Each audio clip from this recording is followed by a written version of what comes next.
მშვიდობისა საქმიან დილას ვიწყებთ 13 აპრილს TV პირველზე BMG-ის გუნდის წევრებთან ერთად. საერთაშორისო სარეიტინგო სააგენტო Fitch 2020 წელს საქართველოში რეცესიას და 3.2%-იან ეკონომიკურ ვარდნას პროგნოზირებს. ამის შესახებ ორგანიზაციის მიერ საბანკო სისტემის შესახებ განახლებული მიმოხილვიდან შეგიძლიათ მეტი გაიგოთ. Fitch-ის შეფასებით COVID-19-ისა და ნავთობის ფასების ვარდნით გამოწვეული ეკონომიკური შოკის შედეგად საქართველოს ეკონომიკა უფრო მოწყვლადი გახდა, რის გამოც უმსხვილესი ბანკების საკრედიტო რეიტინგის პროგნოზი გაუარესდა და ის სტაბილურის ნაცვლად ნეგატიურით არის ჩანაცვლებული. კორონავირუსის გავლენა ეკონომიკაზე, ფინანსები, რომელიც საერთაშორისო პარტნიორებისაგან შეგვიძლია მოვიზიდოთ, წერილობით დადასტურებული მხარდაჭერა, მოლოდინი და სამუშაო პროცესი, რომელიც მათ შორის ამ წლის მთავარ ფინანსურ დოკუმენტში ცვლილებებისთვის იქნება საჭირო. საფინანსო საბიუჯეტო კომიტეტის თავმჯდომარესთან ერთად გავაახლებთ ინფორმაცია საქმიანი დილის ეთერში. ირაკლი კოუზანაძე იქნება დღეს ჩვენი სტუმარი. საქართველოს და დანარჩენი მსოფლიო, კრიზისი, გამოსავლის გზები და შანსები, რა უნდა იყოს ან რა შეიძლება იყოს საერთაშორისო რეიტინგებში საკმაოდ კარგად პოზიციონირებისათვის ქვეყნის ინვესტორების მოსაზრდად მთავარი გზავნილი დღეს კორონავირუსის პანდემიისას. და მაშინ როცა იაპონიასთან ერთად ჩინეთიდან აქტივების გამოტანაზე აქტიურად ფიქრობენ, მათ შორის შეერთებულ შტატებშიც, კეთი ბოჭორიშვილი საჯარო სამსახურში მრავალწლიანი გამოცდილებით და დღეს ანაკლიასეთის აღმასრულებელი დირექტორის სტატუსით საქმიანი დილის ეთერში შემოგვიერთდება. გამოცდილება და პრაქტიკა, რომლის კორონავირუსიდან გამომდინარე მთელი მსოფლიოსათვის დღეს ერთსა და იმავე გამოწვევაზე საპასუხო დადასტურებული ფორმულით არავისთვის არის, თუმცა საუკეთესო შედეგებით პრიორიტეტების არჩევა მაინც შესაძლებელია. როგორ მართავს მოლდოვა კრიზისის დროს საავიაციო სექტორს და გამოწვევებს, რომელიც მათ შორის ემიგრანტების ქვეყანაში დაბრუნებას უკავშირდება. გიორგი მოლოდინაშვილის სტუმარი დღეს რადო ბეზნიუკი, კომპანიას World Consulting Plus-ის დამფუძნებელი და აღმასრულებელი დირექტორი იქნება. ფინანსებზე ხელმისაწვდომობა ყველგან გამოწვევა. არც ავიაციო სექტორს უხსნის და არც რომელიმე სხვას. ფაქტობრივად არ არსებობს სფერო და მიმართულება, რომლისთვისაც ფინანსურ რესურსებზე წვდომა ისეთივე ღია იქნება, თუნდაც ეს როგორც კორონავირუსის გავრცელებამდე იყო. მეორეა ფიზიკური პირების დაკრედიტება, რომელთან დაკავშირებითაც ცვლილება ეროვნულმა ბანკმა აპრილის შუა რიცხვებიდან უნდა ამოქმედოს. სწორედ ამ თემაზე ბექა ბაციკაძესთან ერთად დავით კლდიაშვილი და მისი სტუმარი ისაუბრებენ. ალექსანდრე ძნელაძე, საქართველოს საბანკო ასოციაციის პრეზიდენტი შემოგვიერთდება გადაცემის ბოლო ბლოკში. 2020 წელს პირველივე დღეებიდან დაწყებული კორონავირუსი და მისი თამდევის შეზღუდვები ბიზნესებისათვის ადვილად ადაპტირებადი არსად და არავისთვის არის, თუმცა ბიზნესების ნაწილი მაქსიმალურად ცდილობენ იყვნენ მოქნილები, ისე რომ უსაფრთხოების მაღალ სტანდარტებთან ერთად არც სოციალური პასუხისმგებლობა დაივიწყონ და გადარჩნენ. გამოცდილებაზე და კარგ მაგალითებზე ვისაუბრებ. დღეს ნიკოლოზ ხუნძაკიშვილი, EFS საქართველოს კორპორაციულ საქმეთა დირექტორი შემოგვიერთდება საქმიანი დილის ეთერში.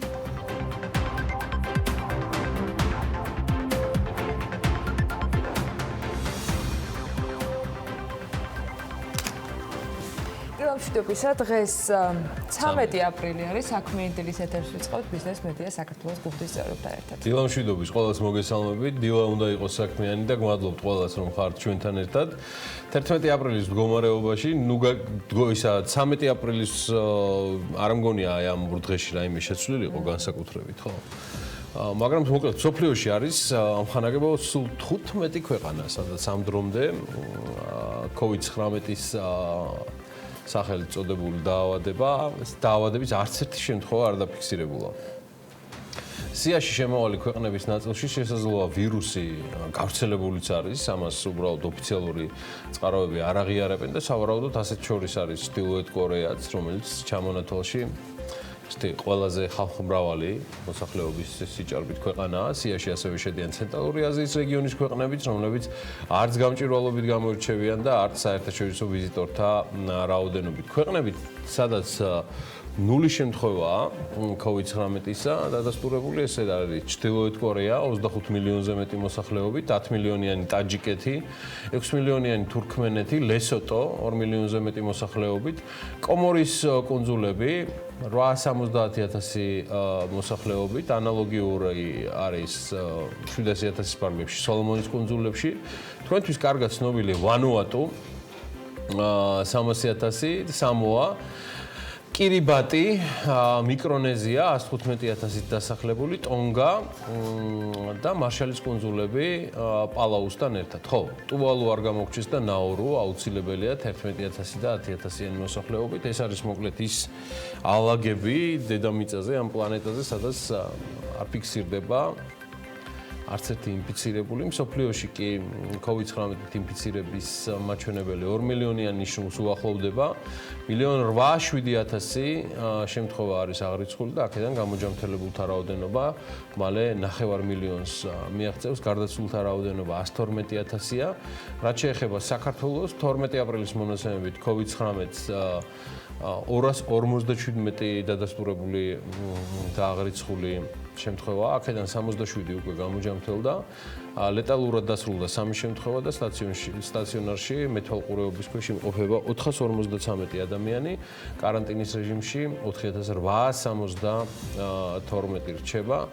სტატისტიკაზე რატომ არის ეს სტატისტიკა, რაც თანხლები არის კორონავირუსისა? თავისთავად საკმაოდ წინააღმდეგობრივი, რთულად აღსაქმელი და ურტყავს პირდაპირ ფსიქიკას, ამაზე მოგვიანებით და სხვა გადაცემებში. მოდი გავიხედოთ რა ხდება ჩვენს სამეზობლოში. თურქეთის შემდეგ განსაკუთრებით უჭირს სომხეთს. სომხეთმა რეგიონში საბოლოო ჯამში მაინც პირველმა მიიღო დარტყმა, მაგრამ გადაწყვეტილებაც ესეთი რომ 30 დღით ახანგრძლივებენ საგანგებო ვითარებას.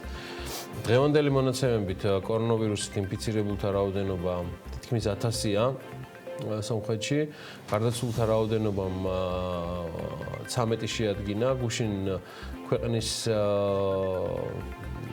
ჯანდაცვის მინისტრმა ტიგრან ტოროსიანმა ის ბევრს საუბრობს მედიასთან, მაგრამ ასევე ამ დღეებში აღნიშნა მთავარი, რომ შიდა გავრცელების გამო ვირუსის გავრცელება ქვეყანაში კონტროლს აღარ ექვემდებარება. სხვაჩვენს ადრე შემხვდა და თქვენთვის დამოვიწყდა ამ თემის გაზიარება, რომ სწორედ სომხეთის ჯანდაცვის მინისტრს, რომელიც კავშირზეა თავის ქართულ კოლეგებთან, კითხვით მიმართეს, რატო გამოსდის საქართველოს უკეთ ბრძოლა ეპიდემიასთან და მისი პასუხი ასეთი იყო არსენ ტოროსიანის, რომ ბევრ სხვა ფაქტორთან ერთად, რასაც ის ამბობს, რომ იყო ძალიან სერიოზული პრევენციული ღონისძიებები, გამართლებას და ბედნიერი შემთხვევის ფაქტსაც ჰქონდა ადგილიო. და საქართველოში არ დაფიქსირებულა ინფექცია, მაგალითად საწარმოშიო, სადაც 500 ადამიანი მუშაობს, ან მინიმუმ 100 კაცი ამ ბანკეტზე. ხო და სწორედ ესე ხსნის სომხეთის ჯანდაცვის მინისტრი სხვაობას საქართველოს და სომხეთის დაინფიცირებულებს შორის. განსხვავებულ სტატისტიკას შორის ცხადია იქვე დათქმას აკეთებს და მაღალ შეფასებას აძლევს ქართველი კოლეგების მუშაობას. ჩვენ მეგობრებს, მათ ყველას ჩვენს მეზობლებს წარმატებები და ჯანზე ყოფნა, ყველა მეზობელს ახლა ის დროა, რომ ყველამ უნდა ვივარგოთ ამასობაში მსოფლიოში არაფერი ჩანს, ჯერჯერობით ერთიანი რაღაც გამწევი ძალა, რომელიც გლობალური მაკოორდინირებელის ფუნქციას შეასრულებდა, გარდა ერთი თემისა, რომელიც ასევე მაქვს შემონახული დღევანდელი პროლოგისთვის თქვენთვის. მანამდე ყველა ქვეყანა ინდივიდუალურად ეხმარება, ეკონტაქტება ერთმანეთს, შეძლებს დაგვარად უწვდიან დახმარების ხელს იმ პირობებში, რომ ყველას უჭირს. და ბევრი მიმართულებით არის დეფიციტი ამ პერიოდში, ბევრი ურთიერთ და ისედაც საწინააღმდეგო ინფორმაციები ვრცელდება, მაგრამ აგენ ფლად გარდიანი გადაირია და წერს, რომ ბოლო რამდენიმე კვირის განმავლობაში ინტერნეტში აიტვირთა ვიდეოები, რომელზეც სავარაუდოდო თვითონ ვერადასტურებენ. ასახულია, რომ იტალიური მაფიის წევრები COVID-19-ის პანდემიით დაზარალებულ მოსახლეობას ძირითადი სასურსათო პროდუქტებით ეხმარებიანო. საუბარია ცხადე სამხრეთ იტალიის რეგიონებზე, მათ შორის კალაბრიაზე, კამპანიაზე, სიცილიაზე და სხვა მხარეებზე. კატანძაროს პროკურორი პროვინცია არსებობს, ეს ნიკოლა გრატერი გარდიანთან ამბობს, რომ კრიმინალური დაჯგუფების წევრებს ღარიბი მოსახლეობის თვალში გმირად წარმოჩენა სურდა, თუმცა კარანტინის დასრულების შემდეგ ისინი მოსახლეობას სავარაუდოდ თავიანთ სამსახურში ჩადგომას მოსთხოვენ და მათთვის სასურველი პოლიტიკოსებისთვის ხმის მიცემასო და სტატიის მიხედვით სავარაუდოდ მაფიის ამგვარი გააქტიურება გახდა მიზეზი, რის გამოც ქალაქ ნეაპოლის პოლიციამ უღარიბესი უბნების პატრულირების ინტენსივობა გაზარდა. 12 აპრილის მდგომარეობით იტალია COVID-19-ით ინფიცირებულთა რაოდენობით შეერთებული შტატების და ესპანეთის შემდეგ მსოფლიოში მესამე ადგილზეა ქვეყანაში კორონავირუსით ინფიცირების 156,000 შემთხვევა, გარდაცვალების თითქმის 20,000, 19,899, იტალიის მასშტაბით უკვე ერთი თვეა საგანგებო მდგომარეობა მოქმედებს, ქვეყნის 60 მილიონი მოქალაქე სრულ კარანტინშია მოქცეული. იცით თუ არა, რომ ესეთ ბილ გეიტსი, ეს ჭეშმარიტად ეპოქალური პიროვნება, ერთ-ერთია, თუ ერთადერთი არა, ვინც განჭვრიტა ვირუსების შემოსევა, განჭვრიტა როგორც საფრთხე და Microsoft-ის ლეგენდარული დამფუძნებელი ამას თავის ერთ-ერთ გამორჩეულ პრეზენტაციაში აღნიშნავს, რომელიც TED-ის ფორმატში გაიმართა რამდენიმე წლის წინ. მე მსურს მცირე ამონარიდი მოგასმენინოთ მისი ამ პრეზენტაციიდან, რომელიც ინგლისურ ენაზეა, ცხადია, მას ახლავს ინგლისურ ტექსტს, ცხადია ახლავს ქართული სუბტიტრებით, რომელიც თქვენ მათ ვინც ჯერ კიდევ არ იცით ინგლისური ენა, მოგეხმარებათ აღქმაში, რაზე საუბრობდა Microsoft-ის დამფუძნებელი. When I was a kid, the disaster we worried about most was a nuclear war. That's why we had a barrel like this down in our basement, filled with cans of food and water. When the nuclear attack came, we were supposed to go downstairs, hunker down, and eat out of that barrel. Today, the greatest risk of global catastrophe doesn't look like this. Instead, it looks like this. If anything kills over 10 million people in the next few decades, it's most likely to be a highly infectious virus rather than a war. Not missiles, but microbes. Now, part of the reason for this is that we've invested a huge amount in nuclear deterrence. But we've actually invested very little in a system to stop an epidemic. We're not ready for the next epidemic. We're not ready for the next epidemic. მიუხედავად ესეთი განცხადებისა, დღეს გეიტსი აქტიურად არის ჩართული კორონავირუსის წინააღმდეგ მოძრაობაში, ამისთვის მის მეუღლესთან ერთად შექმნილი ფონდი დიდ ძალთანხებსაც არიშურებს. გეიტსი არც ადრე უჩიოდა და ბოლო პერიოდში განსაკუთრებით აქტიური გახდა მედიასთან ურთიერთობაში. მისი ბოლო განცხადებებიდან რაც ეხება ამერიკას, Forbes-ში გამოაქვეყნა, ვფიქრობ, სკოლების შემოდგომაზე აღადგენენ სასწავლო პროცესს, თუმცა არ ვფიქრობ, რომ ამ სასწავლო წელს მნიშვნელოვანი და მასიური დასწრება გვექნება. მსოფლიოს მასშტაბით მოსახლეობას სახლში დარჩენისკენ მოუწოდებენ, დაახურულია სკოლები, ცალკეულ ქვეყნებში ცალკეულმა სკოლებმა სასწავლო პროცესი ონლაინ გაკვეთილების საშუალებებით გააგრძელეს, თუმცა Microsoft-ის დამფუძნებელი ამბობს, რომ ბევრ მოსწავლეს არ აქვს კომპიუტერი, ან არ აქვს ინტერნეტთან წვდომა.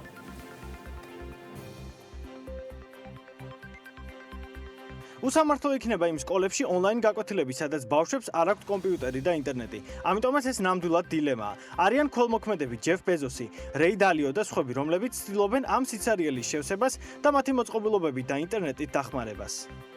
ამერიკელმა მილიარდერმა ისიც აღნიშნა, რომ თითოეულმა ქვეყანამ უნდა განსაზღვროს, თუ რომელ აქტივობებს აღადგენს და როდის.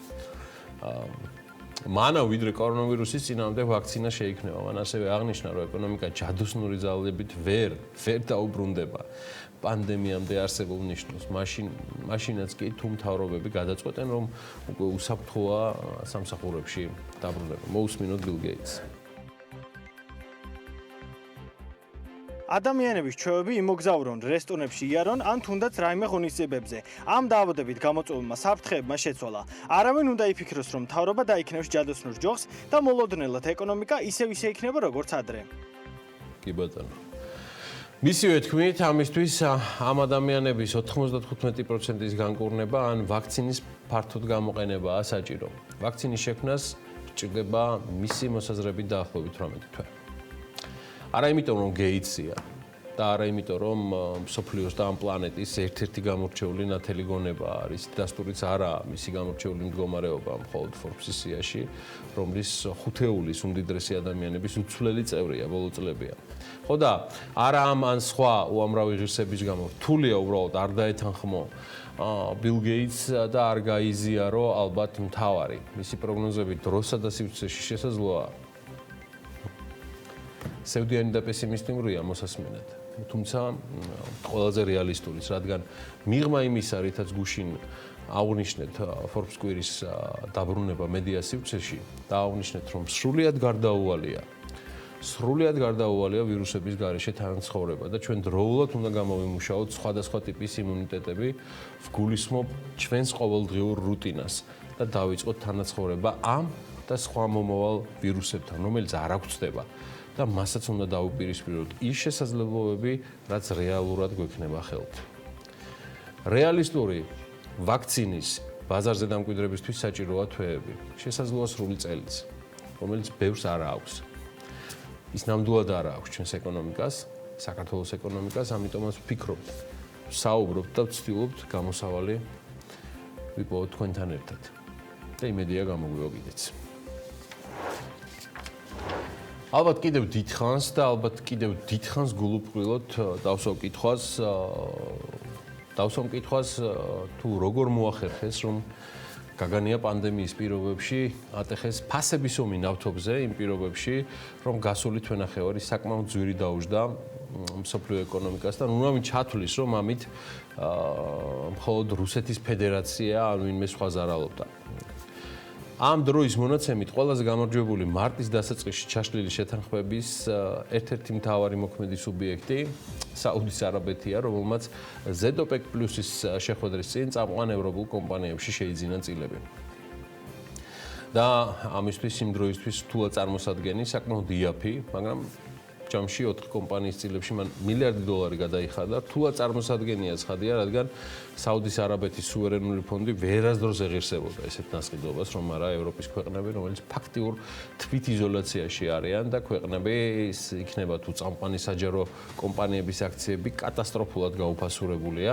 ზოგ შემთხვევაში გაუფასურება 30-40%-ს აჭარბებს, თუმცა ეს იყო შესავლად. ეხლა კი შეთანხმებაზე და ალბათ მთავარ თემაზე შემოტრიალებისა მე პირადად ესე მიმაჩნია, რომ ამ შეთანხმებით ხდება შემოტრიალება და მსოფლიო ეკონომიკის გააქტიურება.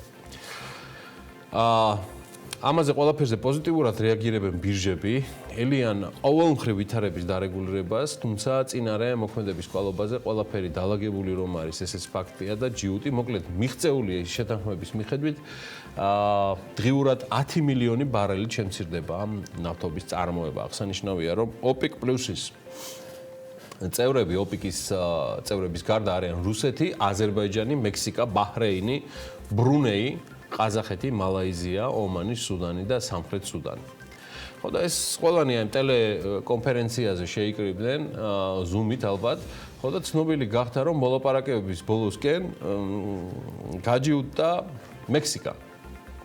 როცა ყველაფერი უკვე წინასწარ მოლაპარაკებული იყო და დარეგულირებული, მექსიკა ვარი თქვა წარმოების იმ რაოდენობით შემცირებაზე, რასაც მას OPEC-ი და შესაბამისად უკვე თვითონ როგორც OPEC+-ის წევრი ქვეყანა სთხოვდნენ. მექსიკის ენერგეტიკის მინისტრმა აი ამ გამართული შეხვედრის შემდეგ Twitter-ზეც დაწერა, რომ მას დღეში მხოლოდ 100,000-ით სურდა შემცირებინა ნავთობის წარმოება, OPEC+-ი კი დაჟინებით მისგან 400,000-ის შემცირებას ითხოვდა. ჩაშლის პირას იყო გუშინწინდელი შეხვედრაც და ის ისევ შეერთებული შტატების პოზიციამ და მექსიკის კვოტის გადანაწილებამ საკუთარზე მოკლებით შესაძლებელი გახადა, რომ ეს შეთანხმება არ ჩაშლილიყო მორიგჯერზე. საკმაოდ ხელგაშლილი იყო ამერიკის ჟესტი, თავისი მეზობელი ლათინო-ამერიკული ქვეყნის მიმართ. საერთოდ არ გეგმავდა ტრამპი მონაწილეობის მიღებას ამ მოლაპარაკებაში და 250,000 ბარელის მოპოვებაც მოიკლო მექსიკის ამ ამბების გათვალისწინებით და იმის გათვალისწინებით, რომ ფიქლის ნავთობის ინდუსტრია საკმაოდ რთულ ვითარებაში არის შეერთებულ შტატებში. OPEC-ის განცხადებაში პირდაპირ წერია, რომ შეთანხმების მიხედვით დღეში 10 მილიონი ბარელი წარმოება შემცირება მხოლოდ მაისის და ივნისის თვეში იმოქმედებს, ხოლო შემდეგ უკვე დღიურ 8 მილიონ ბარელამდე შემცირდება წარმოება და თუ ასე გაგრძელდება წლის ბოლომდე, ამასაც ბეჭედი დაედო, რომ ესე გაგრძელდება წლის ბოლომდე. რაც შეეხება 2021 წლის იანვრიდან დღიურ წარმოებას, აპირებენ, რომ ის 6 მილიონ ბარელამდე შემცირდეს, რაც 2022 წლის აპრილამდე ასე იქნება. ანალიტიკოსები მე რაც წავიკითხე, საკმაოდ სკეპტიკურად უყურებენ ამ შეთანხმებას, რადგან საუბარია რაზე?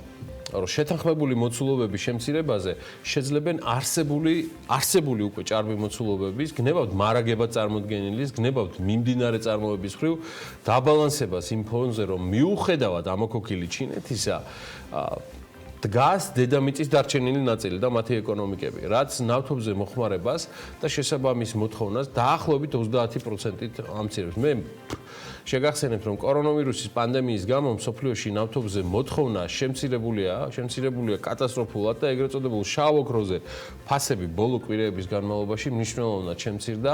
ბოლო მონაცემებით WTI-ის ტიპის ნავთობი ბარელზე 22.76 $, ღირს, ბრენტი 31.48. მოკლედ, აღარ გვინდა დეტალებში შესვლა, ბევრი აქვს ლევან თაღიაშვილს ჩვენთვის მოსაყოლი მის ჩართვებში დღეს დილით წინა კვირაში მოსაყოლი აქვს ასევე წინა კვირის წარმატებული კვირეული ქართული კომპანიებისთვის და ბირჟის სიახლეებსაც გვეტყვის ნავთობის ფასების კუთხით და მასზე თუ როგორ რეაგირებს ქართული ბაზარი. ოკეი, მოვყვეთ ალბათ ეს ამბავით. მთავრობა 1.5 მილიონი საქართველოს მთავრობაზეა საუბარი, 1.5 მილიონი ლიტრ ზეთს, 5,000 ტონა შაქარს, 400 ტონა მაკარონს, 13.400.000 ლარად ყიდულობს, აი აგერ ხედავთ ყველაფერს.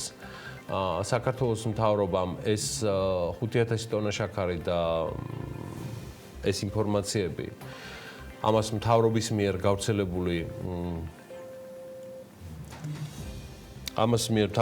გაგრძელებული დადგენილებაც ადასტურებს, რომლის მიხედვითაც ქვეყანაში პირველადი მოხმარების სასურსათო პროდუქტების მარაგის შექმნა არის გათვალისწინებული. აი ამ პროგრამის ფარგლებში სოფლის მეურნეობის განვითარების სააგენტო ახორციელებს ამ შესყიდვებს და ყველაფერი გამოქვეყნებულია შესყიდვების სააგენტოს ვებგვერდზე, სადაც კომპანიებთან ალფა და მზიურთან არის გაფორმებული ხელშეკრულებები, რომლითაც ამ პროდუქტების ქვეყანაში შემოტანა მოხდება. ხელშეკრულება, როგორც გითხარით, 1.5 მილიონი ლიტრ ზეთთან დაკავშირებით ითვალისწინებს სახელმწიფო შეწყიდვების სააგენტოს უკვე კომპანია მზიურთან აქვს ეს ყველაფერი გაფორმებული და შესაბამისად მოკლედ როგორც გითხარით არის ამასთან დაკავშირებული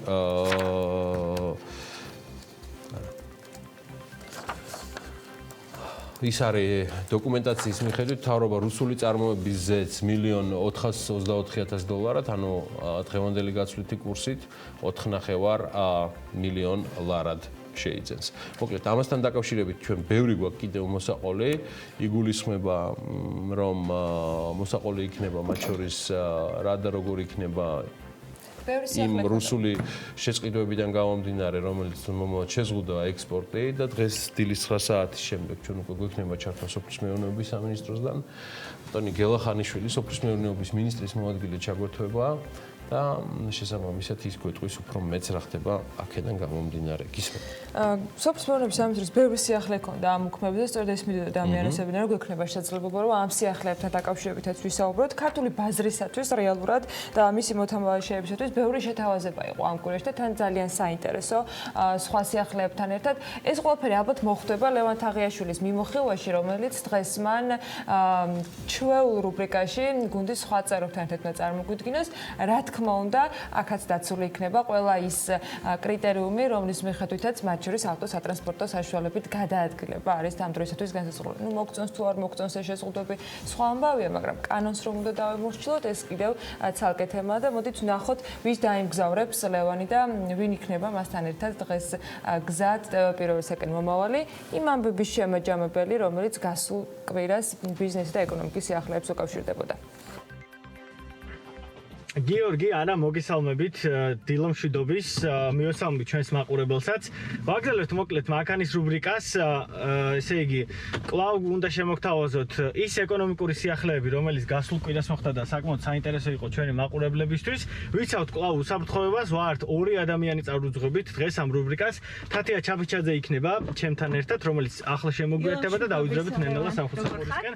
კარგად, შე როგორ ახარ? თავს როგორ გსმო პირდაპირ, ხო კარგად სუნთქავ. კი, და უნდა გავაღიარო, ერთ-ერთი ყველაზე კარგი პირბადია, რომელიც აი ამ პერიოდში გამოვიყენე. კი. და ძალიან ბევრია ეს ჩამონათვალი. მიუხედავად იმისა, რომ ვიზუალურად ძალიან ბევრი ლამაზია, ეს არის საუკეთესო, რადგანაც სუნთქვის კი, და ჩვენს რუბრიკაშიც არაერთხელ აგვიღნიშნია, რომ მადლობა მაწარმოებს საქართველოს, ძალიან კარგად ვიყენებთ და ფართოვდება ძალიან ბევრი დარგები დაემატა იმისთვის, რომ მაქსიმალურად თვითმკმარი ეკონომიკა ქონდეს, ბევრი რაღაცის წარმოება შეუძლოთ ჩვენ თვითონ და ვნახოთ ეს ყველაფერი როგორ კი, და განცხადებიც გაკეთდა და ადრეც აღნიშნეს, რომ იმპორტის ჩანაცვლება სწორედ აწარმოების საქართველოს პროგრამის გავლით უნდა იყოს და გაცილებით უფრო პრიორიტეტული ხდება ეს პროგრამა. საინტერესოა ასევე ნებადართული ეკონომიკური საქმიანობა კომპანიებისთვის, ასევე არანაკლებ აქტუალური იყო, ნენელა უფრო იზრდება, როგორც ეკონომიკის მინისტრმა თქვა 122 საწარმო შემოწმდა უკვე, რომელთანაც არც ისე დიდი პრეტენზიები გქონდაო, ასე თქვა ნათია თურნავამ და უფრო მეტი საწარმო ეწერება რიგში, ეს ადამიანები ელოდებიან შრომის ინსპექციას და სწრაფად შეძლებენ შრომის ინსპექციის წარმომადგენლობის პლასტა შემოწმებას, იმიტომ რომ მათი დასკვნის გარეშე ისინი ვერ დაიწყებენ საქმიანობას და ძალიან ბევრია ასეთი, რომელიც თავის რიგს ელოდება. და დიდხანს არ გაწყობს ამ საწარმოების გაჩერება, იმიტომ რომ ეკონომიკური პროგნოზები ისედაც საკმაოდ შესუსტებულია. ძალიან ნეგატიური გვაქვს კი, აი ამაზე ბარემ თქვათ, რომ Fitch-მა გამოაქვეყნა რეიტინგი, რომლის მიხედვითაც -3.2%-იანი რეცესია გვექნება წელს, ასევე მსოფლიო ბანკის პროგნოზი იყო -0.2-დან 2%-მდე. მოკლედ არ არის სახარბიელო პროგნოზები, მაგრამ თავარია რომ რეალურად მოვახერხოთ გადაწყობა ისე ამ ყველაფრის და ისე გამოყენება თუნდაც იმ ფინანსური სახსრების, რასაც ვიღებთ საერთაშორისო საფინანსო ინსტიტუტებიდან, რომ ნაკლები კონდეს ზარალი. და აქვე ვიტყვი დახმარებები, რადგან ვახსენე, რომ ევროკავშირიდან მიიღებს საქართველოს ყველაზე დიდ დახმარებას, 183 მილიონი ევროზეა დახმარება, ასევე აზიის განვითარების ბანკმაც ვიცით, რომ 6.5 მილიარდი დახმარება, აქედან ჯერ ჩვენი წილი არ ვიცით, მაგრამ თავარია რომ ეს თანხა გამოიყო და ჩვენც მოვიაზრეთ. კი, და ეროვნული ბანკი EBRD-თან მალე 200 მილიონ დოლარიან ხელშეკრულებასაც გააფორმებს. ასე რომ ტყუილად არ გვიხსენებია წინა ჩარტებში, რომ ჩვენი საერთაშორისო პარტნიორების იმედი აუცილებლად უნდა გქონოდა. აქვე სადამ რადგან დიდ თანხებზე ვსაუბრობთ, სტოპკო ფონდიც არ უნდა დაგვაიწყდეს. ესეც არანაკლებ აქტუალური იყო, ის 100 მილიონი ლარი, რომელიც გადმოირჩა ამ ფონდში. ბატონი ბიზინა ივანიშვილის ჩარიცხული ყოფილაო. და 125 მილიონ ლარზე მეტი არის აქ განთავსებული ამ ანგარიშზე. იმედია სწორად მოხდება მისი გადანაწილება და რეალურად იმ დარგებს მოხმარდება, რომელიც საჭიროებს და ამაზე გამახსენდა სავაჭრო სამრეწველო პალატის კვლევაც იყო მიმდინარე კვირაში გასულ. ბიზნესი გამოკითხეს ხო, რამდენიმე სასტუმროები, რომლებიც ასევე კუშმანმაც გააკეთა კვლევა და სასტუმროები აცხადებენ, რომ ძალიან რთულია ის მდგომარეობა, რაშიც აღმოჩნდა მარტი, ასე ვთქვათ, 70% გადავიდა დისტანციურად თუ არ და ნახევარი თანამშრომლების გაშვება მოუწიათ, თუმცა რაღაცა პერიოდი ახერხებენ, რომ ნაწილი ახერხებს, რომ ხელფასი გადაუხადოს და აპრილში უკვე თუ გაგრძელდება ეს მდგომარეობა, მათი სიტუაცია დამძიმდება, ასე რომ ყველა თანხა, რომელსაც მიიღებს საქართველო, იმედია იქნება გამოყენებული გონივრულად და ისე რომ ნაკლები დარტყმა. აქვე სანამ მივიღებთ, რა თანხაც გვაქვს მთავრობამ ის 850 მილიონი ლარის ამბავიც თქვათ. ხო, ეროვნულ ბანკში გადაიტანა, კომერციულ ბანკებში არსებული დეპოზიტები გადაიტანა ეროვნულ ბანკში და თურნაუ განმარტა, რომ ეს რო ჩვეულებრივი პროცესია და არაფერი ამაში. კი, ვადიანი ანაბრები არის განთავსებული კომერციულ ბანკებში და როდესაც ეს ვადა ამოიწურება, ისევ ეროვნულ ბანკში ვაბრუნებთ თანხასო და აქვე მინდა არ გამოგვრჩეს კომუნალურების ამბავიც, როგორც სემიკის თავმჯდომარემ დავით ნარმანიამ თქვა, 1000-მა ადამიანმა უკვე გამოიყენა ეს შეღავათი და 2000-მა უარი თქვა. დარწმუნებული ვარ, რომ არსებული სიტუაციიდან გამომდინარე, მიმდინარე კვირაც არანაკლებად საინტერესო და აქტუალური იქნება.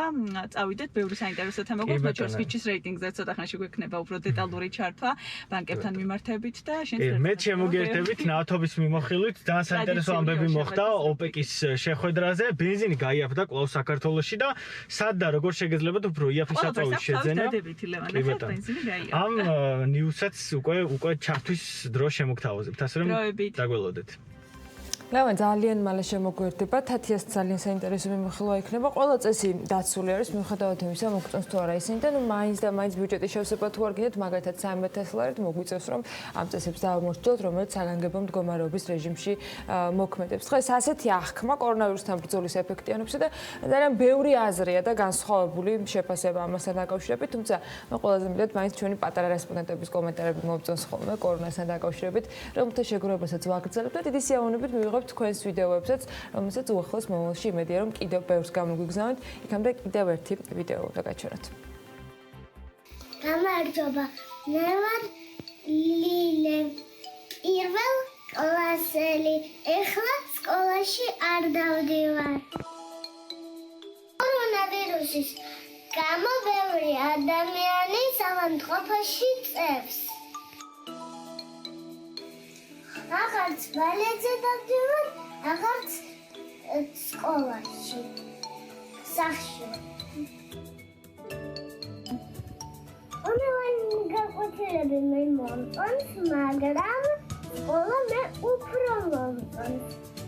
იმიტომ რომ იქ შეიძლება დასვენება, ვირბილოთ შეიძლება და ვითამაშოთ.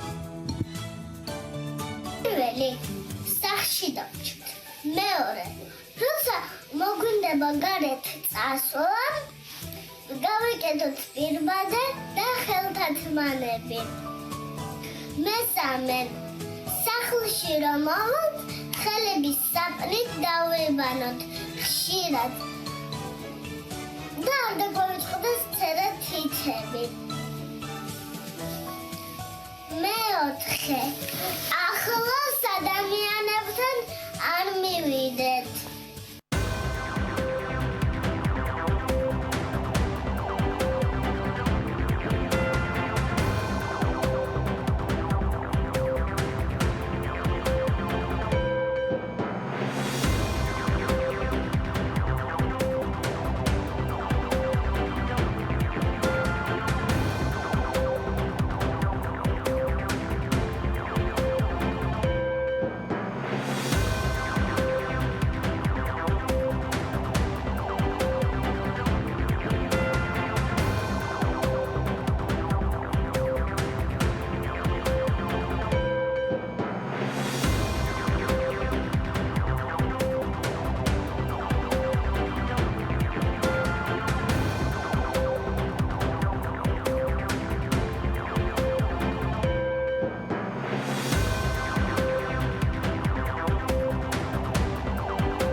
სანამ შინ დარჩენა სამოქალაქო პასუხისმგებლობაა.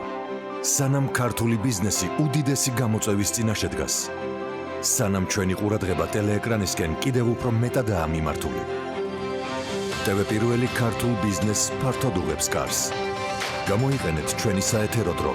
მოუყევით ხალხს თქვენს კომპანიებზე. დაგვიკავშირდით და გაიგეთ მეტი. TV პირველი. ქართული საქმის შუაგულში. ჩვენ ვართ იქ, სადაც დუხს მოვლენები.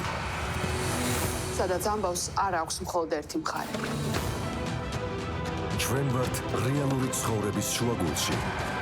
და ვიცით თავისუფლების, დამოუკიდებლობის, ღირსების ფასი. ჩვენ ვართ იქ სადაც ჭირდებით და იქ, სადაც საჭიროა ისმოდეს ხალხის ხმა. მთაში, ბარში, სოფელში, ქალაქში. ჩვენ ვართ ყველგან, ვხედავთ ყველაფერს და ჩვენს ჟურნალისტურ პრინციპებზე შეუძლებელია ზეგავლენის მოხდენა. TV პირველი. გავლენების მიღმა, მოვლენების შუაგულში. მე რჩები სახლში, დარჩი სახლში შენც. შენი ოჯახის სიკეთისთვის დარჩი სახლში. დარჩი სახლში. შენი სიცოცხლის გადასარჩენად დარჩი სახლში. მე რჩები სახლში, დარჩი სახლში. ჩვენც დარჩი. დარჩი სახლში. გადაარჩინე შენი სიცოცხლე. დარჩი სახლში. დარჩი სახლში. შენი სიცოცხლის გადასარჩენად დარჩი სახლში. მე რჩები სახლში. თქვენი შვილების სიცოცხლისთვის დარჩი სახლში. დარჩი სახლში. მე რჩები სახლში. დარჩი სახლში. ძალიან გთხოვთ. დარჩი სახლში. მე რჩები სახლში. მშობლების გადასარჩენად დარჩი სახლში.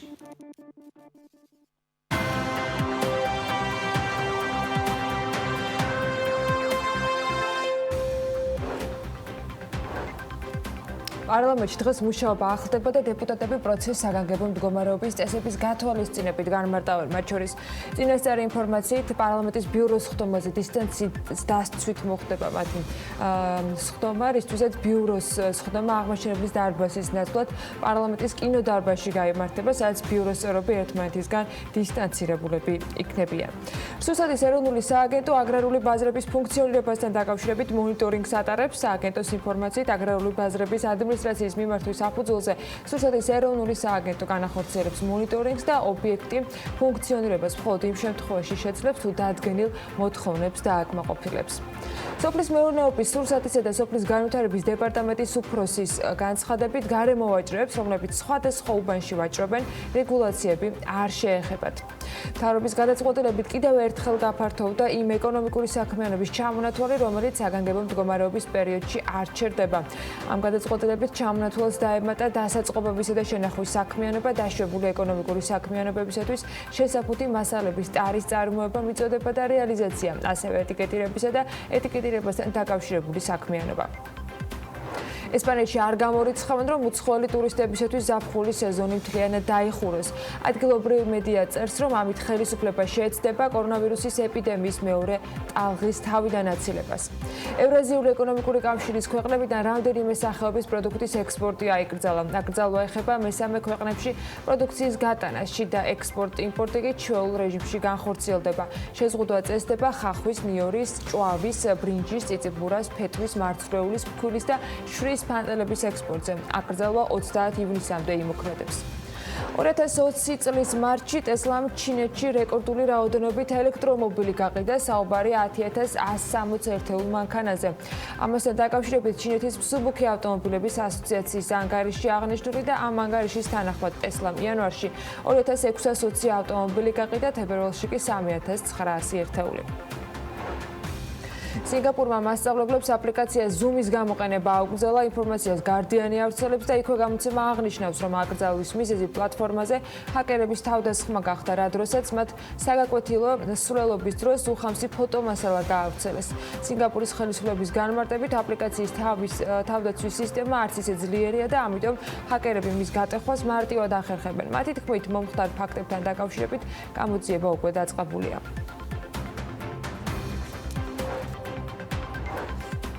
გახსოვთ ალბათ მთავრობის გადაწყვეტილება, რომელთაც ეროვნული ვალუტის გაუფასურების ფონზე ძირითად პროდუქტებზე ფასის შენარჩუნებისათვის ფასის სხვაობის სუბსიდირებაზე გააკეთეს განცხადება. დამატებით, ვინ და როგორ ისარგებლებს ამ სქემით, ამ უქმეებზე გარემოს დაცვის და სოფლის მეურნეობის სამინისტროს, სურსათის და სოფლის განვითარების დეპარტამენტის უფროსმა განმარტება გააკეთა ამ შეთავაზებაზე.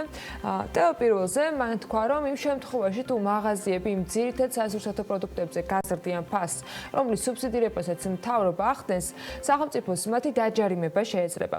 კალანდაძე იმედს გამოთქვამს, რომ ამ ზომის გამოყენება საჭირო არ გახდება. გარემოს დაცვის და სოფლის მეურნეობის სამინისტროს, სურსათის და სოფლის განვითარების დეპარტამენტის უფროსი ამბობს, რომ მთავრობას 9 ძირითადი სასურსათო პროდუქტის ფასის შენარჩუნებისათვის ხელშეკრულებები 20-მდე კომპანიასთან აქვს გაფორმებული. კერძოდ კი ეს პროდუქტებია ბრინჯი, ლობიო, მაკარონი, წიწიბურა, შაქარი, ხორბალი, ფქვილი, ზეთი და რძის ფხვნილი.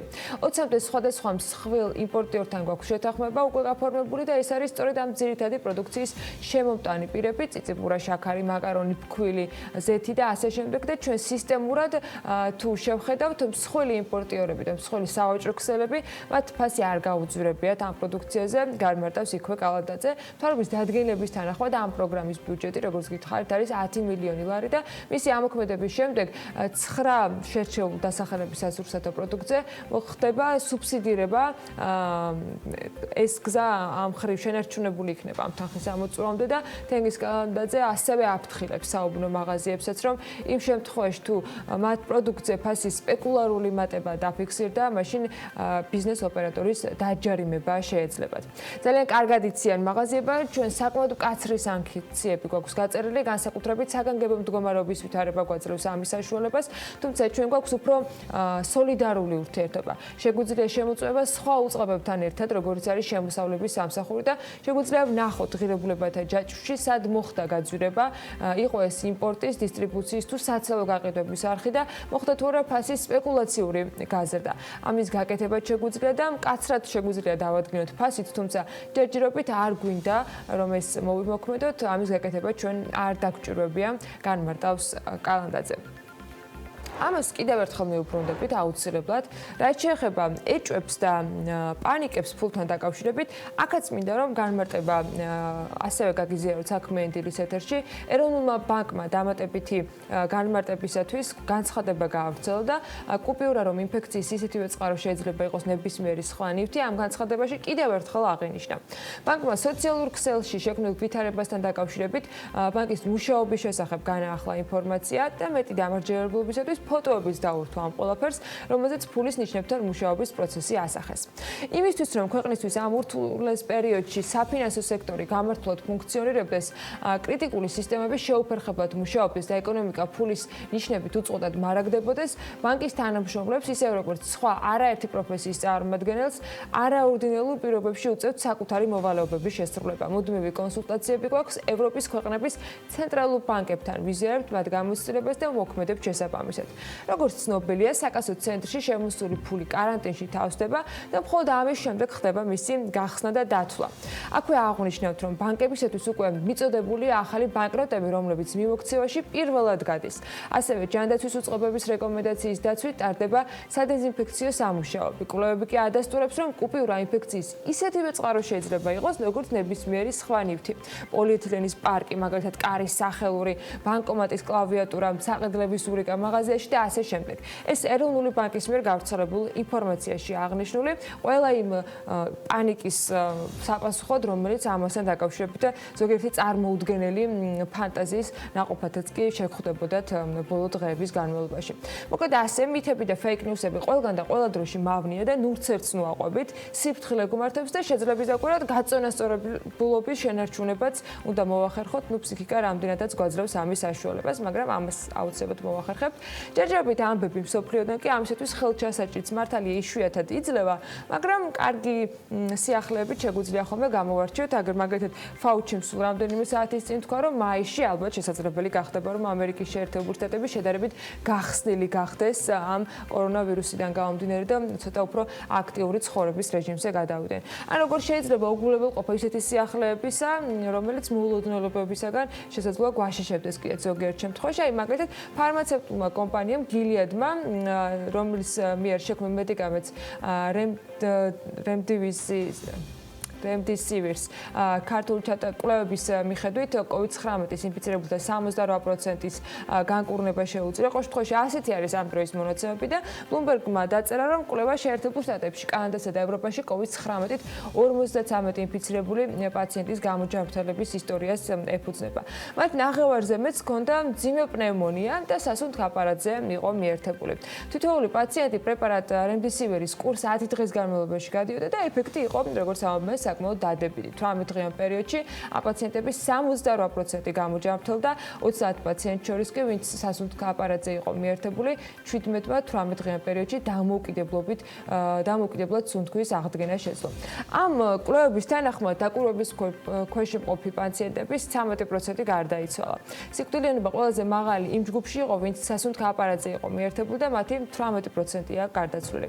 ამ შედეგებზე დაყრდნობით, მკაფიო დასკვნის გაკეთება არ შეგვიძლია, თუმცა ზოგადი სურათი არის ასეთი, რომ ჰოსპიტალიზებული პაციენტების უმეტესობის ჯანმრთელობის მდგომარეობა, ვინც ამ პრეპარატს იღებდა, გაუმჯობეს და ამბობს ლოს-ანჯელესის სედარ სენაის საავადმყოფოს ეპიდემიოლოგიური განყოფილების ხელმძღვანელი ფარმაცევტული კომპანია გილიადის მიერ გავრცელებულ განცხადებაში. ამ პრეპარატს და კიდევ რამდენიმე სხვა COVID-19-ის საწინააღმდეგო პრეპარატის სამედიცინო ეფექტის შესასწავლად ფართო მასშტაბიანი ტესტირება საჭირო და ესეც გეგმაში არის.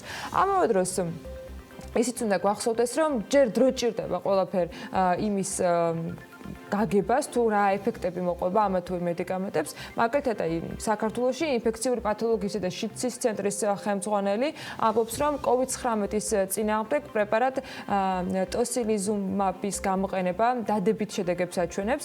თენგის ცერცვაძე აღნიშნავს, რომ ამ პრეპარატის გამოყენება მძიმედ მიმდინარე ავადობის დროს განიხილება და თავად ეს პრეპარატი ართრიტის საწინააღმდეგო წამალი გახლავდა COVID-19-თან მიმართებით მისი ეფექტიანობის საერთაშორისო ტესტირება ჯერ მიმდინარეობს, რომელიც ჯამში 330 პაციენტის ჩართვას გულისხმობს.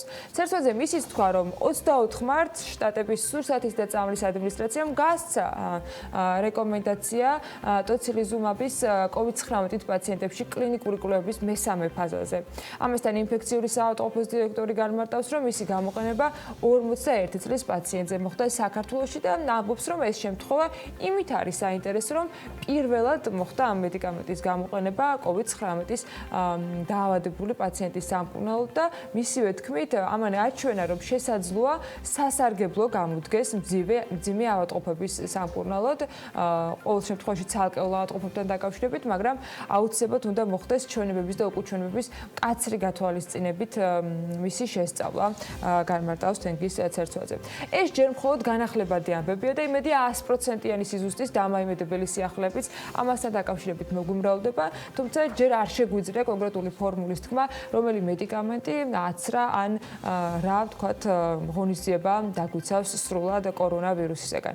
ის რაც შეგვიძლია მოგიყვეთ, ეს ამბები არის BMG-ზე დაყრდნობით ბიზნეს სიახლეების სკოლაში, რომელიც ახლა უნდა შემოგთავაზოთ. ქობულეთის მუნიციპალიტეტში რამდენიმე ადმინისტრაციულ ერთეულში მკაცრი საკარანტინო შეზღუდვები დაწესდა. პრემიერის პრესპიკერის განცხადებით, სოფლებში, გვარაში, მუხაესტეტეში, ლეღვაში და წყავრუკაში შემოდის სპეციალური რეჟიმი და მკაცრი საკარანტინო შეზღუდვები. ირაკლი ჩიქოვანის თქმით, ჯანდაცვის სამსახურებმა უკვე დაიწყეს ყველა იმ შესაძლო კონტაქტის მოკვლევა, რომელიც ეგრეთ წოდებულ ქობულეთის კლასტერს უკავშირდება და მთავრობის ადმინისტრაციაში გამართულ ბრიფინგზე მან განმარტა, რომ ადგილობრივი ხელისუფლების წარმომადგენლებმა და მედიკოსებმა მოსახლეობის პრაქტიკული თერმოსკრინინგი დაიწყეს. არსებული მდგომარეობის პირობებში ძალზე მნიშვნელოვანია, რომ დადგენილი სტანდარტების და რეკომენდაციების დაცვით მეტი საწარმო იყოს მოქმედი. ეს შიდა ქართლის გუბერნატორმა გიორგი ხოჯევანიშვილმა რეგიონში მოქმედი თევზის საწარმოში არსებული მდგომარეობის გაცნობის დროს განაცხადა. სოფელ ურბნისში მდებარე თევზის საწარმო სრული დატვირთვით აგრძელებს მუშაობას და თევზის პროდუქტებით ქვეყნის მასშტაბით ყველა რეგიონი მარაგდება. მათგან ზუგდიდის ბაზრის ნაწილი კი ამასობაში გაიხსნა. ზუგდიდის მერის ინფორმაციით ბაზრის მთელ ტერიტორიაზე დეზინფექცია ჩატარდა. ამასთანავე ქალაქის მერმა განმარტა, რომ პროდუქტის რეალიზებაში ჩართული ადამიანები მაქსიმალურად იქნებიან დაცულები. მიმდინარე კვირაში საპენსიო სააგენტოს საინვესტიციო საბჭოს სხდომა გაიმართება. BMG საპენსიო სააგენტოს მთავარმა საინვესტიციო ოფიცერმა გოგა მელიქიძემ მიაწოდა ამასთან დაკავშირებით ინფორმაცია და ის ამბობს, რომ საინვესტიციო საბჭოს სხდომა დისტანციურად ჩატარდება. სხდომის განსახილველ თემებს შორის არის საინვესტიციო პოლიტიკის დოკუმენტის პროექტი და მასთან დაკავშირებით ეროვნული ბანკის შენიშვნა კომენტარები. საპენსიო ფონდში დაგროვილი 86 მილიონი ლარის ინვესტირების საკითხიც, რადგან ეს თანხა ამჟამად სეფსა და კომერციულ ბანკებში მიმდინარე სარგებლიან ანგარიშზეა განთავსებული. უკვე განხორციელდა შეგახსენებთ 590 მილიონი ლარის ინვესტიცია ადგილობრივი კომერციული ბანკების სადეპოზიტო სერტიფიკატებსა და ვადიან დეპოზიტებზე 14.8%-ში და ამ თანხას დაერიცხა 10 მილიონი ლარის სარგებელი. საქართველოს საპენსიო სააგენტოს ბიუჯეტს საინვესტიციო საბჭო 4 უცხოელი წევრის საქართველოში სამჯერ ვიზიტის შემთხვევაში 54,467 ლარი დაუჯდა. ეს BMG საპენსიო სააგენტოდან ოფიციალურად გამოითხოვა, როგორც საპენსიო სააგენტოს ოფიციალურ ვებგვერდზე არის აღნიშნული. 2019 წლის ივნისში საინვესტიციო საბჭოს წევრების დანიშვნის შემდგომ ჯამში საბჭოს 7 სხდომა ჩატარდა და მათგან 3 სხდომა საქართველოში გაიმართა, ხოლო დანარჩენი დისტანციურად შედგა ვიდეო კონფერენციის საშუალებით. 20 მარტის მდგომარეობით საინვესტიციო საბჭოს სხდომებთან დაკავშირებულმა ხარჯებმა კი 54,267 ლარი საქართველოს კანონმდებლობით გათვალისწინებული ყველა გადასახადის ჩათვლით გაითვალისწინა, ნათქვამი არის საპენსიო სააგენტოს მიერ BMG-სათვის გამოგზავნილ პასუხში. იმ ფონზე რომ Heidelberg Cement ქვეყანაში კომერციული საქმიანობის შეზღუდვის დაწესებისთანავე მიეცა სახელმწიფოს მიერ საშუალება გაეგრძელებინა 24 საათიანი ოპერირების ციკლი, კომპანიას გარკვეული პრობლემები რეალიზაციის კუთხით მაინც უფიქსირდება. ამის მიზეზი მათ შორის არის ის, რომ აუცილებელი გახდა სხვადასხვა ადგილობრივი სამშენებლო ბიზნესების და ბიზნესებთან დაკავშირებული კომპანიების შეჩერება. შეკვეთების კუთხით კლება ძალიან დიდია, დღეს რეალიზაციაში დაახლოებით 40%-იანი კლება გვაქვს, ამბობს BMG-სთან ირაკლი მახარობლიძე და ის სამ მიმართულებაზე ამახვილებს ყურადღებას. ეს არის საცალო ვაჭრობა, რომელიც შეფუთული ცემენტის რეალიზაციას გულისხმობს. ყველას მოგვეხსენება, რომ შეჩერებულია და მაღაზიები არ მუშაობს, შესაბამისად ეს კომპანიისათვის პრობლემა გახდა.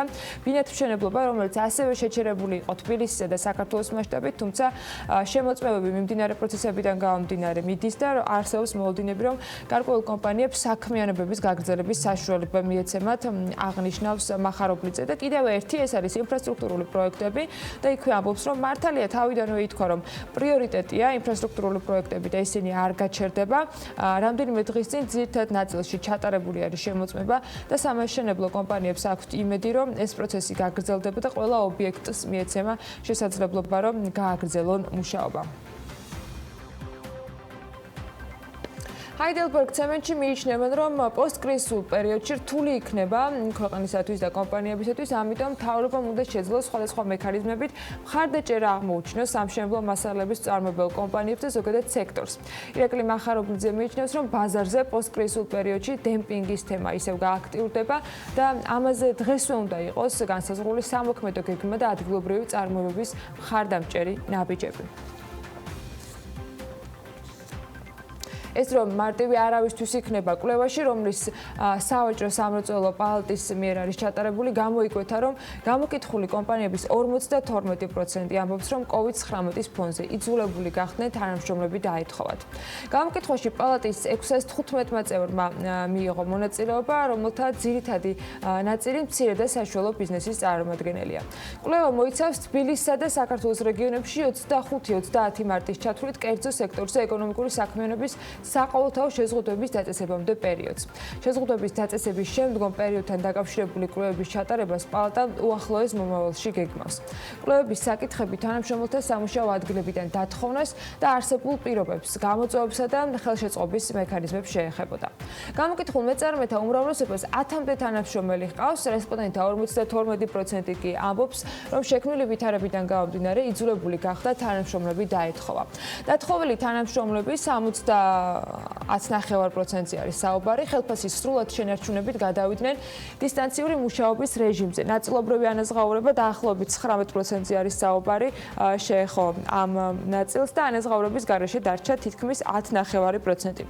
შექმნილმა ვითარებამ მხოლოდ მეწარმეთა მცირე ნაწილზე არ იქონია გავლენა, მაგალითად 12.4% გამოკითხულებისა არსებულ ვითარებას ბიზნესის შემოფერხებლად მიიჩნევს და 90%-ზე მეტი მათ შორის ყველაზე აქტუალურ პრობლემად აფიქსირებს ორგანიზაციის საქმიანობის სრულად შეჩერებას ან შეფერხებას. საწარმოების ნაწილს 3% არის საუბარი, უჭირთ ცვლებში ან შეზღუდული სამუშაო გრაფიკით მუშაობა. არ გააჩნიათ დისტანციურად ოპერირების გამოცდილება და უნარები და მეწარმეები მიიჩნევენ ასევე ამ გამოკითხვის მიხედვით, რომ მათ ჩვეულ რეჟიმში მუშაობის გაგრძელების შესაძლებლობა უნდა მიეცეთ, რადგან ეს წარმოადგენს არსებული მდგომარეობის გაუმჯობესების წინაპირობასაც მათ შორის. ამ კვლევის თანახმად ერთ-ერთი მთავარი გამოწვევა შეკვეთების შემცირება ან გაუქმებაა. ასევე სახელდება გაყიდვები, მათ შორის ექსპორტი პრობლემად. ტურიზმის სფეროში დასაქმებული კომპანიების უმრავლესობას კი სრულად გაუქმდათ ჯავშნები, შესაბამისად ისინი კიდევ უფრო დიდი პრობლემის წინაშე არიან და რესპონდენტთა უმეტესობა აღნიშნავს, რომ ნედლეული არსებითად არის გაძვრებული ან აღარ არის ხელმისაწვდომი და მათი შესყიდვა შეფერხებულია, რაც გაცვლითი კურსის ცვლილებით და გაძვრებული იჯარის პირობებში პირდაპირ წარმოებაზე აისახება და წარმოებული პროდუქციის ფასზე. მეწარმეთა ნაწილი ასევე აცხადებს, რომ არსებულ მდგომარეობას სამეწარმეო საქმიანობაში არსებითი ცვლილებები მათთან არ გამოუწვევია. გამოკითხულთა 15.1% 33% ფიქრობს, რომ ბიზნესის მდგომარეობისათვის სახელმწიფომ დროებით უნდა შეამციროს ან საერთოდ უნდა გააუქმოს გადასახადები. მეწარმეთა გარკვეულ ნაწილს აქვს სირთულეები მიმდინარე სესხებთან და დავალიანებებთან დაკავშირებით და ისინი მიიჩნევენ, რომ სახელმწიფომ უნდა უზრუნველყოს შეღავათიანი გრძელვადიანი სესხი. არსებული სესხის გადავადება ან სუბსიდირება. ნაწილი კი ბიზნესის მდგომარეობისათვის ცალკეულ წინაპირობებს ასახელებს გამოსავლად, კერძოდ სამეწარმეო საქმიანობის გაგრძელება შეზღუდვების გარეშე და გაცვლითი კურსის სტაბილურობას. 16.6%-ის აზრის მათ ბიზნესისათვის აუცილებელია პირდაპირ ფინანსური დახმარება გრანტის ან ახალი პროექტების დაფინანსების გზით.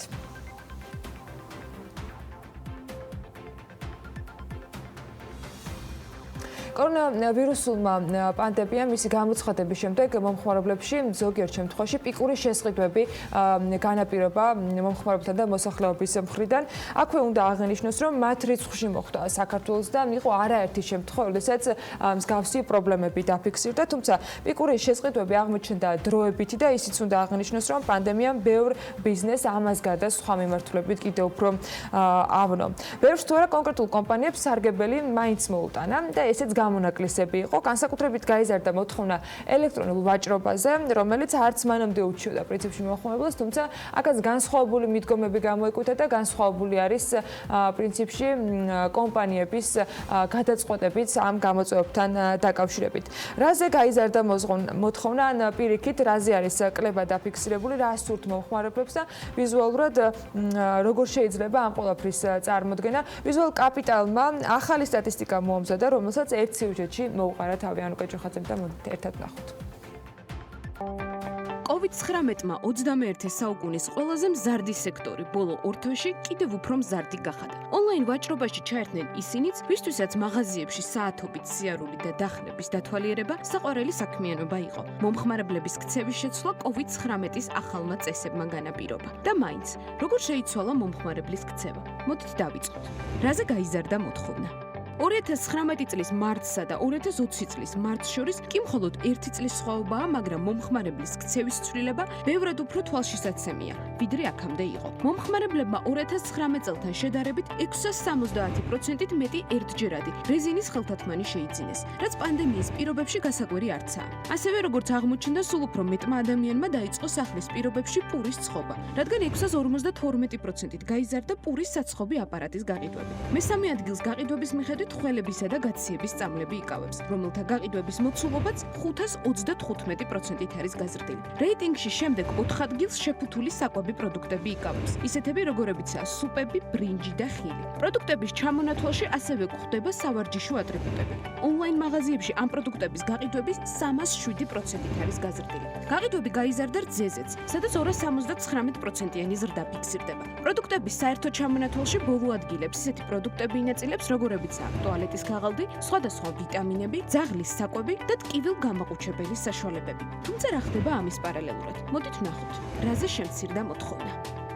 COVID-19-მა მოგზაურობა მთელი მსოფლიოს მასშტაბით გაურკვეველი ვადით დააპაუზა. შესაბამისად, ყველაზე მეტად 77%-ით შემცირდა სამგზავრო ჩანთების გაყიდვები. ამავე პროცენტული რაოდენობით არის შემცირებული შედარებით მცირე ზომის საქმიანი ჩანთების გაყიდვებიც. სამეულშია ფოტოაპარატებიც. გასულ თვეს 2019 წელთან შედარებით 64%-ით ნაკლები ფოტოაპარატი გაიყიდა. თუ გაყიდვებს გადავხედავთ, ნახავთ, რომ ნაკლებად ვემზადებით საზღვაო კურორტებისთვის და ქორწილებისთვის. მამაკაცების საზღვაო ტანისამოსის გაყიდვები 64%-ით შემცირდა, ხოლო საქორწილო კაბები 73%-ით ნაკლები გაიყიდა. გაყიდვები შეუმცირდათ მამაკაცის სპორტული ფეხსაცმელების მწარმოებლებსაც.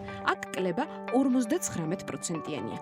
სოციალურმა დისტანციამ არაერთი ღონისძიებაც გადადო და ონლაინ რეჟიმში გადაიტანა. შესაბამისად, მომხმარებლებს ნაკლებად სჭირდებათ დღეს სადღესასწაულო აქსესუარები.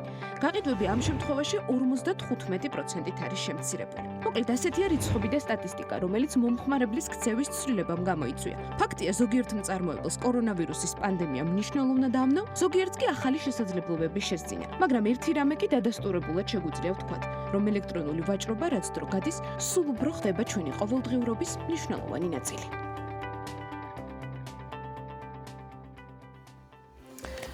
ქცევებმა მოხმარება მოთხოვნა ამ ყველაფერმა თავისთავად იმოქმედა, მათ შორის ისეთ მსხვილ კომპანიებს და გიგანტებზე, რომლებიც შეიძლება ითქვას, რომ მთავარ ობიექტებს წარმოადგენდნენ ჩვენი ინტერესისა, ამ ყველაფერმა კი ასახვა პოვა ბირჟებზე. რთული ეკონომიკური მდგომარეობა ყველაზე კარგად სწორედ ბირჟებზე ჩანს ხოლმე, რადგან ინვესტორების რეაგირება მყისიერია და ინდექსებიც არ აყოვნებენ.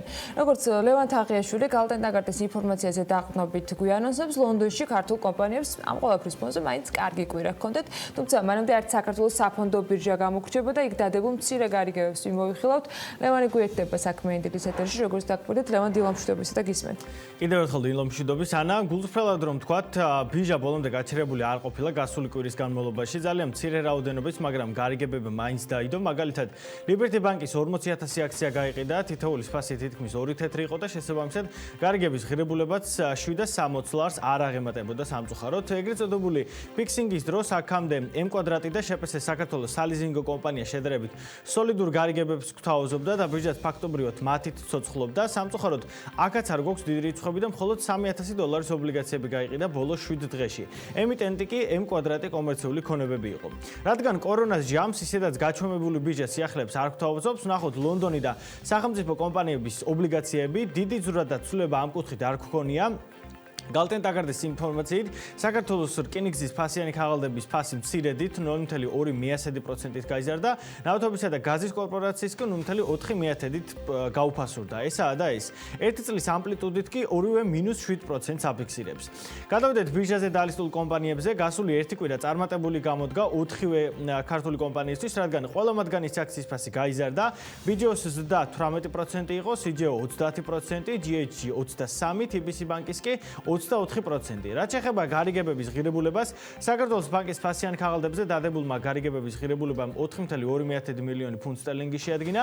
ჯორჯია კაპიტალის შემთხვევაში ეს რიცხვი 1.4 მილიონი იყო, საქართველოს ჯანდაცვის ჯგუფის შემთხვევაში 69,000. TBC ბანკის აქციებზე კი 2.4 მილიონი ფუნტის გარიგებები განხორციელდა.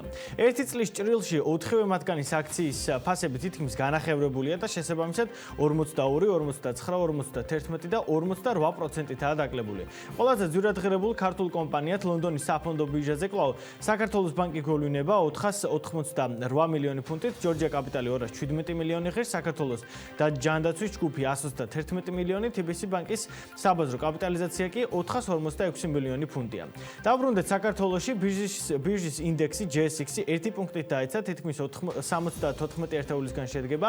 აქ სხვა საინტერესო ნამდვილად არაფერი მომხდარა, რაც ეხება ბირჟის საბაზრო კაპიტალიზაციას 31 მარტის მონაცემებით გვიწევს კვლავ მსჯელობა, როგორც იცით, ეს მონაცემი ყოველთვის ბოლოს ქვეყნდება, ამჟამად ის 1.716 მილიონი ლარია, რაც 230 მილიონით ნაკლებია თებერვლის მონაცემებზე. მადლობა ლევან, არ გემშვიდობებით, ველოდებით უკვე დაანონსებულ ნავთობის ბირჟაზე სიახლეებს. რამდენიმე წუთში შემოგვიერთება ლევან თაღიაშვილი 2020 წელს პირველივე დღეებიდან დაწეული კორონავირუსი და მისი თამდევი შეზღუდვები ბიზნესებისათვის ადვილად ადაპტირებადი არსა და არავისთვის არის, თუმცა ბიზნესების ნაწილი მაქსიმალურად ცდილობს იყვნენ მოქნილები, ისე რომ უსაფრთხოების მაღალი სტანდარტი დაიცვან და არც სოციალური პასუხისმგებლობა დაივიწყონ. გამოცდილებას და კარგ მაგალითებზე ვისაუბრებთ ნიკოლოზ ხუნძეკიშვილთან, FS საქართველოს კორპორაციულ საქმეთა დირექტორი შემოგვიერთება რამდენიმე წუთში. დაგვაოდეთ რეკლამის შემდეგ იბრუნდებით.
გარანტირებული პრიზები ყოველ დღე. ითამაშე იჯითის ლოტები, დაატრიალე საჩუქრების ბორბალი ყოველ შესრულებულ პროგრესზე და მიიღე საჩუქრები მომენტალურად. ბეთლაივი გაერთე შენს გემოზე. TV პირველის მომსახურებას ინტერაქტივით, სატელეფონო ცენტრით და როუმინგული მომსახურებით უზრუნველყოფს კომპანია Globalcell. Globalcell.G. საუკეთესო სატელეკომუნიკაციო სერვისები მთელ მსოფლიოში. სამზარეულოს პროფესიონალური დანადგარები და ელექტრომოწყობილობები. ჭურჭლის და აქსესუარების მრავალფეროვანი არჩევანი. მაგიდი სერვირება სასტუმროებისთვის და რესტორნებისთვის. გასტროტეკი, ყველაფერი პროფესიონალური სამზარეულოსთვის. დაგვიკავშირდით ნომერზე 295 66 33. TV პირველის ინტერნეტ პარტნიორია MyVideo.G. იხილეთ ყველა ვიდეო MyVideo-ზე. დედიკო, იცი საიდან მოდის მაიონეზი? მე ვიცი პატარა. შენ? მე არა ვიცი. სამაგიეროდ ვიცი რომ ძალიან მიყვარს და მე სადაც გაქრება. სლობოდა, ჯანმრთელი საკვები ჯანსაღი ცხოვრებისთვის. სიახლე სილკნეტის მობილური ქსელის აბონენტებისათვის. მხოლოდ შენთვის ულიმიტო მობილური ინტერნეტი კიდევ უფრო მოქნილი პირობებით. დარჩი სახლში და გაიაქტიურე შეთავაზება შენთვის სასურველი დროით. 30 დღე, მხოლოდ 19 ლარად, 14 დღე, 10 ლარად, 5 დღე, 4 ლარად. ღამის ულიმიტო ინტერნეტი თელითვით 4 ლარად და 90 თეთრად. აქტივაციისთვის აკრიფე ფიფქი 019 დიეზი და უყურე, გადმოტვირთე და ატვირთე რამდენიც გინდა.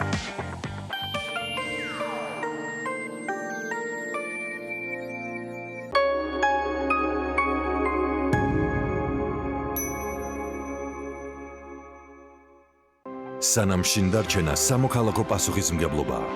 სანამ ქართული ბიზნესი უდიდესი გამოწვევის წინაშე დგას. სანამ ჩვენი ყურადღება ტელეეკრანისკენ კიდევ უფრო მეტადაა მიმართული. TV პირველი ქართულ ბიზნესს ფართოდ უღებს კარს. გამოიყენეთ ჩვენი საეთერო დრო. მოუყევით ხალხს თქვენს კომპანიებზე. დაგვიკავშირდით და გაიგეთ მეტი. TV პირველი. ქართული საქმის შუაგულში. ჩვენ ვართ იქ, სადაც დუხს მოვლენები. სადაც ამბავს არ აქვს მხოლოდ ერთი მხარე. ჩვენ ვართ რეალური ცხოვრების შუაგულში. და ვიცით თავისუფლების, დამოუკიდებლობის, ღირსების ფასი. ჩვენ ვართ იქ სადაც ჭირდებით და იქ სადაც საჭიროა ისმოდეს ხალხის ხმა. მთაში, ბარში, სოფელში, ქალაქში. ჩვენ ვართ ყველგან, ვხედავთ ყველაფერს და ჩვენს ჟურნალისტურ პრინციპებზე შეუძლებელია ზეგავლენის მოხდენა. TV პირველი. გავლენების მიღმა, მოვლენების შუაგულში.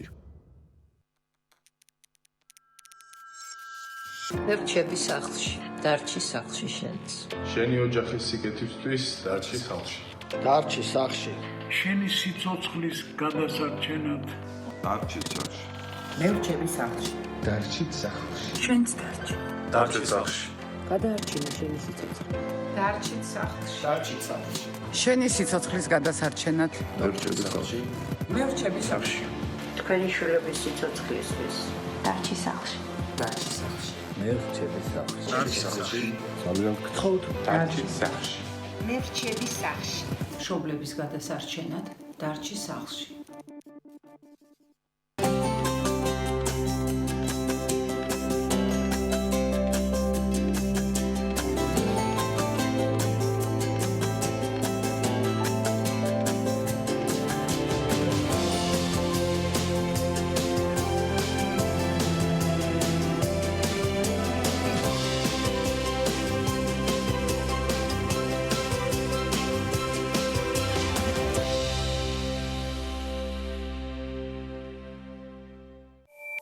TV პირველი თანამგზავრზე. სატელიტური მაუწყებლობის ყველაზე თანამედროვე DVB-S2 სტანდარტის MPEG-4 ფორმატში. თანამგზავრი Azerspay 1. აღმოსავლეთის 46 გრადუსი. სიხშირე 11094 MHz. პოლარიზაცია ჰორიზონტალური. სიმბოლური სიჩქარე 30000 კილობიტი წამში. შესწორების კოდი 5-6. TV პირველი. საქართველოში და მსოფლიოში.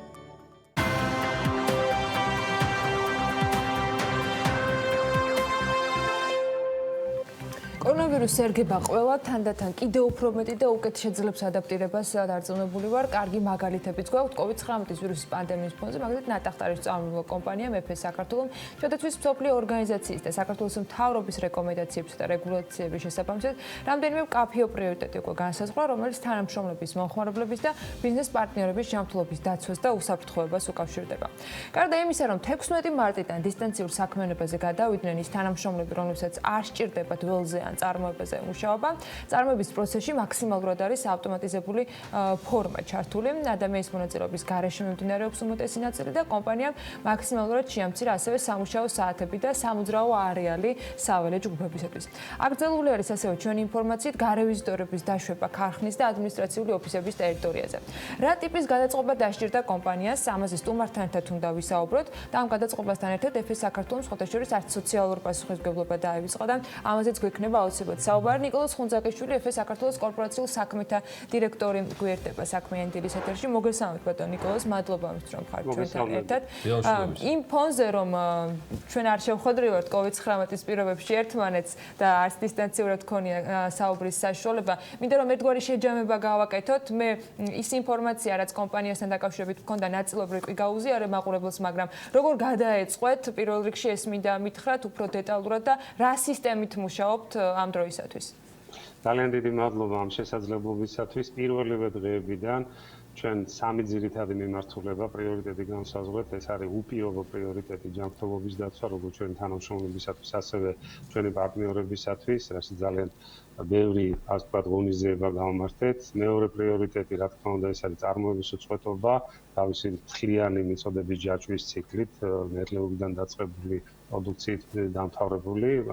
და რა თქმა უნდა, მესამე არის ის სოლიდარობა, რომელიც ყველას სჭირდება, განსაკუთრებით საზოგადოებას იმ ნაწილს, რომელთაც დახმარება ყველაზე მეტად და თანადგომა ყველაზე მეტად და არავინ არ ვარ დაზღვეული, შეიძლება ჩვენ აღმოჩენილიყავით მათ ადგილას. ეს სამი ძირითადი პრიორიტეტი იყო ჩვენთვის და დღესაც არის.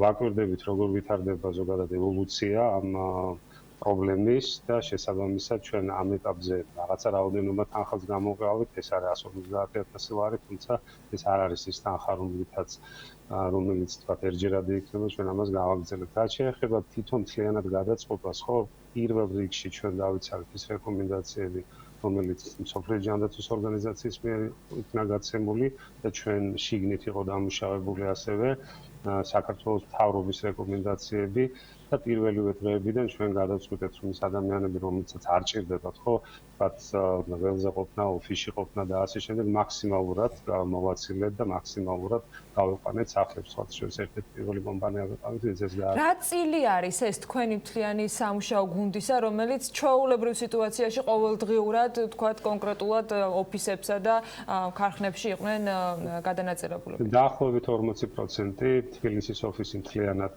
დისტანციურ მმართველობაზეა გადასული, რომელიც ახლა სახლიდან გერთვებით 16 მარტიდან ასე მუშაობთ, ვიყენებთ ყველა საინფორმაციო ტექნოლოგიურ საშუალებას, რითიც გრძნობთ თავს ისე თითქოს ერთმანეთის გვერდით ვართ. ანუ ეს პრობლემა პრაქტიკულად შესაძლებლად გადავაქციეთ. ამ კონკრეტულ შემთხვევაში მეცაც გეტყვით, ჩვენ ეგრეთ წოდებული happy hour-იც კი მოვაწყეთ ლუდისმა ონლაინ. საინტერესო იყო და სხვათა შორის ვიმეორებთ მე ამ ყველაფერს. მაგრამ ყველაზე მნიშვნელოვანი რაც მე მინდა აღვნიშნო არის ის, რომ ჩვენი ყველაზე დიდი პასუხისმგებლობა ბიზნეს საზოგადოების არის ის, რომ ჩვენ წარმოება არ შევაჩეროთ, გავაგრძელოთ და ყველაზე მნიშვნელოვანი კომპონენტი არის ადამიანები დასაქმებულები შევინარჩუნოთ. მიუხედავად იმისა, რომ ჩვენ ბაზარზე პრაქტიკულად გვაქვს მოთხოვნის შოკი და ბაზარი მცირდება სამწუხაროდ, მიუხედავად ამისა, ჩვენი მტკიცე გადაწყვეტილებაა, რომ ჩვენი თანამშრომლები შევინარჩუნოთ ყველა და ხელფასები შევინარჩუნოთ იმისათვის, რომ ადამიანებმა ისედაც გარე ამდენი პრობლემის ფონზე არ იგრძნონ თავი უფრო მეტად ასე შეჭირებულად. თქვენ 150,000 ლარი ახსენეთ, როგორც ეს მხოლოდ პირველადი და საწყისი ინექცია იმ პროგრამებიდან. მინდა ამაზე ცოტა ჩაშლილად ვისაუბროთ, ანუ რა გამოიყო პრიორიტეტებიდან და რა მიმართულებებით აპირებთ ეგრეთ წოდებულ პროგრამებზე ამ ყველაფრის გადანაწილებას. კი, რა თქმა უნდა, ჩვენ უკვე დავიწყეთ, ეს არის პირველი, ასე ვთქვათ, დონაცია ჩვენი მხრიდან, სამ ნაწილად გავყავით, რა თქმა უნდა, ეს არის სახელმწიფოს ადმინისტრირებულ ფონდში 50000 ლარი, მეორე 50000 ლარი ჩვენ ნატახტარის ფონდის საშუალებით, თქვენ იცით, რომ ბოლო 8 წელია ჩვენ ნატახტარის ფონდი გვაქვს და იქ მზრუნველობა მოკლებულ ახალგაზრდების მხარდაჭერისკენა მიმართული, აი მაგალითისათვის ხომ კიდევ ერთი 50000 ლარი ამ ფონდის საშუალებით, მაგალითისათვის ჩვენ ფსიქოლოგიურ ონლაინ კონსულტაციები დაწყებული ბინის ქირით, მედიკამენტები, ну განსაკუთრებით იმ ადამიანებს, ვინც რისკ ჯგუფში არიან ჩვენი ბენეფიციარები, ონლაინ ლექციებისათვის საჭირო მაგალითად ყავს სტუდენტები, რომელთაც კომპიუტერი არ ქონიათ სამწუხაროდ და ასე შემდეგ, ანუ კომპიუტერული ტექნიკით უზრუნველყოფა არის ჩვენი მოსახურების სფეროში ყოფი, ასე თქვა ჩვენი ბენეფიციარებიც, რომლებმაც სამსახურები დაკარგეს, მათ ხელფასის შენარჩუნება და ასე შემდეგ, ანუ მთელი პაკეტი და კიდევ ერთხელ ვამბობ, რომ ეს არის ამ პერიოდის განმავლობაში, იმედი გვაქვს, რომ ეს მალე დამთავრდება ეს ყველაფერი და ვთქვათ, ჩვეულ რიტმს დაუბრუნდებით, თუმცა შედეგებისა და რესურსების გათვალისწინებით დღეს ესეთი სიტუაცია გვაქვს. პლუს ამას მესამე 50000 ლარი პირდაპირ არის სოლიდარობა აბსოლუტურად იმ ადამიანებისათვის, ვისაც ყველაზე მეტად ჭირდება თანადგომა, მაგალითისათვის 25000 ლარი თუ არ ვწდები მოხმარდა ვიყიდეთ სადეზინფექციო ხსნარები, ეს 2 თვის სამყოფია ინფექციური სამართლოსთვის, ესეც 2 თვის შემდეგ კიდევ გადავხედავ და გავაგრძელებ და პლუს უფასო პროდუქცია ყველა იმ ადამიანებს, ვისაც ჭირდება ეს მაგალითად გახალისება ლიმონათი და ვიცით რომ ყველას გვიჭირს ახლა არავის არ უმხვის ამ პერიოდში და მაგალითად 70 წელს გადაცილებული მოსახლეობა, სოციალურად დაუცველი ადამიანები, მაგალითად 154 მთავრობის კოლცენტრი. ხო, აი ჩვენ გვიხარო და როდესაც მათ ამ ძიმე შრომის პირობებში, ნატახტარის ლიმონათები გაუგზავნეთ. ისევე როგორც კარანტინში ყოფ ადამიანებს, მედპერსონალს და ასე შემდეგ. თუ სწორად მახსოვს ბატონიკოს იყო რაღაც ფონდთან დაკავშირებითაც საუბარი, ეს რას განეკუთვნება ეს ნაწილიც რომ გითხრა და რაზე არის საუბარი? ეს ფონდი, ნატახტარის ფონდი ვახსენეთ და კიდე არის მეორე, ასე ვთქვათ, ჩვენი მეგობრები, ასე ვთქვათ, პროფესიული მხარდაჭერის თვალსაზრისით არიან ადამიანები, რომლებიც ჩვენთან თანამშრომლობენ, განსაკუთრებით ხორეკა სექტორიდან, ბარმენები, მათ ყველაზე მეტად მათ შეეხოთ დაკარგეს სამუშაო ადგილები და მაგალითად 25000 ლარი მათ გაუნაწილეთ და ეს პროცესი უკვე დავიწყეთ. კი, ძალიან ცოტა ბევრი არ არის, თუმცა ეს ასაჩუქრება არათების სუპერმარკეტის და ამ ასე ვთქვათ ბარმენთა ასოციაციის საშუალებით ჩვენ მათ მივაწოდეთ და ეს პროცესი ახლა მიმდინარეობს. ანუ ეს ყველაფერი ჩვენ შეგვეძლო ერთიანად ვთქვათ, ავიღო ეს თანხა და გადაგვერიცხა სადღაცაც, მაგრამ ეს ჩვენი პასუხისმგებლობაა, რომ უბრალოდ ჩვენ მათთან უფრო ახლო ვიყოთ. ეს ერთია, რომ ვიღაცას თანხას რიცხავ, ვთქვათ მაგალითად რაიმე ფონდში, მაგრამ მეორეა, როდესაც ამის ადმინისტრირებასაც აკეთებს, ეს უფრო მეტი ხალისია, უფრო მეტი ურთიერთობაა, კი, ურთიერთობა ონლაინ მედის ახლა, მაგრამ ყოველ შემთხვევაში უფრო მეტი შეხება გვაქვს, რაც დარწმუნებით შემიძლია ვთქვა, რომ გადაგვატანინებს ამ მოგებულობას. ნამდვილად მნიშვნელოვანი ნაწილი არის აქტივობის შენარჩუნება მათ შორის სამხრივ. ერთი კითხვა მინდა კიდევ დაგისვათ. წარმოების პროცესი აღწერეთ კიდეც სრულად, რომ არის გადაწყობილი, შეცვლილი სამუშაო საათების რაოდენობა არის განსხვავებულ რეჟიმზე გადართული და ასე შემდეგ. აი ამ პროცესზე მინდა რომ კიდევ უფრო მეტი გითხრათ და ასევე მინდა გითხოთ, თქვენც აღნიშნეთ, რომ ბაზარს აქვს შოკი მოთხოვნის შემცირებასთან დაკავშირებით. თუ შეგიძლიათ უფრო მეტი გითხრათ, შეამცირეთ თუ არა თქვენს წარმოება და რა ხდება ამ მიმართულებით? სტრატეგიულად უყურებთ ამ ყველაფერს, როგორც თქვით, რომ არავინ არ არის დაზღვეული, არ ვიცით რა მოხდება, როგორი ევოლუცია იქნება გარეთ, თქვათ ამ პანდემიის, ზოგადად ამ საკითხის. შესაბამისად, ჩვენ განსაზღვრეთ აბსოლუტურად განსხვავებული, ასე ვთქვათ, ცვლები, შიფტები 2-12 საათიანი. რაც იმას ნიშნავს, რომ ჩვენ მაქსიმალურად ვცდილობთ, რომ როგორც მინიმუმ 2 კვირის, ასე ვთქვათ, მარაგები შევქმნათ პროდუქციის თვალსაზრისით, მიუხედავად იმისა, რომ ტელეფონიკა სექტორი დაახლოებით 20% ჩვენი ბიზნესის გაჩერებულია, მთელი ინდუსტრიის, მოდი ასე ვთქვათ, რაც იმას ნიშნავს, რომ ლოგიკურად ჩვენ უნდა შეგვემცირებინა წარმოება, თუმცა წარმოებას არ ვამცირებთ, ჩვენ ვქმნით იმ სტოკებს, იმ რაოდენობას, სისტემას, რომელიც შესაძლო რაღაცა გართულების პერიოდში ჩვენ საშუალებას მოგცემს ბუფერის ზონით მოქმედების. პლუს ამას ეს ასევე კარგი საშუალებაა ჩვენ თანამშრომლების დასაქმების და მათი სამუშაო ადგილების შენარჩუნების. ანუ ჩვენ as usual ესე ვეღარ ვაგრძელებთ ბიზნესს, თუმცა ეს კარგი შესაძლებლობაც იქნა, თქვათ, ოპტიმიზაციის, ზოგადად სამუშაო საათების დროს, ადამიანების, იმას, რასაც ადრე ჩვენ ყურადღებას არ ვაქცევდით, შეიძლება ნომერ პირველი საჭიროება გახდა ჩვენთვის, რომ უფრო მეტად, ასე ვთქვათ, ლინჭლე გახდეს ორგანიზაცია და უფრო მეტი, ასე ვთქვათ, შესაძლებლობები აღმოაჩინოს თუნდაც ამ პრობლემიდან. მათ შორის არა პერსპექტივას თქვენ ხშირად ესწრებით სამთავრობო შეხვედრებს კოორდინაციისას ეს იქნება ბიზნეს ომბუდსმენის ფორმატში თუ სხვა ხედავთ თუ არა და გაქვთ თუ არა რაიმე ტიპის შეგრძნებები გულისხმობ პროგნოზირებიდან გამომდინარე პროეკონომიკას შესაძლოა იმ შეზღუდვებიდან გამომდინარე რაც პანდემიიდან მომდინარეობს დაუბრუნდეს გარკვეული ახსნა საიმისოთ რომ ნელ-ნელა ძალიან ნელ-ნელა დაუბრუნდეთ გადაწყობილ მაგრამ მაინც შედარებით ძველ ტემპს. შეიძლება ძალიან ოპტიმისტურია ახლა რასაც ვიტყვი, თუმცა ეს კრიზისი პრაქტიკულად შეიძლება უსერიოზულეს წყალობად იქცეს ქვეყნის ეკონომიკის რესტრუქტურიზაციის თვალსაზრისით მომავალში. უფრო კონკრეტულად თუ შეიძლება? უფრო კონკრეტულად რომ ჩვენ ის რომ ტურიზმის სექტორი იყო თითქმის 20+ ჩვენი ინდუსტრიის და ჩვენ რაოდენობაზე ვმუშაობდით და არაღირებულებაზე, ამ ეტაპზე შეიძლება პრაქტიკულად ჩვენ გადავეწყოთ უღირებულებაზე და არა რაოდენობაზე და განსაკუთრებით ის სეგმენტი განსაზღვროთ კონკრეტულ საკითხებს საუბრობ რომელიც უფრო მეტი შემოსავლის იქნება ქვეყნისათვის. შემდეგ წარმოების საშუალებები შესაძლებელია უკვე საქართველოში შეიქმნას ის წარმოებები რომლებიც პრაქტიკულად ჩვენ უყურებთ სოფლიოში რომ ჩინეთი აღარ იქნება სოფლიოს ჰაბი ასე ვთქვათ წარმოების და მიწოდების ციკლის ამ ნაწილს ყველა ქვეყანა ცდილობს რომ პრაქტიკულად სხვანაირად შეხედოს როგორც თქვა მანამდე როგორც იყო თქვა კრიზისამდე პერიოდში რაც იმას ნიშნავს რომ დაიწყებენ და ეს უკვე გაცხადდა რამდენიმე ქვეყანამ განაცხადა წარმოების გადატანის უკვე ჩინეთიდან საქართველოს შეიძლება იყოს საუკეთესო ქვეყანა იმ თვალსაზრისით რომ ჩვენ გვაქვს პრაქტიკულად თავისუფალი ვაჭრობის სარტყელი ჩვენს გარშემო ძალიან დიდ ასე ვთქვათ ტერიტორიაზე ესე შეიძლება შესაძლებლობად იქცეს და რა თქმა უნდა ჩვენ აბსოლუტურად განსხვავებულად უნდა შევხედოთ ჩვენი ეკონომიკის დაგეგმარებას და ეს პრაქტიკულად ამ პრობლემიდან გამომდინარე ჩვენ უკვე დღის წესრიგში დგას, სხვანაირად არ შეიძლება სასურსათო უზრუნველყოფა და უსაფრთხოება ნომერ პირველი საკითხი იქნება, იმიტომ რომ ჩვენ დავინახეთ, რომ პირველივე რაღაცა კრიზისის დროს არის ქვეყნების რომლებმაც ექსპორტი გააჩერეს, რაც აბსოლუტურად არასწორია, ჩემი ვთქვათ ხედვიდან, რამოდენიმე დღის უკან იყო ეს გადაწყვეტილება, რაც იმას ნიშნავს, რომ ჩვენ ის ტრადიციული, ასე ვთქვათ, მიწოდების ჯაჭვი, რომელიც სოფლიოში იყო ჩამოყალიბებული, ის აღარ იქნება და კიდევ ერთხელ ვამბობ, ეს საუკეთესო საშუალება იქნება, რომ ჩვენ ადგილობრივად განავითაროთ ჩვენი ბიზნესები, ინდუსტრიები და ასე შემდეგ და უფრო მეტი შეიძლება შემდგომ რაღაც არ ჟღერდეს ნორმალურად, მაგრამ უფრო მეტი პროტექციონიზმი დასაწყისისათვის, იმისათვის, რომ ალტერნატივი იყოს, ანუ დაიწყოს მუშაობა ბევრმა ისეთმა სფერომ, რომელიც ყურადღების მიღმართ შებოდა.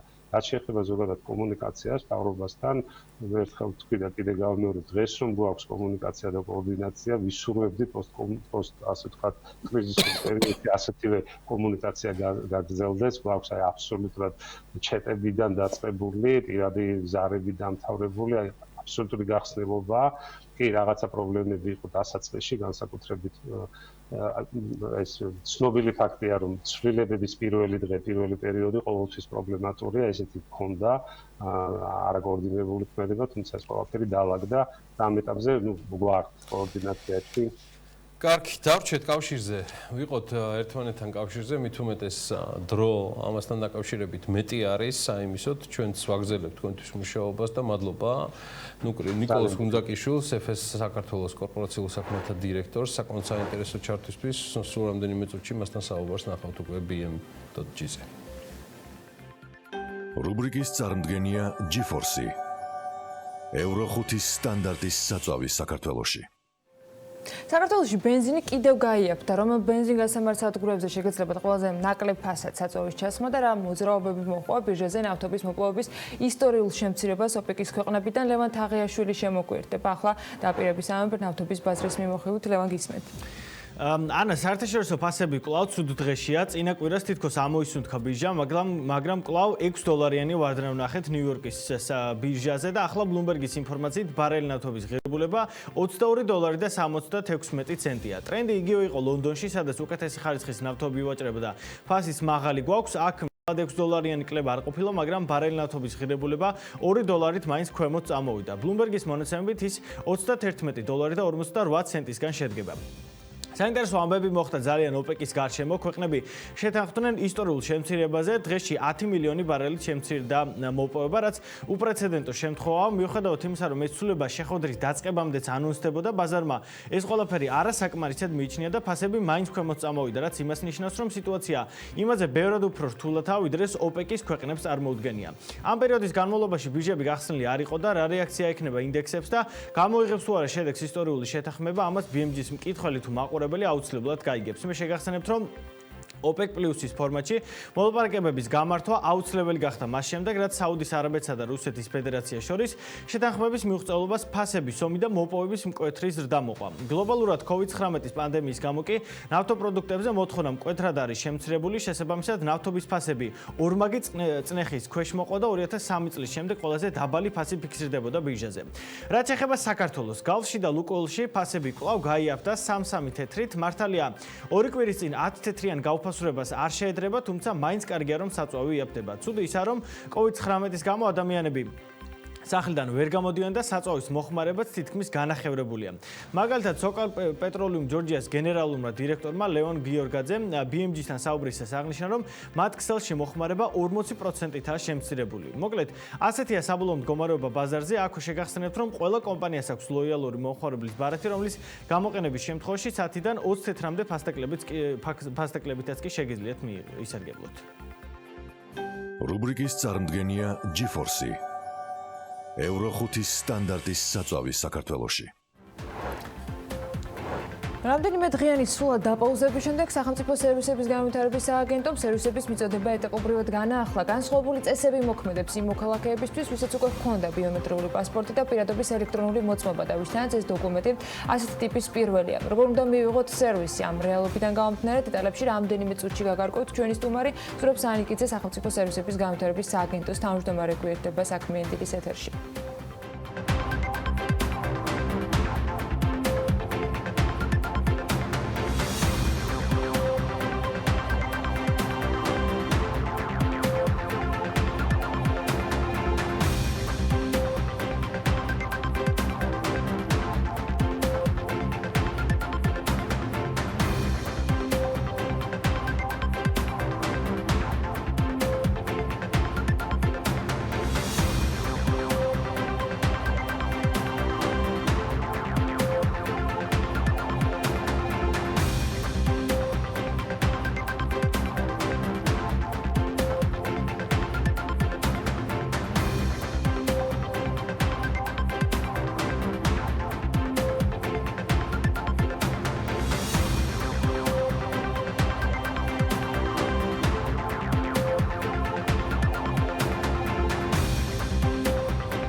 სამყარო რთული ახალი რეალობის წინაშე აღმოჩნდა, მაგრამ არსებობენ ჩვენი დროის გმირები. ისინი, ვინც ამ რეალობაში თავდაუზოგავად იბრძვიან ჩვენი ჯანმრთელობისთვის. სწორედ ამიტომ თქვენთან ერთად ვიწყებთ კამპანიას გალფი ექიმებისთვის. 19 აპრილის ჩათვლით გალფ კლუბის ბარათით ჩასხმული თითოეული ლიტრი საწვავიდან 5 თეთრი გადაირიცხება კამპანიის ფონდში და თანხა გადანაწილდება ყველა იმ ექიმსა თუ ექთანზე, ვინც ჩართულია ვირუსის დაძლევის პროცესში. ჩვენ ერთად დავძლევთ გალფი ექიმებისთვის. გაორმაგებული ჯეკპოტები კრისტალბეთის მაგიდის თამაშებში. ნებისმიერ კეშ და სპინ თამაშში შენ შეგიძლია მოიგო. წილი 300,000 ლარიდან და უახლესი Range Rover-ი. კრისტალბეთი, მუდამ ნომერი პირველი. დედიკო, იცი საიდან მოდის მაიონეზი? მე ვიცი პატარა. შენ? მე არ ვიცი.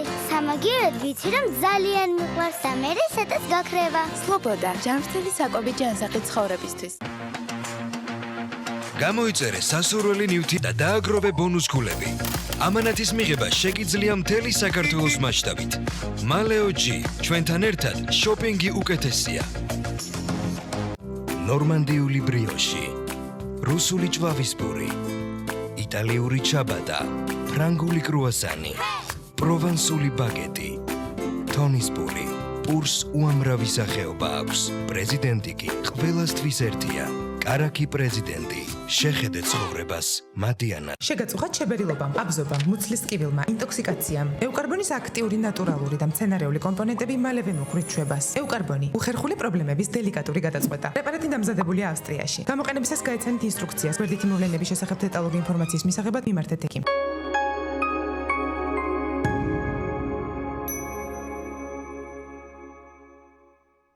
სანამ შინ დარჩენა სამოქალაქო პასუხისმგებლობა. სანამ ქართული ბიზნესი უდიდესი გამოწვევის წინაშე დგას. სანამ ჩვენი ყურადღება ტელეეკრანისკენ კიდევ უფრო მეტადაა მიმართული. TV პირველი ქართულ ბიზნესს ფართოდ უღებს კარს. გამოიყენეთ ჩვენი საეთერო დრო. მოუყევით ხალხს თქვენს კომპანიებზე. დაგვიკავშირდით და გაიგეთ მეტი. TV პირველი. ქართული საქმის შუაგულში.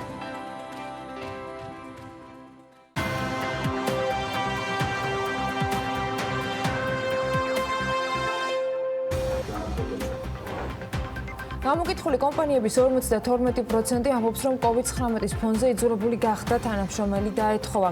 კვლევამ საქართველოს სავაჭრო სამრეწველო პალატამ COVID-19-ის ბიზნესებზე გავლენის შესაფასებლად ჩაატარა.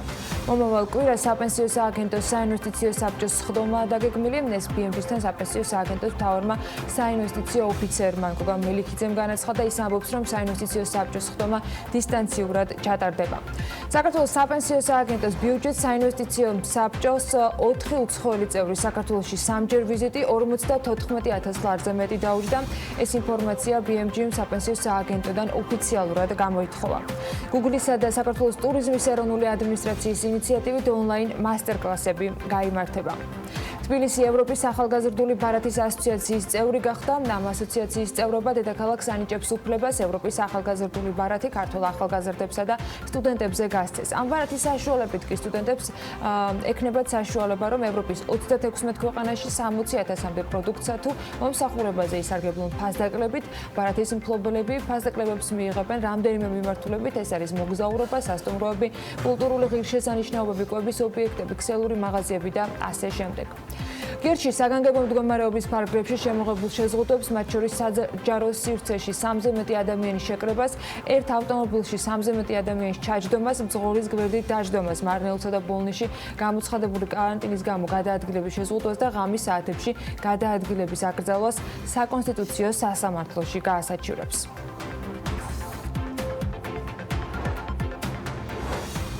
სამართალდამცველების მიერ განხორციელებული მონიტორინგის შედეგად მთელი ქვეყნის მასშტაბით საგანგებო მდგომარეობის რეჟიმის და ეგრეთ წოდებული კომენდანტის საათის შეზღუდვების დარღვევის 178 ახალი ფაქტია გამოვლენილი. 11 აპრილის 21 საათიდან 12 აპრილის დილის 6 საათამდე კომენდანტის საათის დარღვევის ფაქტზე 94 მოქალაქე დაჯარიმდა. გარდა ამისა, შინაგან საქმეთა სამინისტროს ინფორმაციით, საჯარო სივრცეში 3-ზე მეტი პირის შეკრების შეზღუდვის და 2 მეტრიანი სოციალური დისტანციის დაუცველობის გამო 60 მოქალაქეა დაჯარიმებული. პოლიცია დაავადებათა კონტროლის ეროვნულ ცენტრთან ერთად თვით იზოლაციაში მყოფი მოქალაქეების მკაცრ კონტროლსაც განაგრძობს და ამ რეჟიმის დარღვევის გამო 5 მოქალაქეზე დაიწერა ჯარიმა. თუნდაც ისთვისაც დაკავებული. მთავრობის გადაწყვეტილებით კიდევ ერთხელ გაფართოვდა იმ ეკონომიკური საქმიანობების ჩამონათვალი, რომელიც საგანგებო მდგომარეობის პერიოდში არ ჩერდება. მთავრობის გადაწყვეტილებით ამ ჩამონათვალს ემატება დასაწყობებისა და შენახვების საქმიანობა, სამუშაო ადგილზე საწყობში არ უმეტეს 5 ადამიანის მუშაობა, გარდა საბაჟო საწყობების. ასევე დაშვებული ეკონომიკური საქმიანობებისათვის შესაფუთი მასალების ტარის წარმოება, მიწოდება და რეალიზაცია, ეტიკეტირებისა და ეტიკეტირებასთან დაკავშირებული საქმიანობა.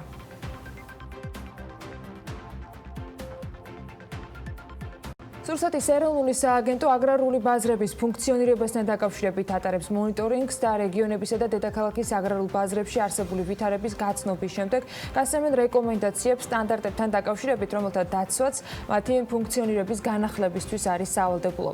სამინისტროს შესაბამისი სამსახურის ინფორმაციით აგრარული ბაზრების ადმინისტრაციის მიმართვის საფუძველზე რუსეთის ეროვნული სააგენტო მონიტორინგს განახორციელებს და ობიექტები ფუნქციონირებას მხოლოდ იმ შემთხვევაში შეძლებენ, თუ დადგენილ მოთხოვნებს დააკმაყოფილებენ.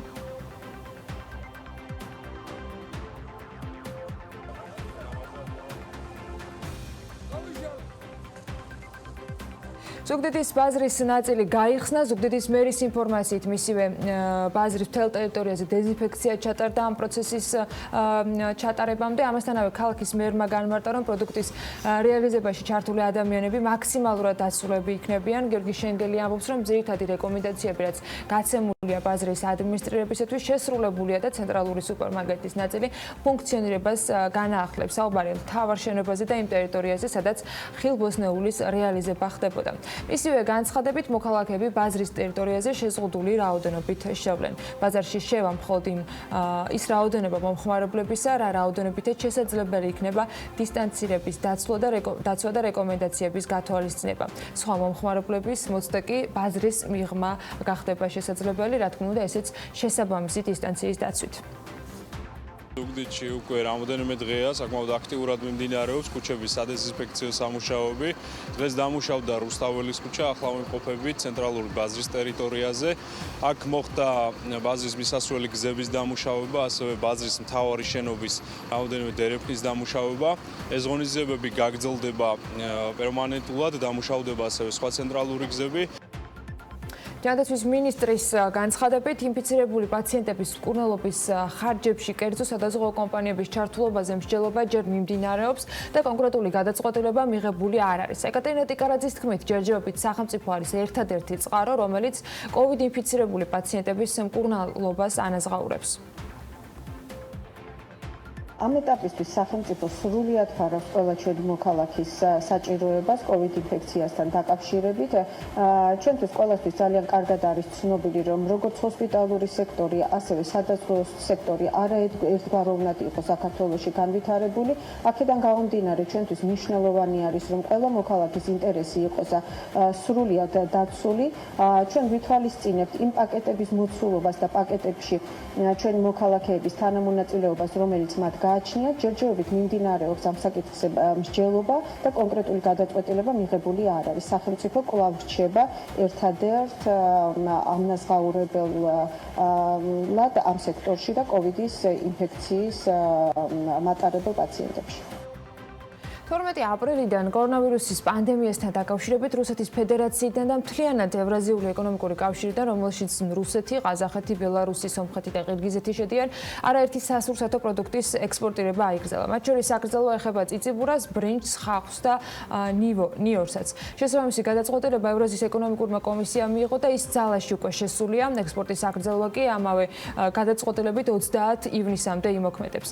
ჩვენ მოვიკვლიეთ, რა თქმა უნდა, ამ პროდუქტების წარმომავლობა საქართველოში საიდან არის ხოლმე უმეტესად და საქსტატის მიხედვით კონკრეტულად წიწიბურას იმპორტის შემთხვევაში მაგალითად 68% სწორედ ევრაზიულ კავშირზე მოდის.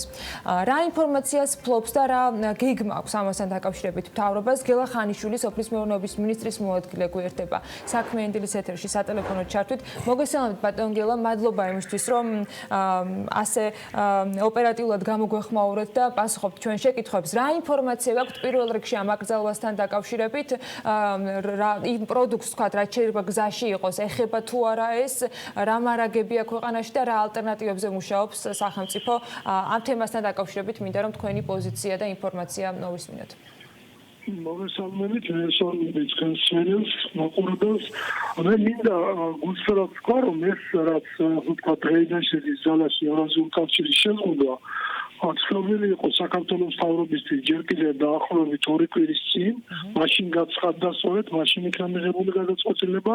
შესაბამისად, საქართველოს მთავრობას უკვე აქვს მიღებული ღონისძიებები, რომელიც ეხება ბაზრის დივერსიფიცირებას. თქვენ მან მართებულად აღნიშნეთ, რომ ძირითადად ციციბურასთან დაკავშირებული პრობლემებია, რომელიც თითქმის 86%-ია ევრაზიის კავშირიდან, მაგრამ არსებობს სხვა ქვეყნები, არსებობს აზიის ქვეყნები, ევროპის ქვეყნები, რომელთანაც ჩვენ გვაქვს ურთიერთობა და მათ შორის ციციბურად შემოქმედა იქიდან და სხვა დასახელება, რომელიც მანდ არის ჩამოყალიბებული. ამავე დროს ქვეყანაში ჩვენ გვაქვს ის მარაგები, რომელზედაც ჩვენ მუდმივად საუბრობთ, ეს ორთვიანი გარდამავალი მარაგები შევსებულია ქვეყანაში, მუდმივად ხდება განახლება გარემოსდაცვას სოფლის მეურნეობის სამინისტროს მის მინისტრს ბატონო დავიცაშვილს ყოველდღიურ კონტროლზე აქვს აყვანილი არა მარტო მარაგები ქვეყანაში, არამედ თუ რა იმპორტი განხორციელდა, რა შემოდის, როგორია მოხმარება, то ფიქრობ რომ თვალსაზრისით ჩვენი მოსახლეობა მინდა რომ სიგად იყოს. ციციბურა არ არის მაინც ის მოთხოვნის საკუთრება, რომელსაც ჩანაცვლებადი და ალტერნატიული პროდუქცია არ კონდეს, ბევრი რამით შეიძლება ჩანაცვლებული იყოს მის მოხმარება, მაგრამ ამ ეტაპზე ჩვენ არანაირი საფრთხე იმასთან დაკავშირებით, რომ ციციბურაში რა პრობლემა იყოს, არ გვემუქრება. რაც შეეხება იმ კითხვებს, რომელზედაც თქვენ დასვით კითხვა, ისაც კონტრაქტები აქვს საქართველოს შესაძლოა იმპორტის განმახორციელებელი კომპანიებს წარმატებით ხორციელდება, არანაირი შეზღუდვა მას არ ეხება.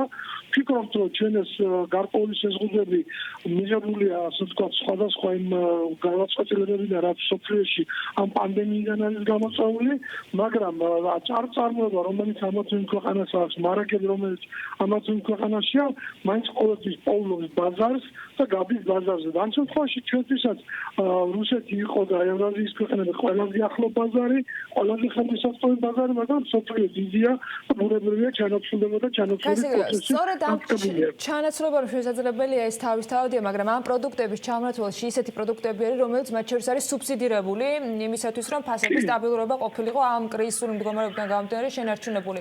თქვენ დარწმუნებულია, რომ ამ მიმართულებითაც გექნებათ, რადგან ამდენი ხანია მუშაობთ, მოკვლეული ინფორმაცია, დაჭირდება თუ არა შესაბამისად ამ სუბსიდიის მიუხედავად სხვა რაიმე ღონისძიების გატარება იმპორტიორი იქნება ეს თუ სახელმწიფო იმისათვის, რომ ფასების სხვაობა არ დადგინდეს, არ დაგვიდგეს რეალობის წინაშე იმის გათვალისწინებით, რომ თუ ახლოდან შემოქონდა შესაბამისად ნაკლებს ხარჯავდით მაგალითად ლოგისტიკაზე და თუ თქვა სხვა ქვეყნებიდან გადავწყვეტთ ახლა და დაგვჭირდება რომ მომარაგება გავაგრძელოთ, შეიძლება ეს ფასი გაიზარდოს. აი აქ ელოდებით თუ არა ფასის ცვლილებას და სქემა ხო არ შეიძლება გადაეწყოს მათ შორის სუბსიდიისა იმ ფონზე, რომ თქვა ახალ ბაზრებზე მოგვიწევს გასვლა. რა თქმა უნდა, თქვენ აბსოლუტურად ლოგიკურ და სწორ კითხვას აქვთ, მაგაზეც მუშაობთ ჩემი სამინისტრო. მე მინდა გითხრათ, რომ ფაოს მონაცემებით ბოლო პერიოდში დაახლოებით 2-3 კვირაზეა საუბარი, სოფლიო ბაზრებზე მნიშვნელოვან კლებას განიცდის ძირითადი სასურსათო კალათა. მათ შორის შაქარი, რომელსაც 19%-იანი კლება აქვს, ზეთი, რომელსაც 11%-იანი კლება აქვს, ასე შემდგომ და შესაბამისად ჩვენ კონკრეტული სიტუაცია, როდესაც დადგება, იმოქმედებს მის ადეკვატურად, იმიტომ რომ არსებული სიტუაციის მიხედვით, პირიქით სოფლიო ბაზარზე პროდუქციის მოხმარების შემცირებამ რეალურად გამოიწვია ფასების ქვემოწამოსვლა, ანუ გაიაფება ცალკეულ პროდუქციებში, ცალკეულ ქვეყნებში. მაგრამ ჩვენ კონკრეტულად მაგალითად ციციბურაზე მე არ ამბობ დღევანდელი დროისთვის მაგალითი რა შეიძლება მომოქმედოს, მაგრამ საქართველოს მთავრობა მისე როგორც ასე ვთქვათ პრობლემის დასაწყისში ოპერატიულად იმყოფება და შესთავაზა იმპორტიორებს, რომ განახორციელებინათ კურსით გამოწვეული სუბსიდირება და დღეისათვის დაახლოებით 20 იმპორტიორზე მეცნავს უკვე ჩვენთან კავშირი და ხელშეკრულება მათ შორის ბიზნესის გაფორმებოდა და დანარჩენი გააფორმებდა იტალიაში საშუალებებით. ასევე ფიქრობთ, რომ იმ შემთხვევაში თუ წარმოიქმნება კიდე რაიმე დამატებითი საჭიროება, საქართველოს მთავრობა მიიღებს ადეკვატურ გადაწყვეტილებას.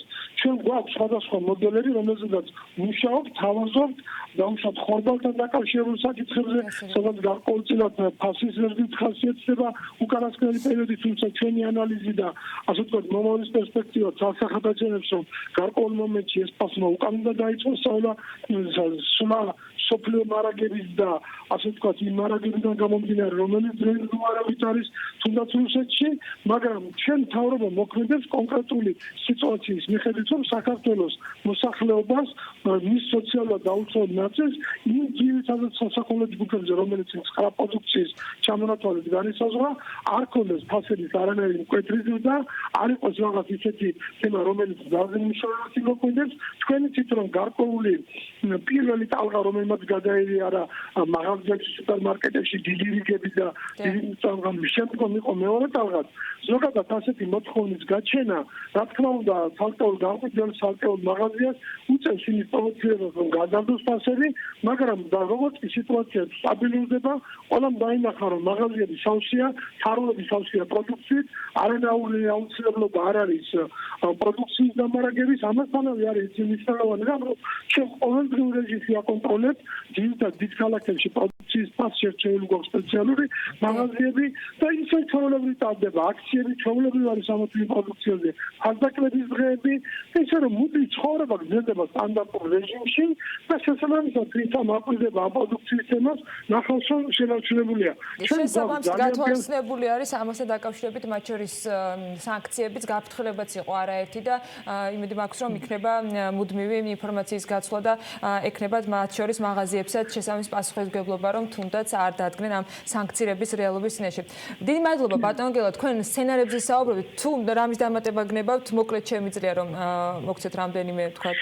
უბრალოდ მე მინდა ორივე სიტყვით კიდევ ერთხელ აღნიშნო, რომ მაღაზიები სავსეა, სასახელო მარაგები მუდმივად ივსება და რაც მინდა გაუფრთხილდეთ, იცით, არაერთი ზარი მიიღეს საქართველოს სხვადასხვა რეგიონზე პირადად, უცხოად ვიღაც იწყებს საუბარს, სადღაც პროდუქცია 100%-ით გაძვით და იწყებს დეტალების განუცდომას და აღმოაჩენს, რომ დაუშვათ ტომარა ფიზა შეიძლება რომ რაღაცა ვაჭარმა 2 ლარი ან 1 ლარი მოამატა. გაუფრთხილდეთ ამ შეფასებას, არსად 100%-იანი და 50 და 60%-იანი მატებები არც ყოფილა და ვერ იქნება, არის საკმარისი მარაგები, ხორბლის, თბილის, ძირითადი სასახელო ჯგუფების ზეთის, შაქარის და ასე შემდგომ და ჩვენ ამ მარაგებზე მუდმივი კონტროლი გვაქვს და ვფიქრობთ, რომ ჩვენ არანაირი პრობლემა როგორც სახელმწიფოს არ შეექმნება და შესაბამისად მოსახლეობას არ შეექმნება პრობლემა სასუხსო პროდუქტებთან დაკავშირებით. მე მგონი ამ ფოთვამ გადაიარა და ამასთან დაკავშირებით აღარ არის ესეთი აქტუალური, ესეთი ემოციური, ვთქვათ, წუხილები მოსახლეობის მხრიდან. მადლობა თქვენ ყოველთვის აქტიურად კომუნიკაციისათვის და იმისთვის, რომ მათ შორის ასეთი, ვთქვათ, წუხილების შემთხვევაში პასუხობთ ხოლმე კითხვებზე. გელა ხანიშვილი, სოფლის მეურნეობის მინისტრის მოადგილე იყო ჩვენი სტუმარი სატელეფონო ჩართვით საქმიანი დილის ეთერში. სულ რამდენიმე დღის წინ კი შეერთებულმა შტატებმა და მისი სახელით პრეზიდენტმა პრეტენზიების ჩამოთვლა დაიწყო ჩინეთთან მიმართებაში ვირუსის გავრცელების ნადავლი ინფორმირების გამო, ხურდება დანარჩენი მსოფლიოც. სხვადასხვა სახელმწიფოების ძირითადად სპეცსამსახურები მოუწოდებენ მთავრობებს, რომ ჩინეთთან დაკავშირებით დაფიქრდნენ გარკვეულ გადაწყვეტილებებზე. ამას შედარებით სიახლეებიდან რამდენიმე დღის წინანდელი იაპონიის გზავნილებია. იაპონია აპირებს კომპანიებს ჩინეთის დატოვებისთვის და თავიანთი წარმოების სხვაგან გადატანისთვის ფინანსური მხარდაჭერა აღმოუჩინოს 2 მილიარდ 200 მილიონ დოლარზეა საუბარი მობილიზებაზე. ეკონომიკური სტიმულირების პაკეტისთვის, რათა დაეხმაროს თავის წარმოებლებს, რომლებიც არიან ჩინეთში. და მიწოდების ქსელები კორონავირუსის გამო შეფერხდა. ამ შეთავაზების მიხედვით 220 მილიარდი იენი კომპანიებს ჩინეთიდან იაპონიაში წარმოების გადასატანად მოხმარდება. მოკლედ, გასაგებია ეს ყველაფერი, რამდენად არის ეს ყველაფერი საინტერესო და რამდენად არის ეს ყველაფერი შესაძლებლობა. ამაზე ვისაუბრებთ კეთი ბოჭორიშვილთან. კეთი ანაკლიასითის აღმასრულებელი დირექტორია და ყოველთვის არის ჩვენთვის სასურველი და საინტერესო რესპონდენტი. მე მას მივესალმები დილამშვიდობისა. დილამშვიდობისა, მოგესალმები გიორგი. დაწყებულია საკმაოდ საინტერესოდ მთელ მსოფლიოში ტრენდად ქცეული, ეგრეთ წოდებული შესაძლებლობებზე საუბარი, როგორც ასეთი, აქვს ამას საფუძველი ჩვენთვის ეკონომისტებისთვის, აქვს ამას საფუძველი ბიზნესმენებისთვის, ექსპერტებისთვის საფიქრალად, ის შავი ღრუბლები, რაც რეალურად ჩინეთის თავს იკრიბება ელის ერთადერთ თემას, ეს არის პანდემიის დასრულება, საიმისოთ რომ ამოიქოქოს. რაზე შეიძლება იყოს საუბარი? თქვენ საკმაოდ დიდი გამოცდილება გაქვთ იაპონიის ხელისუფლებასთან ურთიერთობის, ეს აისახა უკვე თქვენს აი ბოლო ასე ვთქვათ სამსახურში იგულისხმება ანაკლიასითი, როცა საკმაოდ სერიოზული და სოლიდური ხელშეკრულებები გაფორმდა. მახსოვს უპრეცედენტო იყო იგივე საგრანტო ხელშეკრულება, რომელიც იაპონიის მთავრობას და ანაკლიის თემაზე გაფორმდა. კეთი გისმენთ. მოგესალმებით, გიორგი, ნამდვილად მინდა აღვნიშნო, რომ უპრეცედენტო მოვლენები ვითარდება დღეს მსოფლიოში. რეალურად მსგავსი გადაწყობა ხდება ალბათ 2-3 დეკადაში ერთხელ და სწორედ ჩვენ ამ პერიოდში ვიმყოფებით. როდესაც ერთ-ერთი დიდი გადაწყობა დაახლოებით 30 წლის წინ მოხდა საბჭოთა კავშირის დაშლის შემდეგ, რეალურად აქ საქართველოს ვერ დაიჭირა თავისი ნიშა, იგივე მიწოდების საწარმოო ჯაჭვი და რეალურად ჩვენ ინტეგრირებული ვიყავით რუსეთის ან თურქეთის ან აღმოსავლეთ ევროპის კლასტერებში და რა თქმა უნდა თვითონ ჩინეთმა დაიმკვიდრა გლობალური წარმოების ესე რომ ვთქვათ ჰაბი გახდა და წარმოების 30% რეალურად ხდებოდა ჩინეთში. რეალურად ეს ტენდენციები პანდემიამდეც დაიწყო, თუმცა არა ასე აგრესიულად. ამის გამომწვევი მიზეზები იყო იგივე ეროვნული უსაფრთხოება, ასევე ბაზრების დივერსიფიკაცია, უფრო ახლოს რო იყო მომხმარებლების ბაზარი და ასე შემდეგ და ასე შემდეგ, თუმცა ამ პანდემიამ კიდევ უფრო დააჩქარა და ჩვენ რეალურად ხედავთ ქვეყნების აქტიურ ჩართულობას, რომლებიც ისინი ხელს ესე რომ ვთქვათ უწყობენ კომპანიებს, რომ რაც შეიძლება სწრაფად დატოვონ ჩინეთის ბაზარი და სხვა ქვეყანაში განახორციელონ რელოკაცია და შესაბამისად ამ შემთხვევაში საქართველოს უჩნდება ახალი შესაძლებლობა რომ მსოფლიოსთვის გახდეს ღირებული და რელევანტური და ეს ამ საწარმოები რა თქმა უნდა მთლიანადზე არაც საუბარი მიგაჩნიათ თუ არა მე მაქვს ეს განცდა და უბრალოდ მინდა თქვენგან დასტური თქვენ მეტი პრაქტიკული გამოცდილება გაქვთ აზიის ქვეყნებთან ბიზნეს თუ საჯარო სამსახურიდან გამომდინარე ურთიერთობისა, რომ ეს პრინციპში გარდაუვალია, რაც ჩინეთის მიმართ მოხდება, იგულისხმება ის რაღაცა შედარებით გაერთიანებული პრეტენზიები, რაც დასავლურ სამყაროს მასთან ექნება უახლოეს, არ ვიცი, კვირეებში. სამწუხაროდ ალბათ მინდა ვთქვა, რომ ეს გარდაუვალია, იმიტომ რომ კომპანიებში უკვე ასახული არის და როდესაც უკვე კომპანიებში ასახულია, ეს ნიშნავს, რომ ქმედებებზე არიან გადასული და გარდაუვალია უმრავლესობა კომპანიამ თავიანთი საქმიანობების გადატანა უკვე დაწყებული აქვს ეს პროცესი, თუმცა არა ძირითადი, მაგრამ ამ პანდემიის შემდეგ მე ვფიქრობ, რომ ეს პროცესები კიდევ უფრო დაჩქარდება. სულ ახალხანს იყო კვლევა გამოქვეყნებული Bank of America-ს კვლევითი ცენტრის მხრიდან, სადაც არა მხოლოდ მაკროეკონომიკური და პოლიტიკის ზონეზე იყო განხილული, არამედ 3000 კომპანიის კონკრეტული შესწავლა მოხდა, რომლის კაპიტალიზაციაც წარმოების კუთხით არის დაახლოებით 67 ტრილიონი და სწორედ ამ კომპანიების ტენდენციებიდან ჩანს ის, რომ კომპანიები ჩინეთს ტოვებენ და ახალ ბაზრებს ეძებენ. და ამ შემთხვევაში, რა თქმა უნდა, საქართველოს ძალიან როგორც შესაძლებლობები, ასევე ძალიან ბევრი მინუს, ესე რომ ვთქვათ, გამოსასწორებელი მიმართულებები აქვს, პრობლემებიც არის, რა თქმა უნდა, თუმცა გვაქვს უნიკალური შანსი, რომ ჩვენი ნიშა ვიპოვოთ და იგივე მსუბუქ მრეწველობაში და იგივე ინფორმატ გლობალურ სექტორში, რომელიც არის ავტონაწილები, რომელიც არის ფარმაცევტიკის ინდუსტრია და ჯანდაცვის ტექნიკა, რომელიც არის კვებითი პროდუქტები და სასმელები, საყოფაცხოვრებო ელექტროობა და ასე შემდეგ. აი ამ მიმართულებით ჩვენ გაგვაჩნია ძალიან კონკურენტუნარიანი გარემოებები, რომ მოვიზიდოთ ეს საერთაშორისო მულტინაციონალური კომპანიები. და ჩვენ ეს კვლევები გავაკეთეთ იაპონელ პარტნიორებთან ერთად და გიორგი შენ როგორც ახსენეთ, ჩვენ ეს უპრეცედენტო თანამშრომლობა იყო, როდესაც იაპონიის მთავრობამ კონკრეტულად ეკონომიკისა და ინდუსტრიის სამინისტრომ გამოყო გრანტი, 2 წამყვანი იაპონური კომპანია იყო ჩართული კონცეფცია ანაკლიის სპეციალური ეკონომიკური ზონის კონცეფციის შემუშავებაში. რეალურად მათ უნდათ რომ დაენახათ, რამდენად აქვს პოტენციალი იაპონურ კომპანიებს საქართველოს რელოკაციისთვის გამოეყენებინათ. და საკმაოდ პოზიტიური თანამშრომლობა იყო. შესაბამისად მოხდა სექტორების იდენტიფიცირება, მოხდა განსაზღვრა, რა ფაქტორები განსაზღვრავს, რატომ შეიძლება ჩვენ შევძლოთ ამ მიმართულებების დაინტერესება საქართველოში.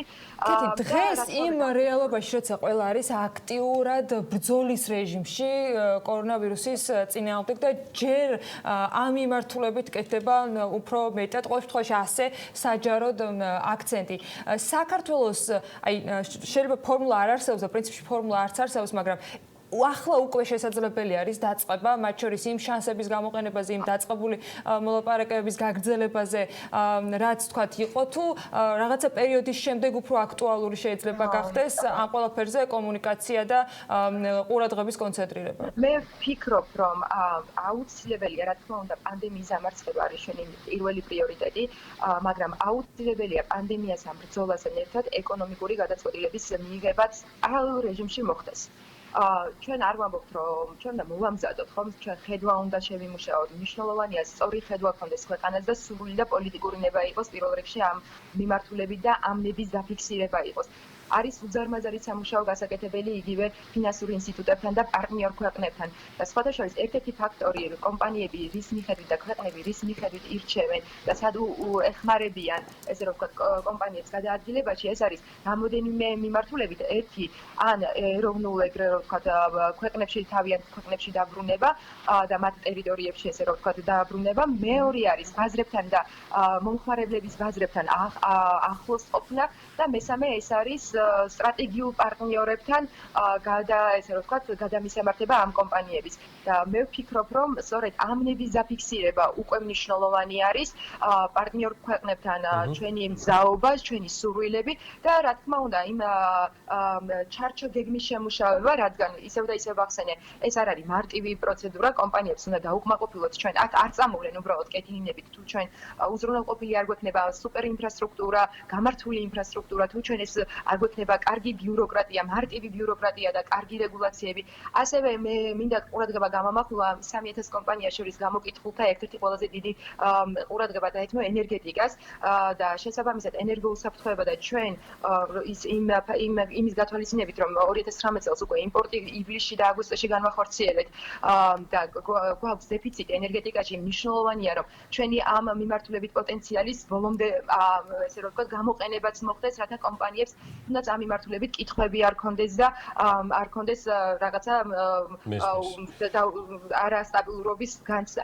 აი ეს ყველაფერი, რა თქმა უნდა, შესაძლებელია, რომ უკვე მუშავდებოდეს, უკვე ამ სტრატეგიაზე იყოს მუშაობა, უკვე მოხდეს კომუნიკაცია პარტნიორ ქვეყნებთან ერთად და რა თქმა უნდა, უკვე პანდემიასთან დამარცხების შემდეგ აქტიურ რეჟიმში გადავიდეთ.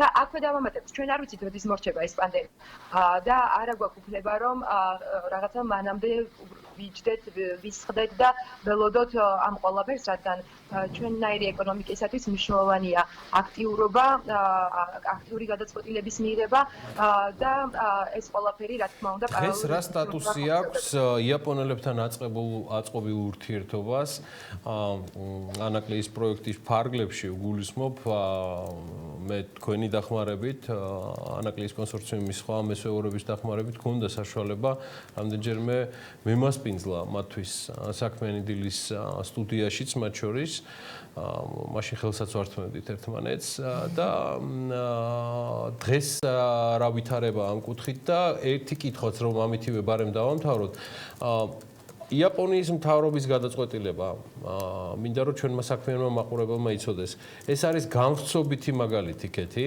ეს არ არის მხოლოდ იაპონია ჩინეთის თემა ამ შემთხვევაში ეს არის განხსობითი მაგალითი რომელსაც მოყვება იგივე ბრიტანეთის სპეცსამსახურების გამაფრთხილებელი ნოტა რომელიც მათ ბრიტანეთის მთავრობას გაუგზავნეს რამდენიმე კვირის წინ ამორქოქილი ამერიკელები ჩინეთის მიმართ მოდი აი ამ თემის გაერთიანებით დავასრულოთ თქვენთან ინტერვიუს დავიწყებ აი ბოლო კომენტარით კორეამაც უკვე დაანონსა ისეთი კომპანიების გამოსვლა ჩინეთის ბაზრიდან როგორც არის Hyundai, Samsung-ი, Hyundai-მ 8 საწარმოო დახურა ავტონაწილების მიმართულებით. ამიტომ ეს უკვე ჯაჭვური რეაქცია არის, ამას რა თქმა უნდა ევროპული, ამერიკული კომპანიები ყველა მიყვება და ძალიან ამ კვლევებში აქტიურად ჩანს ასევე ის ქვეყნები, რომლებზეც აკეთებენ აქცენტს და აი აქ ჩვენი ნიშის დაჭერა უმნიშვნელოვანესი არის.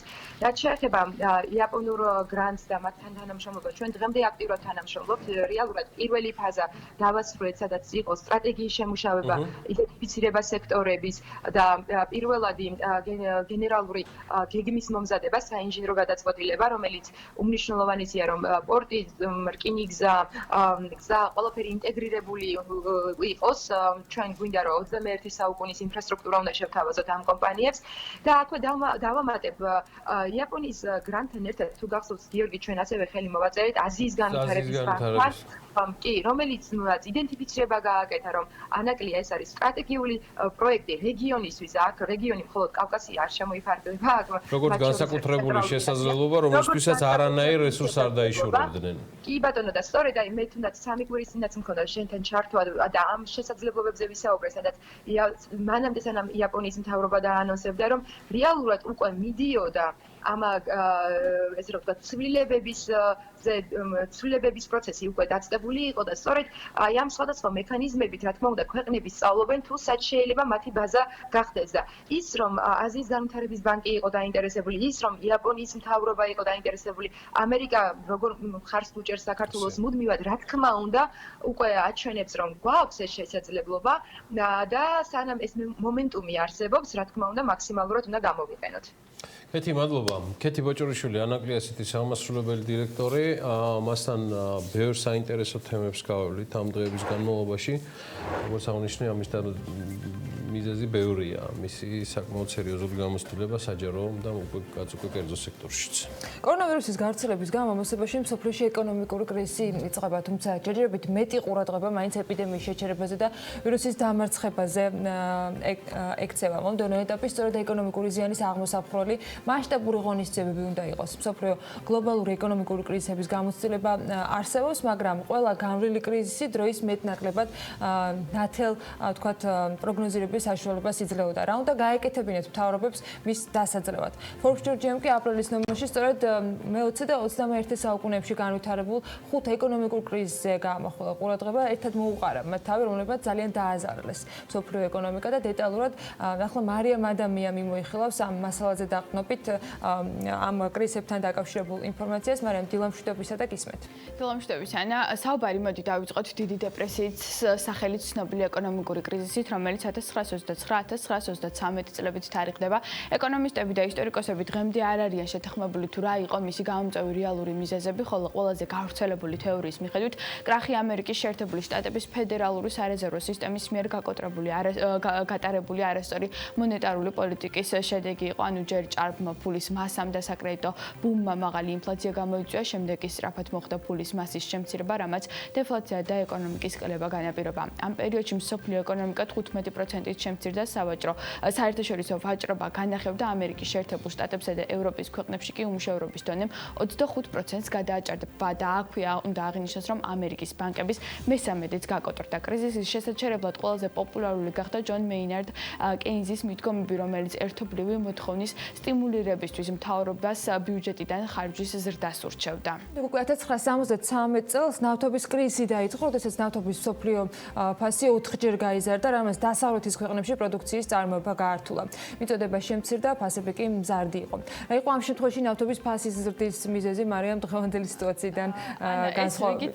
ანუ როგორც Forbes-ი წერს, ეს რიგით მეორე მსოფლიო ეკონომიკური კრიზისია, რომელსაც რამდენიმე მიზეზი ჰქონდა, მაგრამ ყველაზე მთავარი ნავთობექსპორტიორი არაბეთის ქვეყნების მიერ დასავლეთისთვის ნავთობის მიწოდებაზე დაწესებული ემბარგო იყო. ემბარგოს მიზეზი კი არაბული ქვეყნების კოალიციასა და ისრაელს შორის ომი გახლდათ. ნავთობის გაძვირების მიზეზი იყო ასევე ამერიკის შეერთებულ შტატებში ნავთობის მოპოვების შემცირება, ფიქსირებული კურსის სისტემის დასრულება, რასაც დოლარის გაუფასურება და მსოფლიოში ნავთობზე გაზრდილი მოთხოვნა მოჰყვა, ხოლო ნავთობზე ფასების ზრდის შედეგად მსოფლიო ეკონომიკა რეცესიაში შევიდა, თუმცა გამოსავალი მალევე იპოვეს და სწორი მიდგომა წარმოების დახმარება იყო და გადასახადებისა და რეგულაციების შემცირებით. ასევე საბანკო კრედიტზე ხელმისაწვდომობის ზრდაც მათ შორის სახელდებოდა. თუმცა უნდა ითქვას ისიც, რომ სანავთობო შოკი განმეორდა 79 წელს და ამჯერად ბარელი ნავთობის ფასი $15-დან $39-მდე გაიზარდა და ესეც არ იყო ნაკლები შოკი.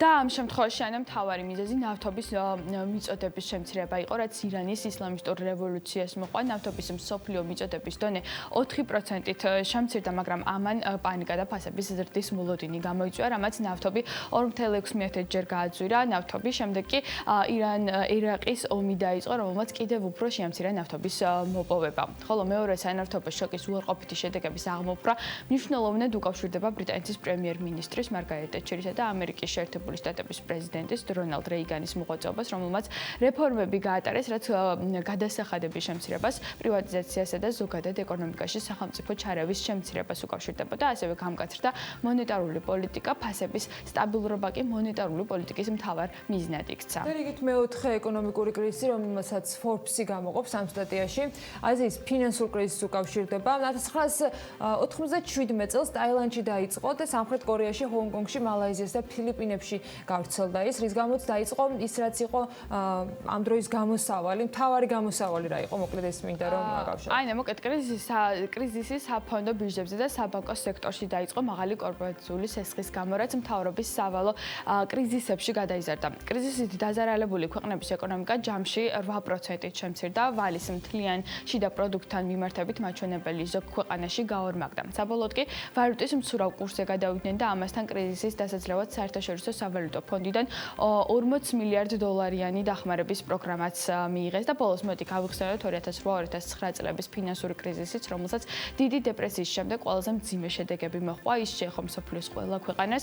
კრიზისი რეალურად 2007 წლის ზაფხულში დაიწყო, მსოფლიო ეკონომიკა კი 3.3%-ით შემცირდა. გაკოტრდა ბევრი ბანკი და საფინანსო ინსტიტუტი, ვინც არ გაკოტრდა, ძალიან დაზარალდა ნაციონალიზაციას დაექვემდებარა. გამოსარჩევია ამერიკული საინვესტიციო ბანკის 158 წლიანი ისტორიის მქონე Lehman Brothers-ის გაკოტრებაც, რამაც პანიკა გამოიწვია და კრიზისი გაამძაფრა. გარდა ამისა, კერძო საფინანსო სექტორს დახმარება სახელმწიფომ გაუწია, რამაც ქვეყნების სახელმწიფო ვალის მოცულობა გაზარდა. განვითარებულ ქვეყნებში უმუშევრობის დონე 5%-დან 9%-მდე გაიზარდა და მნიშვნელოვნად შემცირდა უძრავი ქონებისა და აქციის ფასები, რაც მათი მფლობელების გაღარიბებას ნიშნავს ცალსახად. და დავამტოთ, რომ ამ კრიზისიდან გამოსასვლელად მსოფლიოს რეალურად 2-3 წელი დასჭირდა და მთავრობებმა ძირითადად საბიუჯეტო დახმარების პროგრამებს მიმართეს და სწორედ ეს იყო იმ დროისათვის გამოსავლად შეთავაზებული, მათ შორის კერძო სექტორის. ასე, ანუ კრიზისიდან გამოსვლა მსოფლიომ 2010 წელს დაიწყო მოთხოვნის დასახალისებლად განვითარებული ქვეყნების ბანკებმა რეფინანსირების განაკვეთები მნიშვნელოვნად შეამცირეს და ამავე დროს საბანკო რეგულაციები გაამკაცრეს. ასეთი იყო მე-21 საუკუნეში განვითარებული 5 ეკონომიკური კრიზისი, რომლებმაც მნიშვნელოვნად დააზარალეს მსოფლიო ეკონომიკა, რაც შეეხება კორონავირუსით გამოწვეულ კრიზისს, როგორც დასაწყისში აღვნიშნეთ, ჯერ დავამარცხოთ ვირუსი და შემდეგ მივხვდეთ უკვე ეკონომიკასაც.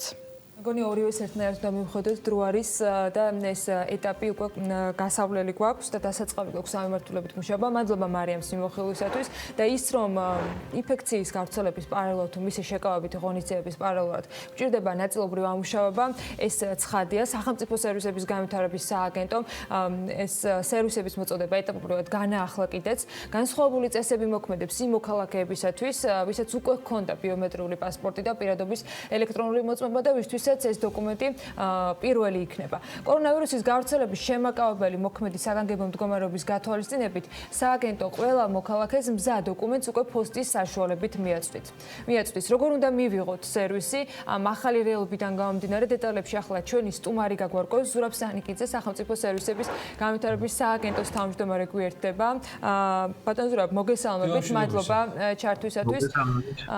როგორც ვიცით, ერთგვარი სრული დაპაუზების შემდეგ ნაწილობრივ აღდგა სააგენტოს მუშაობა. რა რეჟიმზე ხართ, როგორ მუშაობთ და რჩება თუ არა ვთქვათ ისეთი მომსახურებები, რომელსაც ადგილზე მოსვლა დაჭირდებათ ადამიანებს. მოგესალმებით, მივესალმებით ჩვენს მაყურებელს. როგორც იუსტიციის მინისტრმა დაანონსა, ფაქტობრივად იუსტიციის სამინისტროს ყველა სიპი სერვისების განვითარებას სიპმა ყველამ აღადგინა და ფაქტობრივად სრულად აღადგინა.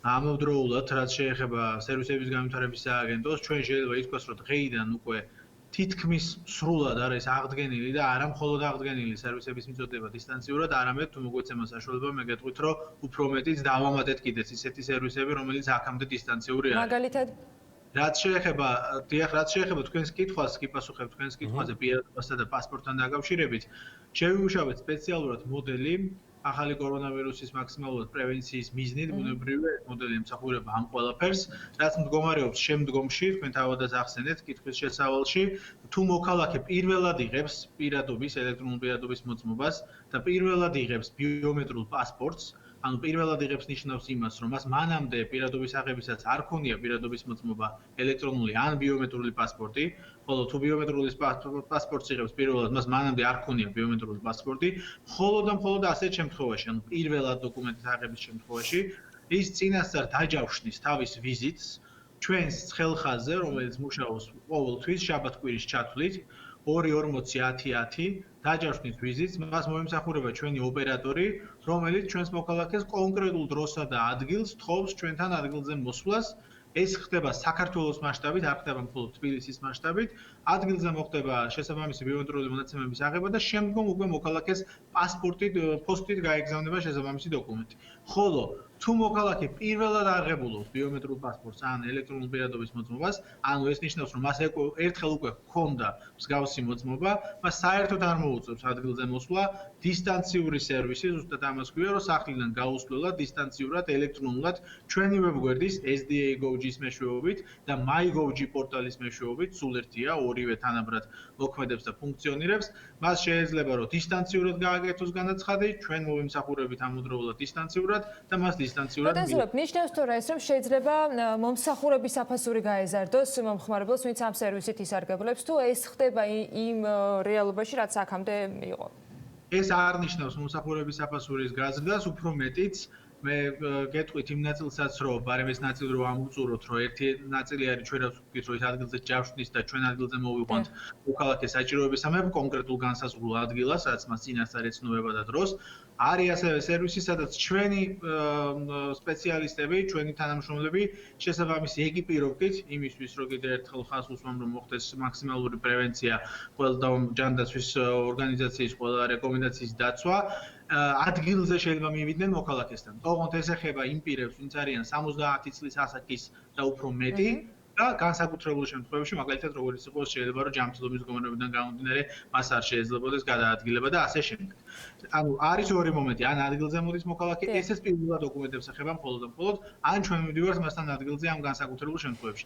რაც შეეხება საფასურს, საფასური ჩვენ არა თუ გაეზრდა, არამედ შემცირდა, იმიტომ რომ თუ დღეის მდგომარეობით, ანუ ამ მოცემულობამდე გულისხმობ, საფასური იყო ადგილზე მომსახურების 100 ლარი, ამ შემთხვევაში იქნება 50 ლარი, მაგრამ აქაც არის გარკვეული გამონაკლისები, კერძოდ 70 და მეტი ასაკის პირებისთვის, იმ პირებისთვის, ვისაც გადაადგილება არ შეუძლიათ ჯანმრთელობის მდგომარეობის გამო და ისინი, ვინც სოციალურად დაუცველთა ბაზაში რეგისტრირდებიან, ეს მომსახურებაც, ანუ ადგილზე მომსახურების სერვისიც იქნება უფასო. გასაგებია, ბატონ ზურაბ, კიდევ ერთი კითხვა მინდა დაგისვათ. ვიდრე სრულად დაიხურებოდა სახელმწიფო სერვისების მომსახურების, თქვათ, შეთავაზება მოქალაქეებისათვის გარკვეული პერიოდი, დღეს უკვე მოქმედება არის. იუსტიციის მინისტრმაც ბრძანა, რომ იქნებოდა გარკვეული წესები და შეზღუდვები მოქალაქეების მიღებისა, ბავშვიანები არ დაიშვებოდნენ და ასე შემდეგ. აი ამ ახლად გახსნის შემთხვევაში რა წესები მოქმედებს, ვის შეუძლია მომსახურებებით სარგებლობა და რა ფორმით? წესები არის მსგავსი, მაგრამ მინდა რომ თქვენ წინადადებას გაუსვა ხაზი, ახლად გახსნის შემთხვევაში და თქო ეს ესე არ მიიღო და მოქალაქეებს ესე არ მივაწოდოთ. იუსტიციის სახლები არ გახსნილა, ტერიტორიული სამსახურები არ გახსნილა. ეს მოხდება წინასწარ მოქალაქე დაჯავშნის, ჩვენი ოპერატორი მას განუსაზღვრავს კონკრეტულ დროსა და ადგილს და მხოლოდ იმ დანიშნულ დროს და მხოლოდ იმ დანიშნულ ადგილას კიდევ ერთხელ ვამბობ, საქართველოს მასშტაბით მომსახურებით მოქალაქეებს და იქ მოხდება მოქალაქის მოსვლა და მისი მომსახურება. ანუ გახსნილი არ არის მოქალაქეების სერვისი, ანუ გულისხმობს სახლებს, ეს არ ნიშნავს, რომ ისინი უნდა მოვიდნენ. ის ყველა წესი, რაც მანამდე იყო, ამ დაჯავშნის შემთხვევაში ბუნებრივია გავრცელდება და აქაც მაქსიმალურად მოხდება ამ ყველაფრის გათვალისწინება. ეს ყველაფერი ხდება მხოლოდ და მხოლოდ ჩვენი მოქალაქეების ინტერესების, მათი დაცვის და მაქსიმალურად ყოველგვარი პრევენციის მიზნით. თუმცა ამის მიუხედავად ჩვენ სერვისები აღვადგინეთ, ესეც ჩვენი მოქალაქეების ინტერესებიდან გამომდინარე და ამიტომ ესე მოკლ დროში, ესე ვთქვათ, შეიმუშავეთ ეს განსაკუთრებული მოდელი. თუ დრო გვაქვს, ასევე გეტყვით, რომ ეს არ ეხება მხოლოდ პირადობა და პასპორტებს, ჩვენ უკვე წინა კვირიდან პირადობა და პასპორტებთან ერთად აღვადგინეთ სხვა ასევე მნიშვნელოვანი და მოთხოვნადი სერვისები ჩვენ უბრალოდ პოლიცია ხელმძღვანელობთ, რა თქმა უნდა, რა იყო ყველაზე მოთხოვნადი სტატისტიკის თანახმად ჩვენს მოქალაქეებში დაბადება გარდაცვალების მოწმობები ჩვენ აღვადგინეთ, როგორც პირველადი, ანუ პირველად ხდება რეგისტრაცია და მოწმობის აღება, ასევე განმეორებითები, ორივე შემთხვევაში მოქალაქე ამას ჩემს მიერ უკვე ნახსენები ვებგვერდების საშუალებით, სადაც ასევე ვიდეო ჩართვა მოხდება ჩვენს ოპერატორებთან პირის იდენტიფიცირების მიზნით, ბუნებრივია, ესეც არის მნიშვნელოვანი მნიშვნელოვანი საკითხი, ხდება დისტანციურად ამ სერვისის მიწოდება. სრულად დისტანციურად მოქალაქე სახლიდან გაუსვლელად არ უწევს მას არც მოსვლა, არც ჩვენ არ მივდივართ მასთან. ამავდროულად აპოსტილებს ხდება უკვე დოკუმენტების დამტკიცება, მოგეხსენებათ ესეც არის მნიშვნელოვანი საკითხი.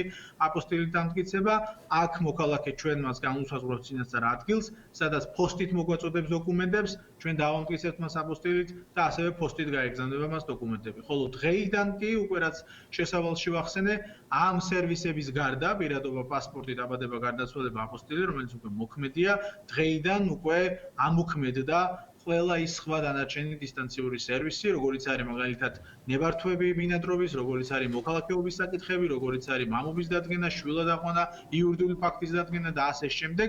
ფაქტობრივად, საერვისების განვითარების სააგენტო და იუსტიციის სამინისტრო ამ ნაწილებში სერვისებს სრულად, თითქმის სრულად აღადგინა და გასცემს დისტანციურად და კიდევ ერთხელ როგორც ვახსენე, ეს არა მხოლოდ აღვადგინეთ მოქმედი დისტანციური სერვისები, არამედ უფრო შორსაც წავედით და მაგალითად ბინადრობის ნებართვების შემთხვევაში და სხვადასხვა ფაქტების შემთხვევაში და განმეორებითი მოწმობის შემთხვევაში თუ ეს შესაძლებელი იყო დღემდე მხოლოდ და მხოლოდ იმ პირებისთვის, ვინც იმყოფებოდა საზღვარგარეთ, ჩვენ მოქალაქეებისთვის დღეს ეს შესაძლებელია არა მხოლოდ საზღვარგარეთ, არამედ ქვეყნის შიგნით. ან ყველა და კიდევ უფრო მეტი ახალი შეთავაზებები არის დისტანციურად კონკრეტული დაჯავშნის შეთანხმების შემთხვევაში. მადლობა ბატონო ზურაბ.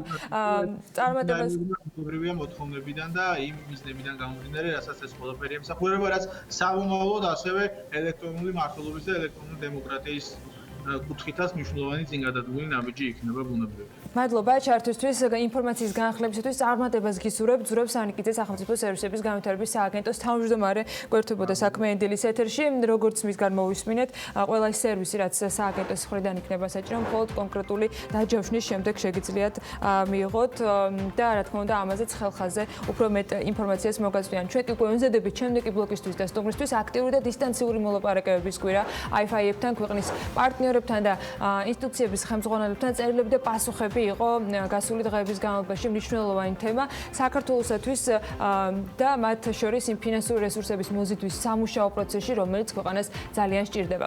შედეგები როგორი იქნება ამას ვნახოთ, თუმცა რა ეტაპზე ვარ დღეს და როგორ უნდა გადავაწყოთ იქამდე ჩვენი ქვეყნის საკმაოდ ლიმიტირებული ბიუჯეტი. ირაკლი კოვზანაძესთან საფინანსო საბიუჯეტო კომიტეტის თავმჯდომარესთან ვისაუბრებთ რამდენიმე წუთში.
დღე, როდესაც ქვეყანა ერთიანდება.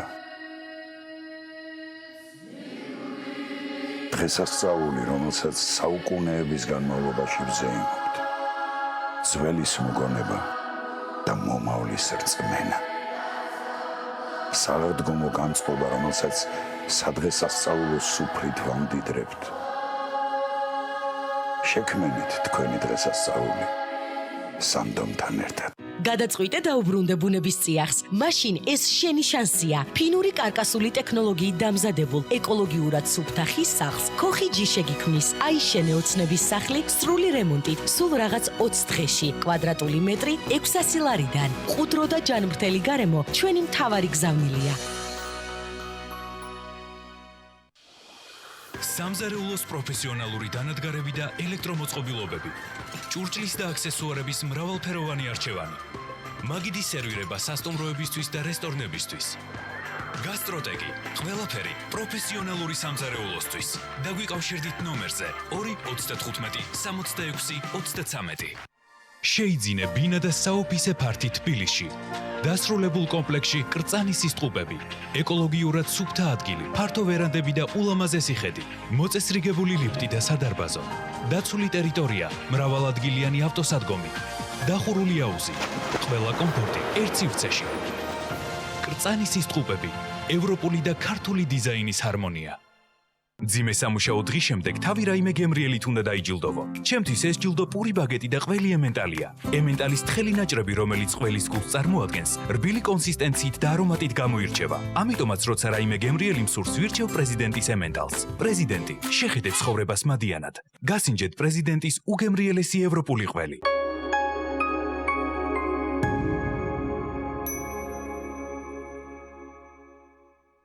სანამ შინ დარჩენა სამოქალაქო პასუხისმგებლობა. სანამ ქართული ბიზნესი უდიდესი გამოწვევის წინაშე დგას. სანამ ჩვენი ყურადღება ტელეეკრანისკენ კიდევ უფრო მეტადაა მიმართული. TV პირველი ქართულ ბიზნესს ფართოდ უღებს კარს. გამოიყენეთ ჩვენი საეთერო დრო. მოუყევით ხალხს თქვენს კომპანიებზე. დაგვიკავშირდით და გაიგეთ მეტი. TV პირველი. ქართული საქმის შუაგულში.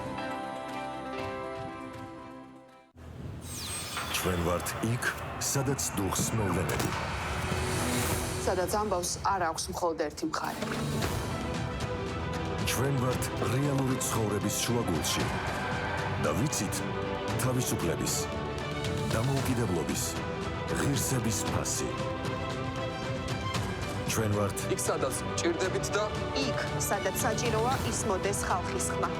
მთაში, ბარში, სოფელში. ქალაქში. ჩვენ ვართ ყველგან, ვხედავთ ყველაფერს და ჩვენს ჟურნალისტურ პრინციპებზე შეუძლებელია ზეგავლენის მოხდენა. TV პირველი. გავლენების მიღმა, მოვლენების შუაგულში. მე რჩები სახლში, დარჩი სახლში შენც. შენი ოჯახის სიკეთისთვის დარჩი სახლში. დარჩი სახლში. შენი სიცოცხლის გადასარჩენად დარჩი სახლში. მე რჩები სახლში. დარჩი სახლში. შენც დარჩი. დარჩი სახლში. გადაარჩინა შენი სიცოცხლე. დარჩი სახლში. დარჩი სახლში. შენი სიცოცხლის გადასარჩენად დარჩი სახლში. მე რჩები სახლში. თქვენი შვილების სიცოცხლისთვის. დარჩი სახლში. დარჩი სახლში. მე რჩები სახლში. დარჩი სახლში. ძალიან გთხოვთ. დარჩი სახლში.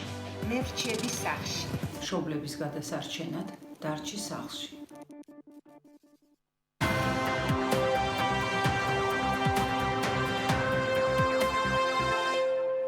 საერთაშორისო სარეიტინგო სააგენტო Fitch-მა ქართული ბანკების საკრედიტო რეიტინგი განაახლა. განახლებული მონაცემების თანახმად Fitch-მა TBC-ის, Liberty-სა და საქართველოს ბანკის საკრედიტო რეიტინგის მოლოდინი შეამცირა, Prograde ბანკის რეიტინგის მოლოდინი კი უცვლელი დატოვა. როგორ აფასებს Fitch-ი COVID-19-ის მიერ გამოწვეული შოკების გავლენას საქართველოს ეკონომიკაზე? თათია ჩაფიჩაძე გვერდება ახლა საქმე ინგილის ეთერში. მშვიდობის ორგანიზაციის ანგარიში ნათქვამი, რომ COVID-19-ის მიერ გამოწვეულმა შოკმა საქართველოს ეკონომიკა უფრო მოწყვლადი გახადა, რის გამოც ქვეყნის უმსხვილესი ბანკების საკრედიტო რეიტინგის პროგნოზი თითქმის ყველა შემთხვევაში გაუარესდა და ის სტაბილურის ნაცვლად ნეგატიურით ჩანაცვლდა. დავიწყოთ TBC ბანკით საკრედიტო რეიტინგების სრულებამდე TBC ბანკის რეიტინგი BB+, ხოლო რეიტინგის მოლოდინი სტაბილური იყო. განახლებული შეფასებით კი ის კვლავ BB- შეადგენს, ხოლო რეიტინგის მოლოდინი ნეგატიურით არის ჩანაცვლებული. ანალოგიური შეფასება ჰქონდა საქართველოს საქართველოს ბანკსაც, რომლის განახლებული რეიტინგიც BB- საკრედიტო რეიტინგის მოლოდინი კი ნეგატიურს შეადგენს. შეფასებები გაუარესებულია Liberty ბანკის შემთხვევაშიც, თუ აქამდე მისი რეიტინგი B+ იყო, რეიტინგის მოლოდინი კი სტაბილურს შეადგენდა, ამჟამად ბანკის საკრედიტო რეიტინგის მოლოდინი ნეგატიურით არის შეცვლილი. კვლავ B+ დარჩა ტერაბანკის შეფასება, თუმცა მის შემთხვევაშიც სტაბილური და ნეგატიურით ჩანაცვლდა საკრედიტო რეიტინგის მოლოდინები.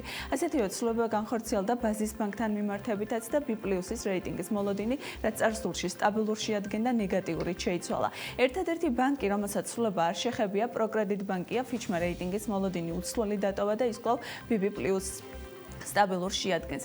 საერთაშორისო სარეიტინგო სააგენტოს მიერ გაკეთებული პროგნოზის მიხედვით 2020 წელს საქართველოში რეცესია და 3.2%-იანი ეკონომიკური ბარდნაა მოსალოდნელი. ფიჩის ანგარიში ნათქვამია, რომ სააგენტო მოელის ეკონომიკური აქტივობის შენელებას, განსაკუთრებით კი ტურიზმთან დაკავშირებულ სექტორებში. ასევე ლარის გაცვლითი კურსის გაუფასურებას და შემცირებული ფულადი გზავნილებისა და მზარდი უმუშევრობის ფონზე შინა მეურნეობებში რეალური შემოსავლების კლებას. თათიას მადლობა. საერთაშორისო საფინანსო ინსტიტუტებმა ფაქტობრივად ყველა პარტნიორმა, ძირითადმა პარტნიორმა ეს ყველა ნამდვილად არ არის, ყველაზე მსხვილებზე ალბათ უფრო საუბარი საქართველოს გასულ კვირაში წერილობით დაუდასტურა უკვე მზადყოფნა დახმარებისა. ეს არის გზავნილი სხვა არანაკლებ მნიშვნელოვანი ფონდებისთვისაც ცხადია, რომ მათაც შეუფერხებლად დააკრედიტონ ქვეყანამ. რას ვახვედრებთ ჩვენ საქართველოში დახმარების თხოვნებს, რა გეგმავს თავაზობთ მათ და მოსახლეობის იმის საპრეზენტაციოდ, როგორ გეგმავთ არსებული რესურსების გადანაწილებას. ირაკლი ყოვზანაძე, საქართველოს პარლამენტის საფინანსო საბიუჯეტო კომიტეტის თავმჯდომარე, დილას საქმიანად იწყებს და ის არის ჩვენთან ერთად. დილა მშვიდობის, ბატონო ირაკლი. მოგესალმებით. მოგესალმებით, პაუზებს ვაკეთებთ ხოლმე, რომ დავწუნდეთ, რომ თქვენ და ჩვენ ერთმანეთის კარგად გვესმის. ბატონო ირაკლი, ზუსტად ერთი კვირის წინ ამ ფარგლებში ვისაუბრეთ დაახლოებით. ვიცი, რომ გარკვეული პროგრესი არის რამდენიმე ჩარჩო დოკუმენტის მომზადებისა და მათ შორის არის გარკვეული პროგრესი, რომელიც საჯაროთაც იხილა საზოგადოება, მიგულისხმება ეს წერილები, რაც ევროკავშირის და ძირითადი AIFA-ების მხრიდან გაკეთდა, თუმცა არის გარკვეული მიმართებები უკვე ბიუჯეტის ალტერნატიულ პროექტთან დაკავშირებით. მინდა რამდენიმე ნაწილად, 2-3 პირობით ნაწილად გავყოთ ჩვენი საუბარი, რადგან ჯერ ფინიშზე არა ვართ, რა ეტაპზე ვართ ამ მომენტისთვის, რა ვითარება გვაქვს და რა მოქმედება როგორც მთავრობის, ასევე რეგულატორის ეროვნული ბანკის მიმართულებით. კი ბატონო, მოგახსენებთ, მოგესალმებით, მივესალმებით თქვენს ვენელებს და მაყურებლებს. ბიუჯეტი ახსენებთ და მე დავიწყებ ბიუჯეტით, შემოსულობები, რომელსაც ჩვენ საერთაშორისო საფინანსო ინსტიტუტებიდან მივიღებთ, იქნება ბიუჯეტისკენ მიმართული და ამიტომ თქვენი მაყურებლებისთვის უპირველეს ყოვლისა იქნება საინტერესო რა მდგომარეობა გაქვს ამ წუთში ბიუჯეტში და აი რა მდგომარეობით რა. მინდა გითხრათ, რომ 2020 წლის სახელმწიფო ბიუჯეტი პირველი კვარტლის მდგომარეობით შესრულდა. ეს არის ძალიან მნიშვნელოვანი. ის მონაცემები, რომელიც მე მაქვს ხაზინისგან, გვაძლევს იმ დასკვნის გაკეთების საშუალებას, რომ პირველი კვარტალი შესრულდა და ეს არის მნიშვნელოვანი. და მინდა იცოდეთ ეს. შემოსულობები ჩვენ მქონდა დაგეგმილი სახელმწიფო ბიუჯეტზე საუბარი და არანაირ ბიუჯეტზე. 3 მილიარდ 736 მილიონის პარგლებში მივიღეთ, დაგეგმილი მქონდა 3 მილიარდ 465 მილიონი, თითქმის ხაობა არის 271 მილიონის პარგლებში, ასევე არის გადასახადები. გადასახადები არის ყველაზე მგზნობი არის ჩვენთვის 2 მილიარდ 512 მილიონი იყო და მივიღეთ 2 მილიარდ 673 მილიონი. 160 მილიონით მეტი მივიღეთ გადასახადები. ეს არის ფაქტორები და ციფრები, სხვათა შორის ხარჯების ნაწილში შესრულება არის, უფრო მეტი დახარჯა სახელმწიფო ბიუჯეტმა 235 მილიონით და ეს გასაგებიც არის, საგანგებო მდგომარეობა მთავრობას აძლევს საშუალებას, რომ ეს ხარჯები გასციოს და ამ თვალსაზრისით ესე კიდევ ერთხელ ვიმეორებ, რომ 2020 წლის პირველი კვარტლის მდგომარეობით სახელმწიფო ბიუჯეტი არის შესრულებული. ეხლა ბუნებრივია, რომ ჩვენ პრობლემები გვეწყება სახელმწიფო ბიუჯეტში, ეს უკვე მოჩანს აპრილის თვეში და რეალურად პრობლემა სერიოზულად ჩამოყალიბებული იქნება უკვე მაისში. როგორც საგადასახადო შემოსავლების თვალსაზრისით, ასევე საერთო შემოსავლების თვალსაზრისით. ჩვენ გაგვეზდება ბიუჯეტის დეფიციტი რეალურად ჩვენ ნაგებინო გვაქვს 2.5%-ის ფარგლებში მთლიანი შიდა პროდუქტის ეს წლის განმავლობაში ალბათ ჯერადად გაიზრდება, როგორც კი შემოსავლების შემოსავლა საერთაშორისო საფინანსო ინსტიტუტებიდან რეალურად ჩვენ რეცესიაში შევალთ, თქვენ იცით, ახლა მთლიანი შიდა პროდუქტის და 4.5%-ს გვაქვს დაგეგმილი ეს პლუსით და უნებრივიას და არ გვექნება, იქნება შემცირება და რამდენი იქნება, ხა მე არ გეტყვით ამ წუთში, მაგრამ სიარმინამდვილეში ალბათ -4-5 და ასე შემდეგ შეიძლება იყოს, მაგრამ ეს ყველაფერი იქნება იმ ციფრებში წარმოდგენილი, რომელიც სახელმწიფო ბიუჯეტის ცვლილებებში, რომელსაც მე ველოდები, რომ მაისის თვეში მთავრობა შემოიტანს. ეს ბიუჯეტთან დაკავშირებით თქვენ ახსენეთ. ეხლა რაც შეეხება რეგულატორთან დაკავშირებით ცენტრალური ბანკის, ეხლა თქვენ წინა სიუჟეტში, რომელსაც მე უსმენდი, ეხლა რეიტინგები შეუმცირდა და პრაქტიკულად ყველა წამყვან ქართულ ისეთია, რომ აუცილებლად მინდა თქვა ესეთი რამე, რომ საფინანსო სექტორი თქვენ იცით, რომ რეალურად მზად არის და მზად შეხვდა ამ კრიზისს. გამომდინარე აქედან ნებისმიერი მდგომარეობისთვის ცენტრალური ბანკი სტრეს ტესტებს ატარებს და მინდა იცოდეთ, რომ ყველა კომპონენტიდან გამომდინარე ქართული ბანკები მზად არიან. მათ აქვთ კაპიტალის ბუფერები, ლიკვიდობის კოეფიციენტები ნორმალურ მდგომარეობაშია, ასევე გადახდის უნარიანობა. თუმცა არის რამოდენიმე საკითხი, რომელსაც ჩვენ სისტემატურად უყურებთ. ჩვენ რას გულისხმობთ? ცენტრალური ბანკი უყურებს ამას. ეს არის ლიკვიდურობა. თქვენ შეამჩნევთ ალბათ ერთი კვირის განმავლობაში წინა კვირაში იყო საუბარი, რომ ბიუჯეტი კონსოლიდირებას უკეთებს თავისი თანხმებისას ეროვნულ ბანკში. მას კომერციული ბანკებიდან გამოაქვს ნაშთები და ჭირდება იმისათვის, რომ თავისი ვადადამდგარი ვალდებულებები შეასრულოს. ამ დროს ცენტრალური ბანკი, თქვათ, იგივე სოპის ოპერაციების შეთავაზება დაიწყო კომერციული ბანკების. რატო ხდება ეს? იმის გამო, რომ სამთვიანი გადავადება მოხდა კომერციული ბანკებისგან თავისი კლიენტურისთვის, ხო? გარკვეული შემოსულობების ნაკლებობა ბუნებრივია არის ეხლა დღეს კომერციულ ბანკებში და აქედან გამომდინარე აუცილებელი არის, რომ კომერციულ ბანკებს ლიკვიდობა შესაბამის დონეზე ჰქონდეს. მე ამ თვალსაზრისით ასევე ყოველთვის ვამბობდი, რომ ინსტიტუციონალურადაც მზად არიან მისვერი შემთხვევისთვის ბანკები, ჩვენ რეზოლუციის კანონპროექტი მივიღეთ, ეს არის ალგორითმი იმისაც, რომ მისვერ შემთხვევაში რომელიმე ინსტიტუტი რო გაპრობლემდეს, ვიცით როგორი უმუშაოთ, მაგრამ კიდე ერთი მომენტი. თქვენ გახსოვთ, რომ მთელი შარშანელი წლის განმავლობაში ჩვენ ცენტრალური ბანკი მუშაობდა, რომ სესხების ზრდის შემცირება იყო, ხო? იგივე ჭარბვალიანობა და შემდეგ. ეს იყო მნიშვნელოვანი ფაქტორი იმისათვის, რომ სისტემური რისკის ელემენტები არ წარმოქმნილიყო. ყველა ამან მოგვცა საშუალება, რომ პრობლემური აქტივები ძალიან დაბალი დონე გვაქვს დღეს საქართველოს კომერციულ ბანკებში. ამიტომ კრიტიკაც იყო ხო ჭარბვალიანობასთან დაკავშირებით, მაგრამ ეს არის მნიშვნელოვანი ფაქტორი, რომ პრობლემური აქტივები გვაქვს ძალიან დაბალი. ამიტომ ბატონო ეკლე, ელოდებით, რომ წელს შეიძლება ეს პრობლემური აქტივები გაეზარდოთ ბანკებს რადიკალურად? მე არ გამოვრიცხავ, რომ პრობლემური აქტივები გაეზარდოს, იმიტომ რომ არა შესაძლოა, მაგრამ დიდ ზრდას ელოდებით თუ არა? კიდევ მეორე ფაქტს ვაფიქსირებ, საფინანსო სექტორი არის მზად, მაგრამ კიდევ ერთხელ ვიმეორებ, საფინანსო სექტორი ამისთვის მზად არის, როგორც ინსტიტუციონალურად ყველა ფაქტორი შეიძლება მოხდეს პრობლემური აქტივების და, მაგრამ მთავარი ფაქტორი აქ არის, რომ პირველი, რომ ლიკვიდობა შევინარჩუნოთ სათანადო დონეზე, ამიტომ ცენტრალური ბანკი ამ ინსტრუმენტებს იღებს. შეიძლება მოხდეს პრობლემური აქტივების ზრდა, მაგრამ ამისთვის არის ის ბუფერი, მაგალითად კაპიტალის ბუფერი, რომელიც ახლა ცენტრალურ ბანკმა მოუშვა. კაპიტალის ბუფერი თან დგავს ამ რისკებს.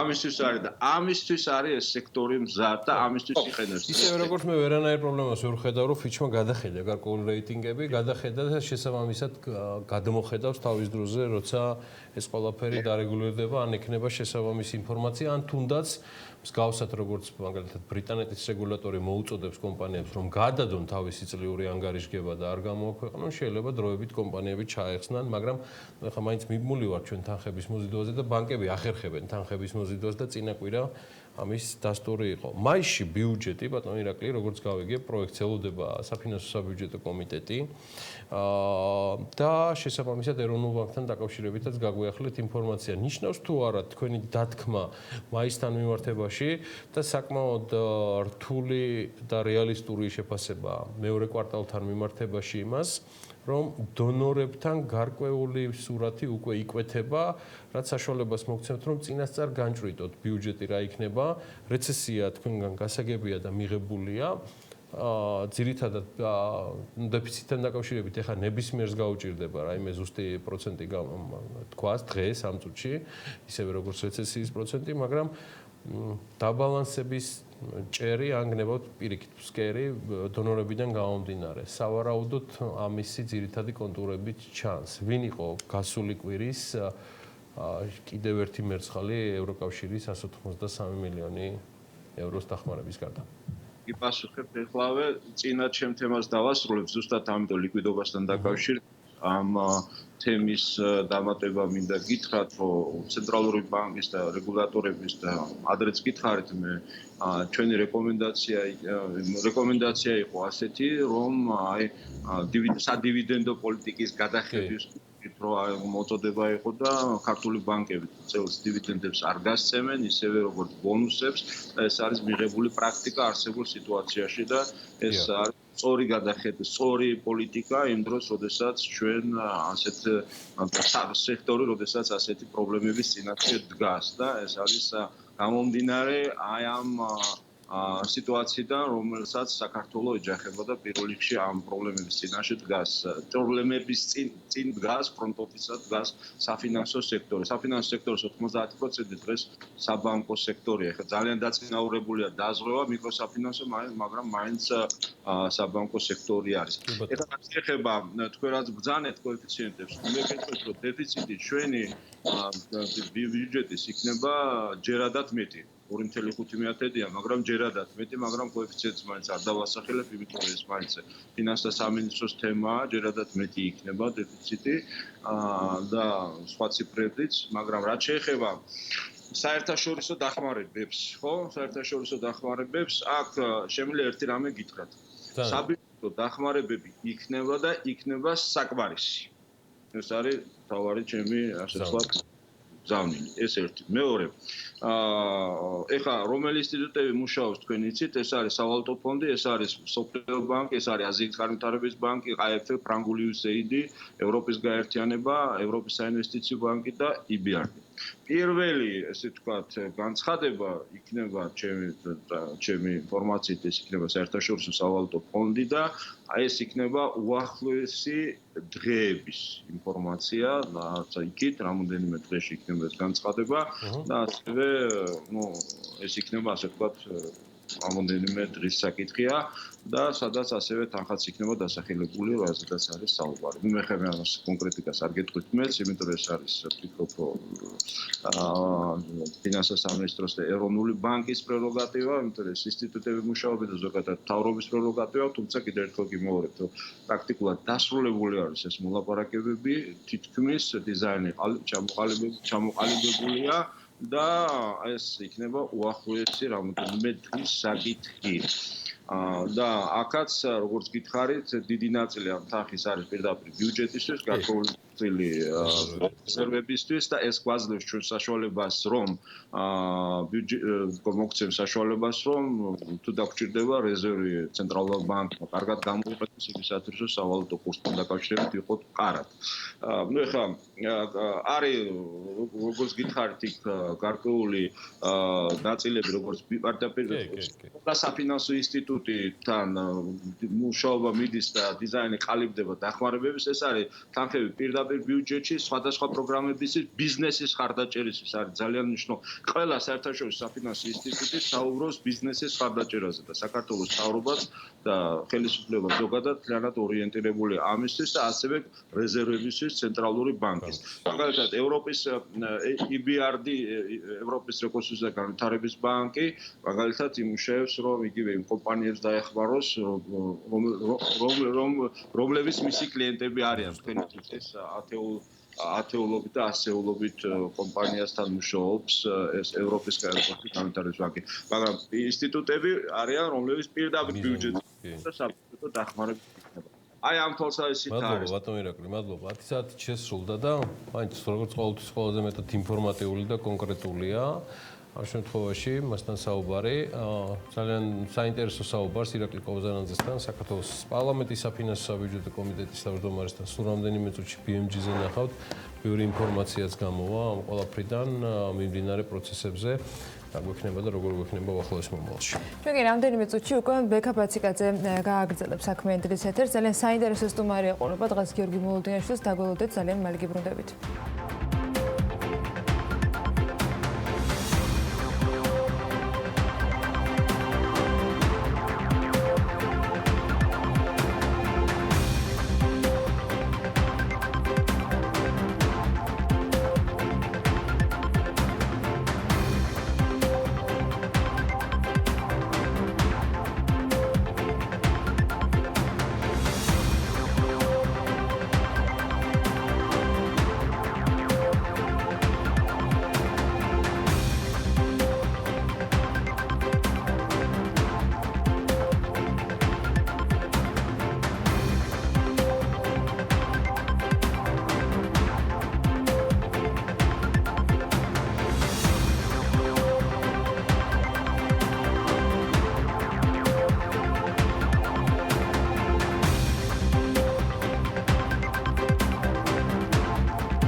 გაორმაგებული ჯეკპოტები კრისტალბეთის მაგიდის თამაშებში.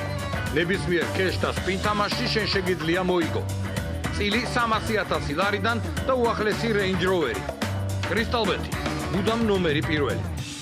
სამყარო რთული ახალი რეალობის წინაშე აღმოჩნდა, მაგრამ არსებობენ ჩვენი დროის გმირები. ისინი, ვინც ამ რეალობაში თავდაუზოგავად იბრძვიან ჩვენი ჯანმრთელობისთვის. სწორედ ამიტომ თქვენთან ერთად ვიწყებთ კამპანიას Galfi ექიმებისთვის. 19 აპრილის ჩათვლით Galf კლუბის ბარათით ჩასხმული თითოეული ლიტრი საწვავიდან 5 თეთრი გადაირიცხება კამპანიის ფონდში და თანხა გადანაწილდება ყველა იმ ექიმსა თუ ექთანზე, ვინც ჩართულია ვირუსის დაძლევის პროცესში. ჩვენ ერთად დავძლევთ Galfi ექიმებისთვის. TV პირველის მომსახურებას ინტერაქტივით, სატელეფონო ცენტრით და როუმინგული მომსახურებით უზრუნველყოფს კომპანია Globalcell. Globalcell.G. საუკეთესო სატელეკომუნიკაციო სერვისები მთელ მსოფლიოში. შეგაწუხათ შებერილობამ, აბზობამ, მუცლის ტკივილმა, ინტოქსიკაციამ. ევკარბონის აქტიური ნატურალური და მცენარეული კომპონენტები მალევე მოხვრით ჩვებას. ევკარბონი უხერხული პრობლემების დელიკატური გადაწყვეტა. პრეპარატი დამზადებულია ავსტრიაში. გამოყენებისას გაეცანით ინსტრუქციას. გვერდითი მოვლენების შესახებ დეტალური ინფორმაციის მისაღებად მიმართეთ ექიმს. იცოდით, რომ სუპერმარკეტი შეგიძლიათ უკვე სახლში გქონდეთ. ჰოუმარკეტი ეს ელექტრონული მაღაზიაა, რომლითაც სახლიდან გაუსწრელად შეგიძლიათ შეიძინოთ ყველაფერი: ხორცი, ხილბოსტანი, სასმელი, ბაკალეა, ქიმია, პროდუქტები დახურული მარკეტიდან მოგდით. მიწოდების დრო 1 საათი, მიწოდების პირობა უფასო. გაიარეთ რეგისტრაცია ვებგვერდზე home-market.G. შეიძინეთ ჰოუმარკეტი ან ისარგებლეთ უფასო სარგებლობის პირობით. ქართველებს გვიყვარს ყველი, სანებომ პრეზიდენტისგან კი იცის, როგორ შექმნას იდეალური გემო ტრადიციების დაცვითა და მხოლოდ ქართული რძის გამოყენებით. და ახლა ქართული ყველის დამზადების ტრადიცია ხდება გლობალური, მსოფლიოს ნომერ პირველი ბრენდის გამოცდილებითა და ნამდვილი ქართული ტრადიციებით შექმნილი ყველი სანებო პრეზიდენტისგან, უკვე მსოფლიოს სხვადასხვა ქვეყანაში. NBG Beach Panorama.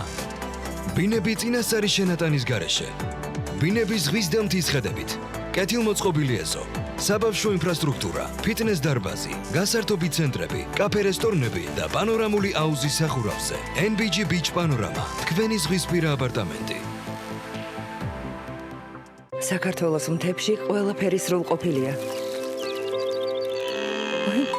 მაპატი ლამაზო, ამ სრულყოფილებაში შენი რძე უთუოდ მოიაზრება. სანტინოს რძე იქმნება იქ, სადაც მეფობს ბუნება. სწორედ ამიტომ ინარჩუნებს მთის ყველა სიკეთეს და ეს სრულყოფილება იგრძნობა მის თითოეულ წვეთში. სანტინო შექმნილია საქართველოს ბუნების მიერ. გამოიწერე სასურველი ნივთი და დააგროვე ბონუს ქულები. ამანათის მიღება შეგიძლია მთელი საქართველოს მასშტაბით. Maleo G, ჩვენთან ერთად შოპინგი უკეთესია. Nestle Good Mix-ის ბატონში ყველაზე ჩვეულებრივი ინგრედიენტებია. ვერაფრით გაგაოცებთ. თუმცა მოიცა, ის ხომ უგემრიელესია.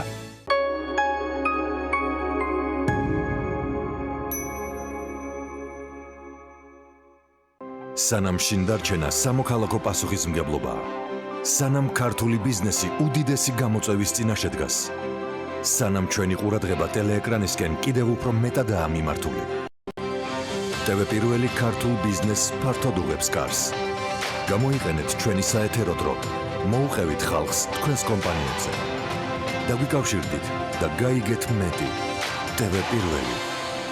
ქართული საქმის შუაგულში.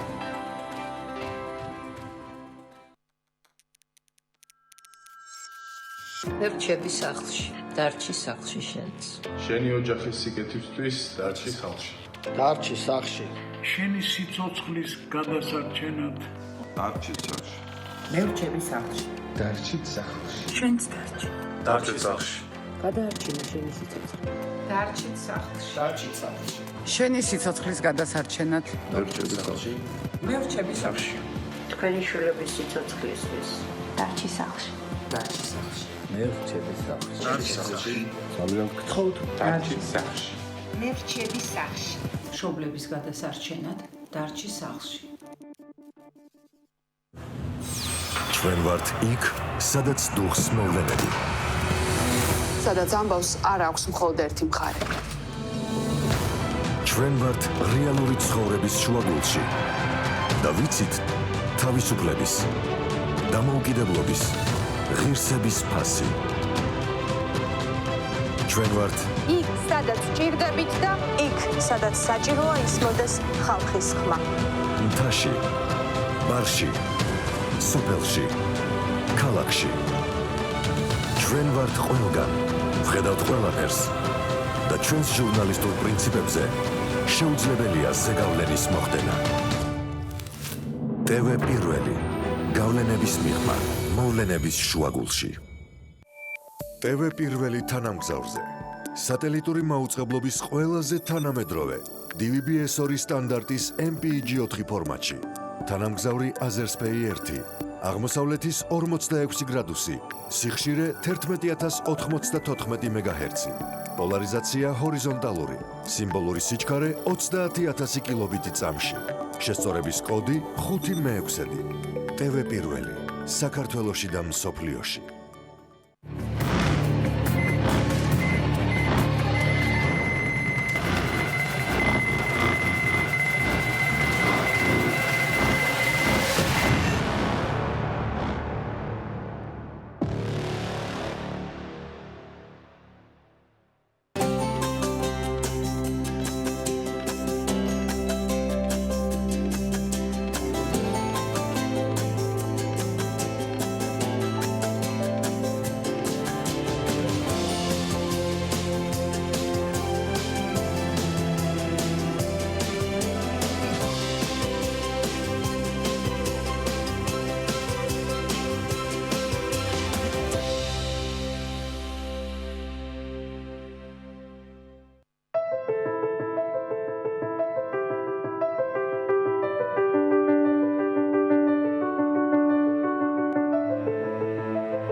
საერთაშორისო სარეიტინგო სააგენტო Fitch 2020 წელს საქართველოში რეცესიას და 3.2% ეკონომიკურ ზრდას ვარდნას პროგნოზირებს. ამის შესახებ ორგანიზაციის მიერ საბანკო სისტემის შესახებ განახლებული მიმოხილვიდან ხდება ცნობილი. Fitch-ის შეფასებით, COVID-19-ის და ნავთობის ფასების ვარდნით გამოწვეული ეკონომიკური შოკის შედეგად საქართველოს ეკონომიკა უფრო მოწყვლადი გახდა, რის გამოც უმსხვილესი ბანკების საკრედიტო რეიტინგის პროგნოზი გაუარესდა და ის სტაბილურის ნაცვლად ნეგატიური ჩანაცვლა.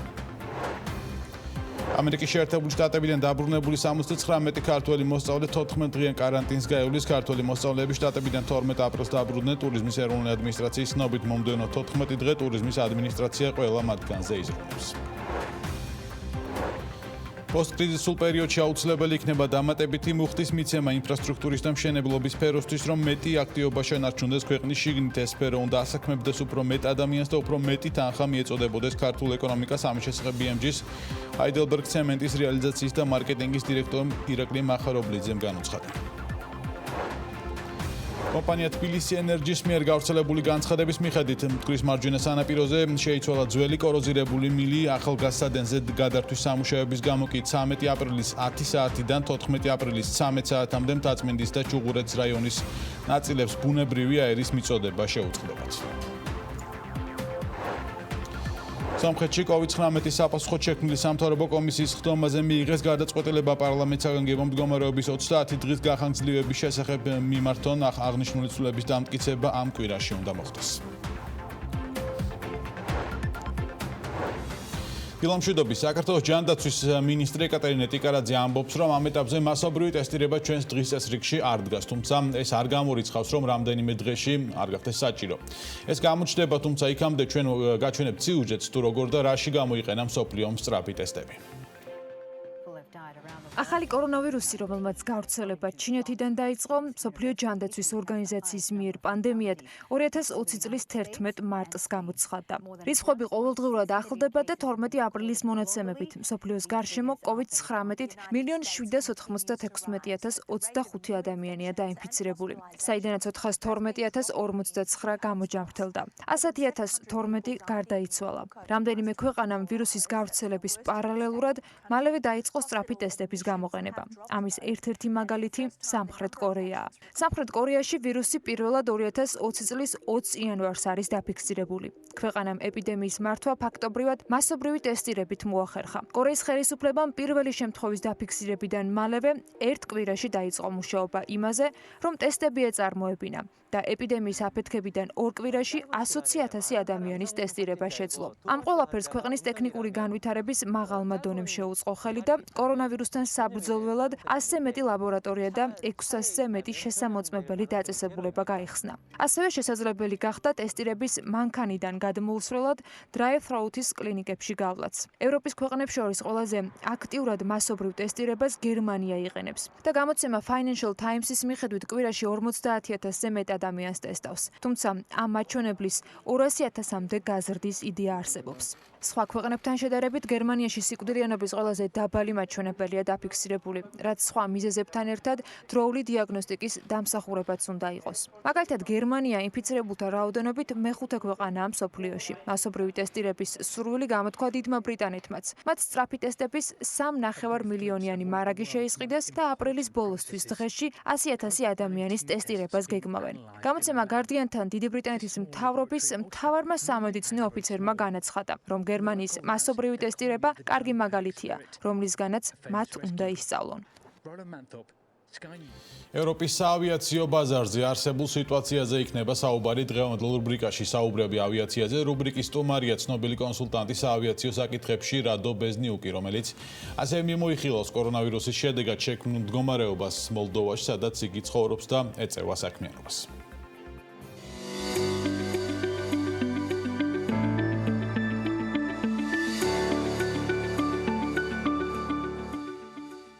დილამშვიდობის მოგესალმებით. დღეს ჩვენი რუბრიკის სტუმარია რადუ ბეზნიუკი, SWOT Consulting Plus-ის დამფუძნებელი და ცნობილი კონსულტანტი ავიაციო სფეროში. რადუ წლების განმავლობაში ხელმძღვანელობდა მოლდოვას ავიაციო სამოქალაქო ავიაციის სააგენტოს და იგი ძალიან ცნობილი კონსულტანტია ავიაციო წრეებში. რადუსთან ერთად ჩვენ დღეს მიმოვიხილავთ სიტუაციას მოლდოვაში და ასევე ევროპაში. ასევე განვიხილავთ სიტუაციას ავიაციო სფეროში, როგორც ევროპის ავიაციო ბაზარზე, ასევე სხვადასხვა ბაზრებზე. მე მივესალმები რადუ ბეზნიუკს. დიდი მადლობა რადუ ჩართვისთვის. Good morning რადუ. Thank you very much. დილამშვიდობის რადუ. პირველ რიგში დიდი მადლობა, რომ დათანხმდით ჩვენს რუბრიკაში მონაწილეობას. და ვფიქრობ, რომ საინტერესო საუბარი გველის წინ. დიდი მადლობა დაპატიჟებისთვის. მოხარული ვარ, რომ თქვენს რუბრიკაში მონაწილეობის შესაძლებლობა მომეცა. იმის გათვალისწინებით, რომ ჩვენ საუბრობთ კორონავირუსის შედეგად შექმნილ მდგომარეობაზე, პირველ რიგში მინდა კითხო მოლდოვაში არსებულ სიტუაციაზე, სადაც შენ ოჯახთან ერთად ცხოვრობ. ზოგადი სიტუაცია როგორც ყველგან, ასევე მოლდოვაში საკმაოდ მძიმეა. პანდემიამ დიდი დარტყმა მიაყენა პირველ რიგში ეკონომიკას. ცხადია, მოსახლეობას ადგება ზარალი, როგორც ეკონომიკური, ასევე სოციალური თვალსაზრისით. მათ სრულად აქვთ გარეთ გასვლა და გადაადგილება შეზღუდული. ეს ნიშნავს, რომ სრული კარანტინია გამოცხადებული? კი, ნამდვილად ასეა. მე როგორც ვხედავ, საქართველოს საკმაოდ ეფექტურად უმკლავდება ამ პრობლემას იმ რესურსებით, რაც გაქვთ. და ასევე ჩვენი მთავრობაც აკეთებს მაქსიმუმს არსებული ლიმიტირებული ფინანსური რესურსების ფარგლებში. ეს ყველაფერი მოითხოვს ძალიან დიდ ძალისხმევას და ვცდილობთ, რომ მაქსიმუმი გავაკეთოთ და გავძლიერდეთ. განსაკუთრებით ავიაციაში იმ სლოგანის მიხედვით Stay strong, we are aviation. შეინარჩუნე სიძლიერე, ჩვენ ავიაცია ვართ. First of all, I would like to hear about მოდი გადავიდეთ ავიაციო საკითხებს და მინდა კითხო მოლდოვას ავიაციო სფეროში არსებულ სიტუაციაზე. მოლდოვაში სამგზავრო გადაზიდვები აბსოლუტურად შეჩერებულია და ამან ინდუსტრიაზე საკმაოდ ნეგატიური ეფექტი იქონია. ჩვენი ორი ძირითადი გადამზიდველის ოპერირება მთლიანად პარალიზებულია. ამასთან უნდა აღვნიშნო, რომ საკმაოდ აქტიურად მუშაობს კომპანიები სატვირთო გადაზიდვების მიმართულებით, რადგან თავის დროზე საკმაოდ მიმზიდველი გავხადეთ სატვირთო თვითმფრინავების რეგისტრაცია ჩვენს რეესტრში. მე როგორც ვიცი, ამ თვითმფრინავების რეგისტრაცია და ეს ინიციატივა განხორციელდა, როდესაც შენ მართავდი სამოქალაქო ავიაციის სააგენტოს მოლდოვაში. კი, ეს ნამდვილად ასე იყო, მაგრამ ეს არა მარტო ჩემი, არამედ მთლიანად მაშინდელი ჩემი გუნდის დამსახურებაა. სიმართლე გითხრა, არავინ ელოდებოდა, რომ ამ სიტუაციაში სატვირთო გადაზიდვები ასე გააქტიურდებოდა, მაგრამ ფაქტია, რომ სატვირთო გადაზიდვების ბიზნესი საკმაოდ აქტიურად ვითარდება. ჩვენს რეესტრში 6 Boeing 747 ტიპის საჰაერო ხომალდია რეგისტრირებული, რომელიც ახლა მთელს მსოფლიოში დაფრინავენ. თუ შევხედავთ ერთი მხრივ, ინდუსტრია განსაკუთრებით სამგზავრო გადაზიდვები განიცდის დიდ კრიზისს, მაგრამ მეორეს მხრივ გვაქვს დადებითი ტრენდი სატვირთო გადაზიდვების კუთხით. კი, ნამდვილად ასეა. მსგავს კრიზისების დროს გარკვეული მიმართულებებზე არის ნეგატიური გავლენა, თუმცა ასევე გვაქვს გარკვეული პოზიტიური ძვრებიც ინდუსტრიაში. მინდა კითხო მოლდოვას მოქალაქეების ქვეყანაში დაბრუნებისთვის საზღვრულ ფრენებზე. როგორ ხდება ამ ფრენების ორგანიზება და მენეჯმენტი? ეს ძალიან სენსიტიური საკითხია ყველა მთავრობისთვის, მათ შორის მოლდოვას მთავრობისთვის. ამ საკითხთან დაკავშირებით პროცესში ჩართულია ეკონომიკის და ინფრასტრუქტურის, საგარეო საქმეთა სამინისტრო და ამ პროცესს კურირებს ერთიანი ოპერატიული კომიტეტი. შემუშავდა შესაბამისი მექანიზმი რეპატრიაციის ფრენების ორგანიზებისთვის და უცხოეთიდან ხალხის გამოყვანისთვის. როგორც საქართველოს, ასევე მოლდოვას საკმაოდ დიდი რაოდენობით მოქალაქეები ცხოვრობენ და მუშაობენ საზღვარგარეთ. ამასთან დაკავშირებით მინდა კითხო, რამდენი ავიაკომპანია ახორციელებს ამ ფრენებს და როგორ იქნა განაწილებული ფრენები ავიაკომპანიებს შორის? თუ მხოლოდ ერთი ავიაკომპანია ასრულებს ფრენებს? როგორც ზემოთ აღნიშნე, სპეციალური მექანიზმი იქნა შემუშავებული ამ საკითხთან დაკავშირებით, რომლის ფარგლებშიც კომპანიებმა შეთავაზება შეიტანეს და ამის მიხედვით მოხდა ავიაკომპანიების შერჩევა. ამ პროცესში მხოლოდ მოლდოვური ავიაგადამზიდველები მონაწილეობენ? კი, პირველ ეტაპზე მხოლოდ მოლდოვური ავიაკომპანიები, თუმცა ახლა როგორც მე მაქვს ინფორმაცია, ამ პროცესში მონაწილეობა შეიძლება ყველა დაინტერესებულ ავიაკომპანიას, ვინც აკმაყოფილებს უსაფრთხოების და რაც მთავარია, ფასების კუთხით მთავრობის მოთხოვნას. აქ უნდა აღვნიშნო, რომ სახელმწიფოს არ აქვს ფრენების სუბსიდირების საშუალება, მაგრამ ამ მექანიზმის საფუძველზე მთავრობა ცდილობს, რომ შეამციროს ბილეთის ფასი და უზრუნველყოს პროცესების ეფექტურობა და გამჭვირვალობა. ეს არის ტენდერი, რომელიც მიხედვითაც შეირჩა ავიაკომპანია? კი ეს ნამდვილად ტენდერია, სადაც ავიაკომპანიებს შეაქვთ წინადადება და ამის საფუძველზე მთავრობა არჩევს კომპანიას. მაგალითად, Air Moldova შერჩეული იქნა კონკრეტულ მიმართულებაზე, ბილეთზე შეთავაზებული ფასის მიხედვით და მხოლოდ ამის მერე ასრულებს Air Moldova ფრენებს კონკრეტული მიმართულებით. რაც შეეხება ინფორმაციის შეგროვებას, ამას ახორციელებს საგარეო საქმეთა სამინისტროს სალჩაოების მეშვეობით და ადგენს სიებს. ამ სიებში არიან მხოლოდ მოლდოვას მოქალაქეები პრიორიტეტის მიხედვით და პრიორიტეტი ენიჭება ბავშვიან დედებს, სტუდენტებს და ასე შემდეგ. ეს სიები გადაეცემა ავიაკომპანიას და ამ სიების მიხედვით ხდება ფრენების შესრულება ავიაკომპანიების მიერ. საქართველოშიც იგივე სისტემა მუშაობს მეტნაკლები განსხვავებებით. მოდი ახლა გავცდეთ მოლდოვას ფარგლებს და ვისაუბროთ ევროპაში არსებულ სიტუაციაზე. შენ საკმაოდ მჭიდრო თანამშრომლობ ევროკომისიასთან და სხვა საერთაშორისო ორგანიზაციებთან. როგორია სიტუაცია ამ კუთხით ევროპაში და რამდენად მზად აღმოჩნდა ევროპა პანდემიასთან საბრძოლველად? ყველა აღიარებს, რომ უპრეცედენტო შემთხვევაა და ყველას უჭირს განსაზღვროს, თუ როგორ უშველოს საავიაციო სექტორს და როგორ გამოვიდეს კრიზისიდან, განსაკუთრებით სამგზავრო გადაზიდვებს. ევროკავშირი, რუმინეთი, მოლდოვა და სხვა ქვეყნები ფიქრობენ, როგორ განაახლონ სამგზავრო გადაზიდვები. თუმცა ამ ეტაპზე შექმნილი სიტუაციიდან გამომდინარე, როგორც ევროპული სტრუქტურებისთვის, ასევე წევრი ქვეყნების ყველაზე დიდი პრიორიტეტი სატვირთო გადაზიდვების ორგანიზებაა, რათა დააკმაყოფილონ ევროპის ქვეყნებში პირველადი საჭიროების საშუალებებზე არსებული მოთხოვნა. ევროპაში ცხადია არ არის კარგი სიტუაცია და ყველა წევრი ქვეყანა სხვადასხვაგვარად ცდილობს თავისი საავიაციო სექტორის ფინანსურ მხარდაჭერას. ევროპის შიგნით სხვადასხვა ქვეყნებს განსხვავებული ფინანსური შესაძლებლობა აქვს. არიან სახელმწიფოები, რომელიც ამას უფრო ეფექტურად ახერხებენ, მაგრამ გარკვეულ ქვეყნებს ამასთან დაკავშირებით დიდი სიზნელეები შეხვდათ. შენ გულისხმობ ფინანსურ მხარდაჭერას, რომელსაც ბიუჯეტიდან აძლევენ მთავრობები ავიაკომპანიებს? დიახ, მე მხედველობაში მაქვს სუბსიდიები და ამ ეტაპზე ყველა საუბრობს მხოლოდ წევრი ქვეყნების მიერ ინდივიდუალურად თავიანთი ბიუჯეტებიდან ფინანსურ დახმარებაზე. ეს ნიშნავს, რომ ეს არ ხდება ევროკავშირის მიერ. ამ ეტაპზე ევროკავშირს არ გააჩინა კონსოლიდირებული ფინანსური დახმარების ფონდი, რომელსაც თანაბარწილად გაუნაწილებდა ბაზრის მონაწილეებს. წევრი ქვეყნები მხოლოდ ზრუნავენ ინდივიდუალურად მათი ბაზრის მოთამაშეებზე. აქ ისმის კითხვა, თუ ასეთი სისტემით როგორ გადარჩებიან ავიაკომპანიები ევროპის ბაზარზე და რა იქნება ევროპული ავიაციის ბაზრის მომავალი. მაგალითად, ისეთ ფინანსურ დახმარებას, რომელსაც გაუწევს გერმანიის სახელმწიფო ავიაკომპანია Lufthansa-ს არ Germanwings. ასეთი დახმარების საშუალება არ აქვს რუმინეთს, რომ გაუწიოს ავიაკომპანია ტარომს ან სხვა გადამზიდველს. შენ აბსოლუტურად მართალი ხარ და ფიქრობ, რომ ამ სიტუაციის გადავლის შემდეგ კონკურენტული გარემო აბსოლუტურად სხვანაირი იქნება.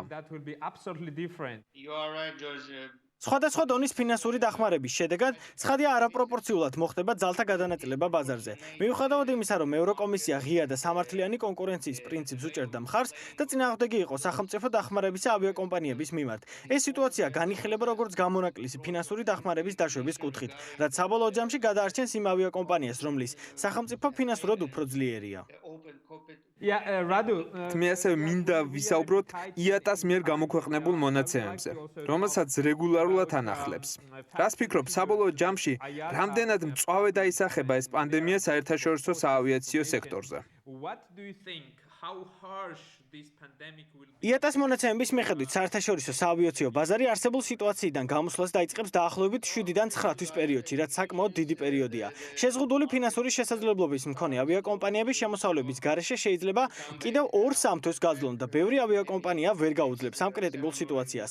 სამწუხაროდ უნდა ვთქვათ, რომ თუნდაც 7 თვის შემდეგ დაბალი მოთხოვნიდან გამომდინარე ბაზრის მოცულობა არც თუ ისე დიდი იქნება, რადგან პირველ ეტაპზე იმოგზაურებენ ის ადამიანები, ვინც ბიზნესის საჭიროებიდან გამომდინარე მოგზაურობს და ამ პერიოდში ძნელი იქნება ავიაკომპანიებისთვის გადარჩენა. უნდა აღვნიშნო, რომ ჩინეთში სამგზავრო გადაზიდვების გააქტიურება და მათი ძალისხმევა სამგზავრო მოცულობების ზრდის კუთხით საკმაოდ შთამბეჭდავად გამოიყურება. როგორც სიტუაცია გვაჩვენებს, ავიაციაში არსებულ კრიზისს ყველაზე მალე გადალახავს ჩინეთი და მთლიანად აზია წყნარი ოკეანის რეგიონი, რადგან პანდემიის კრიზისი გადალახულია და ძალებს იკრებს მათი საავიაციო სექტორი.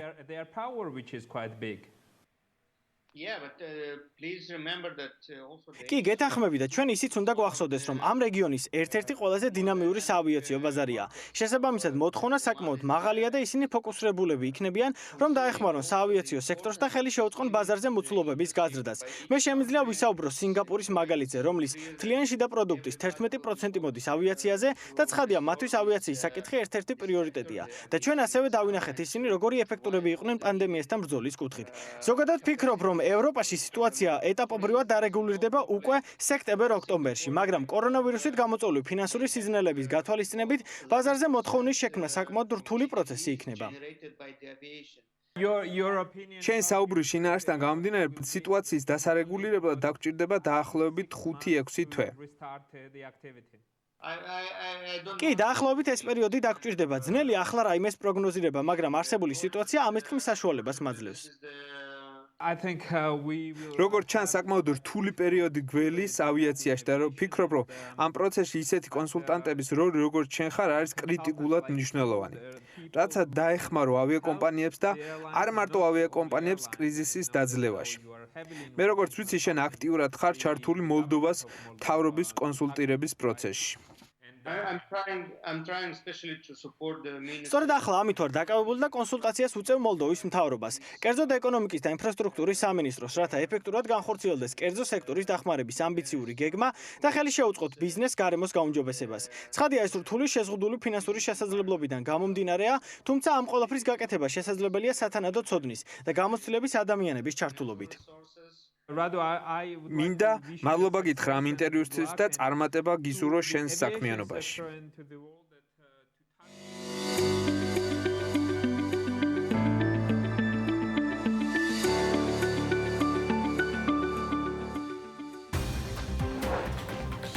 ფიზიკური პირების დაკრედიტების ახალი დებულება 15 აპრილიდან ამოქმედდება. რა და რატომ შეცვალა ეროვნულმა ბანკმა, რას მიიღებს საფინანსო სექტორი და რას მივიღებთ ჩვენ, მომხმარებლები. რამდენიმე წუთში ეკონომიკა და სამართლის რუბრიკაში იურისტი დავით კლდიაშვილი საბანკო ასოციაციის ხელმძღვანელს ალექსანდრე ძნელაძეს უმასპინძლებს.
ყოველდღე მოიგე 100 მანქანიდან ერთ-ერთი. დააგროვე გათამაშების ბილეთები შენს საყვარელ თამაშებში და მოიგე უახლესი ავტომობილი ან წილი 1 მილიონი ლარიდან.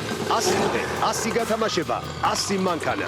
acarabet.com. როდესაც თავის ტკივილი გეწყებათ, თითქოს თქვენ სირგლის სამყარო წვეთს არსებობას. ნუ მოითმენთ, თავი დააღწიეთ ტკივილს. მიგოთ ხაზი და გეხმარებათ სხვადასხვა სახის ტკივილის დამარცხებაში. მიგი საბავშვო და მიგი საბავშვო ფორტე. პატარებისთვის ცხელებასა და ტკივილზე სწრაფი რეაგირებისთვის. გამოყენებისას გაეცანით ინსტრუქციას. გვერდითი მოვლენების შესახებ დეტალური ინფორმაციის მისაღებად მიმართეთ ეკიმ. თელეკვირა. ულიმიტო მობილური ინტერნეტი მაგთისგან 5 ლარად. ჩაირთე პაკეტი აპლიკაციით My Magti ან კოდით PIPKI 157 დიეზი OK. ოტომოტორსი, ყველა სახის ავტოსერვისი ერთ სივრცეში. ელექტროდიაგნოსტიკის ჩატარება. თვლების ნახარისგან გამოწვეული დისბალანსის 100%-ით გასწორება 3D აპარატის მეშვეობით. ნებისმიერი ტიპის ავტომობილის სავალი ნაწილის და ძრავის გაუმართავობის დადგენა და აღმოფხვრა.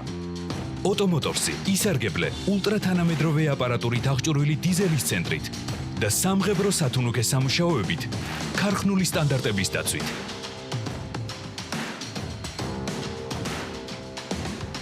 ფინური საერთაშორისო სკოლა, პირველი და ერთადერთი ავტორიზებული სკოლა ამიერკავკასიაში, სადაც სწავლება მსოფლიოში ნომერ პირველი სასწავლო მოდელის მიხედვით ხორციელდება. 2020-2021 სასწავლო წლისთვის რეგისტრაცია დაწყებულია.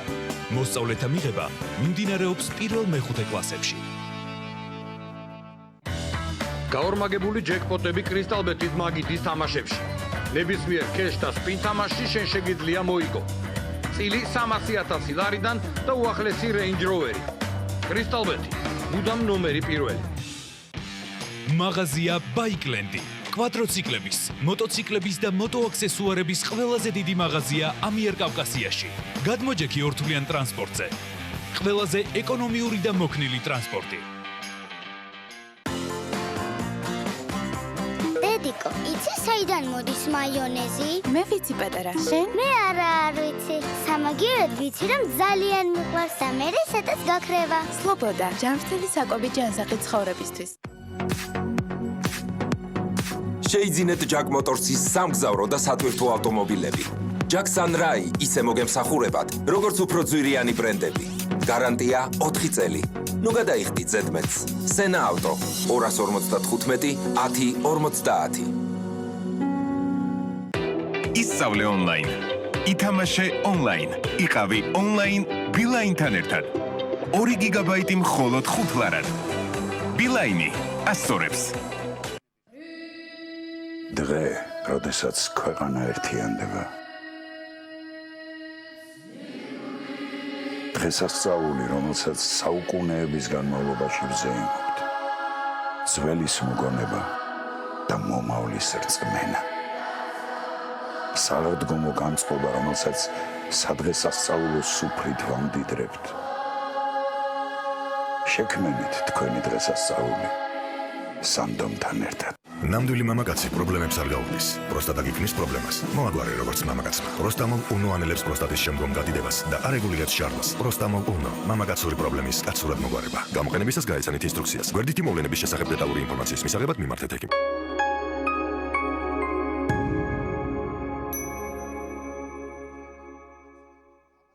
სანამ შინ დარჩენა სამოქალაქო პასუხისმგებლობაა. სანამ ქართული ბიზნესი უდიდესი გამოწვევის წინაშე დგას. სანამ ჩვენი ყურადღება ტელეეკრანისკენ კიდევ უფრო მეტადაა მიმართული. TV პირველი ქართულ ბიზნესს ფართოდ უღებს კარს. გამოიყენეთ ჩვენი საეთერო დრო. მოუყევით ხალხს თქვენს კომპანიებზე. დაგვიკავშირდით და გაიგეთ მეტი. TV პირველი ქართული საქმის შუაგულში. ჩვენ ვართ იქ, სადაც დუხს მოვლენები. სადაც ამბავს არ აქვს მხოლოდ ერთი მხარე. ჩვენ ვართ რეალური ცხოვრების შუაგულში და ვიცით თავისუფლების, დამოუკიდებლობის, ღირსების ფასი. ჩვენ ვართ იქ, სადაც ჭირდებით და იქ, სადაც საჭიროა ისმოდეს ხალხის ხმა. მთაში, ბარში, სოფელში, ქალაქში. ჩვენ ვართ ყველგან. ვხედავთ ყველაფერს და ჩვენს ჟურნალისტურ პრინციპებზე შეუძლებელია ზეგავლენის მოხდენა. TV პირველი გავლენების მიღმა მოვლენების შუაგულში.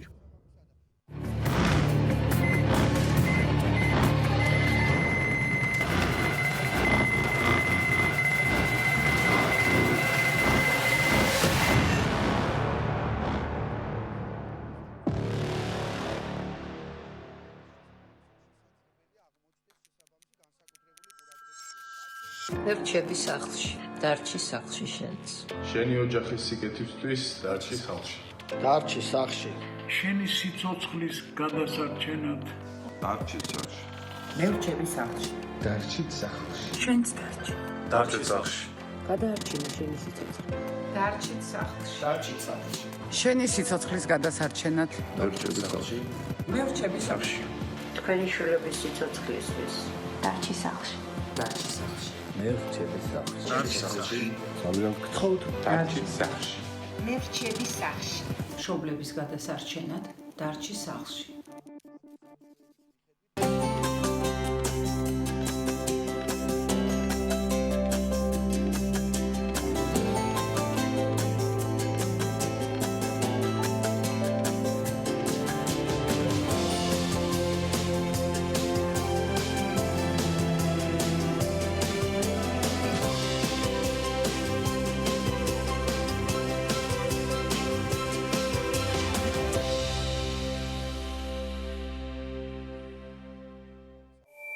TV პირველი თანამგზავრზე.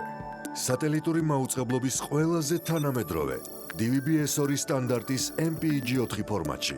თანამგზავრი Azerspay 1, აღმოსავლეთის 46 გრადუსი, სიხშირე 11094 MHz, პოლარიზაცია ჰორიზონტალური, სიმბოლური სიჩქარე 30000 კილობიტი წამში. შესწორების კოდი 5/6. TV პირველი, საქართველოში და მსოფლიოში.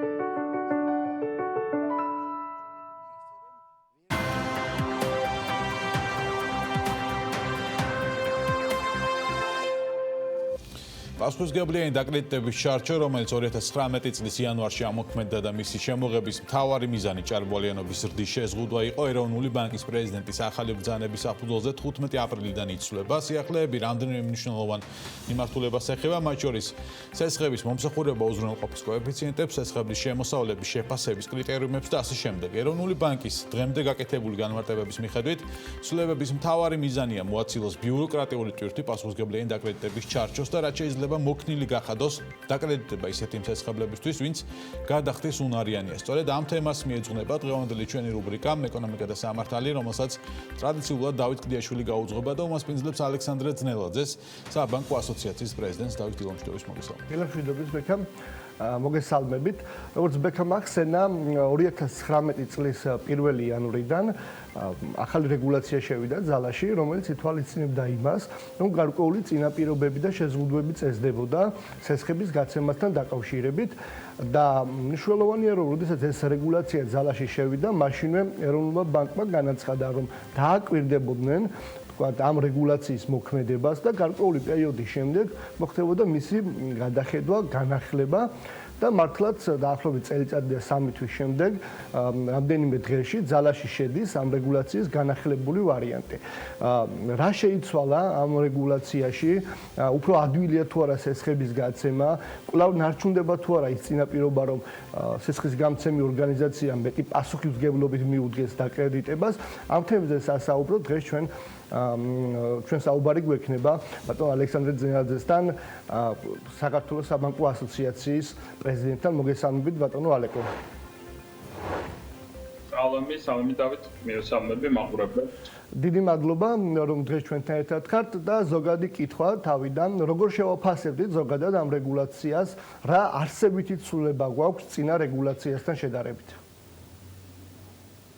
მოგესალმებით კიდევ ერთხელ. ესე იგი, აღნიშნული რეგულაციის ცვლილება, როგორც უკვე ახსენე, იყო გამოწვეული იქიდან გამომდინარე, რომ გარკვეული ტექნიკური ცვლილებები განხორციელდა მასში, მაგრამ ერთ-ერთი ყველაზე მნიშვნელოვანი ცვლილება, რომელსაც ასახავს ახალი რეგულაცია, არის უფრო მეტად რისკების შეფასებაზე ორიენტირება და შემცირდა იმ დეტალების აღწერა, რა დეტალებიც წინა რეგულაციაში და თანდართულ კითხვა-პასუხში, ანუ განმარტებებში იყო მოცემული. რას გულისხმობს ეს? არის გარკვეული მიმართულებები, რომლებშიც ეროვნულმა ბანკმა ესე ვთქვათ ამ ახალი ცვლილები დაიტოვა შესაძლებლობა რომ შემდგომი შეფასება გააკეთოს და ასახოს აღნიშნული რისკები და ოქროთან მიმართებაში არსებული რისკები უკვე სხვადასხვა ფუფერებში ან რეზერვში და არ მოხდეს წინასწარ რაღაცა კონკრეტული წესის აღწერა.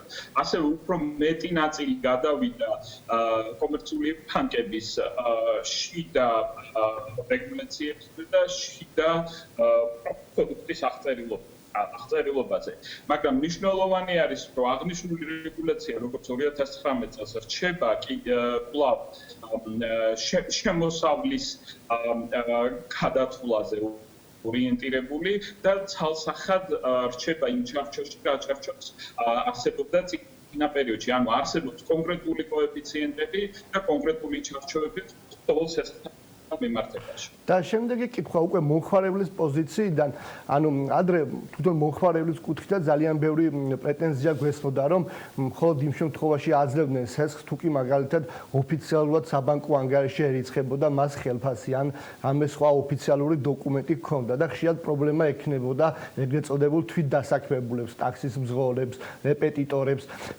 ამ კუთხით არის თუ არა რამე სიახლე უფრო ხომ არ გამარტივდა მსგავსი ტიპის დასაქმებულებზე სესხის გაცემა, რამე სიახლეს გვთავაზობს ან უფრო მოქნილ რეგულაციას ეს ახალი კანონ პროექტი, მოსწორად ნორმატიული აქტი. ესე იგი აქ ორ საკითხს მინდა რომ გავამახვილო ყურადღება. ერთი არის რომ აღნიშნული რეგულაციის ცვლილებას რამდენად ექნება დღეს ეფექტი და მოკლევადიან პერიოდში ეფექტი. დღეს ბაზარზე არსებული მდგომარეობიდან გამომდინარე და არსებული სიტუაციიდან გამომდინარე საკმაოდ ესე ვთქვათ კონსერვატიული არის უშუალოდ კომერციული ბანკებიც მიდგომებთან დაკავშირებით. ამიტომ ეს რეგულაცია როგორ შეიცვლება მოკლევადიან პერიოდში ვერ იქნება ასახული კონკრეტული სესხის გაცემის მომენტი. მაგრამ აქვე უნდა აღნიშნოთ ის საკითხი, რომ შემოსავლებთან დაკავშირებით და კონკრეტული მოდელების, ანუ შემოსავლის დაანგარიშების მოდელებთან დაკავშირებით აღნიშნული ახალი ცვლილება ასახავს კონკრეტულად რა მოდელები შეიძლება იყოს გამოყენებული და ეს მოდელები როგორ უნდა შეთავსდეს ეროვნულ ბანკთან. ანუ უფრო მარტივი იქნება იმ ადამიანებისთვის სესხის მიღება, ვისაც შემოსავალი არ აქვს ესე ვთქვათ ფიქსირებული სახით, რომელიც ერიცხება ბანკში. რას გულისხმობს ეს მოდელები? ეს მოდელები არის ერთგვარი შეფასებითი ნაწილი, რომელიც ასახავს სხვადასხვა პარამეტრის შედეგად, ანუ ესე ვთქვათ, ანუ საშუალო შემოსავლის, ანუ კონკრეტული პროფესიის მიხედვით საშუალო შემოსავლის არსებობა, მაგალითად ლოკაციის მიხედვით შემოსავლის გაანგარიშება, ან სხვა პარამეტრების გამოყენებით ერთგვარი პირობითი შემოსავლის დაანგარიშება და ამ შემოსავლის გამოყენება სესხის გაცემის მომენტში. აქვე უნდა აღინიშნოს, რომ საშუალო შემოსავლის მქონე პირებზე მნიშვნელოვნად გაიზარდა სესხის მომსახურების კოეფიციენტი, რადგან ადრე 4 შუალედი არსებობდა 1000 ლარამდე, 2000 ლარამდე და ასე შემდეგ. არის მხოლოდ 2 შუალედი 1000 ლარამდე შემოსავლის მქონე პირებზე და 1000 ლარის ზემოთ მქონე შემოსავლის პირებზე. ანუ მნიშვნელოვნად გაიზარდა კოეფიციენტი 1000-დან 4000 ლარამდე შემოსავლის მქონე პირებზე. ჩვენ ახლა ვისაუბრეთ სამოხმარებლო სესხზე და მნიშვნელოვანი ასევე იპოთეკური კუთხით, ანუ უძრავი ქონების უზრუნველყოფით სესხებზე. ვინაიდან, როდესაც ეს რეგულაცია 2019 წელს ზალაში შევიდა, პრეტენზიები არა მხოლოდ სესხის გამცემ სუბიექტებს ჰქონდათ და ორგანიზაციებს, არამედ სამშენებლო სექტორიც გამოთქვამდა პრეტენზიას, რომ ამან ზეგავლენა მოახდინა მათ გაყიდვებზე და ვინაიდან იპოთეკური სესხების გაცემა შეიზღუდა, შესაბამისად ბინების რეალიზაცია შემცირდა და ამან ზოგადად დარგზე და სექტორზე იქონია გავლენა. ამ კუთხით რა ამესიახლე თუ გვაქვს რაც შეეხება იპოთეკურ სესხებს, ანუ ქონების უზრუნველყოფით ან ქონების შესაძენად გაცემულ სესხებს. ესე იგი აქ არის ორი მიმართულებით.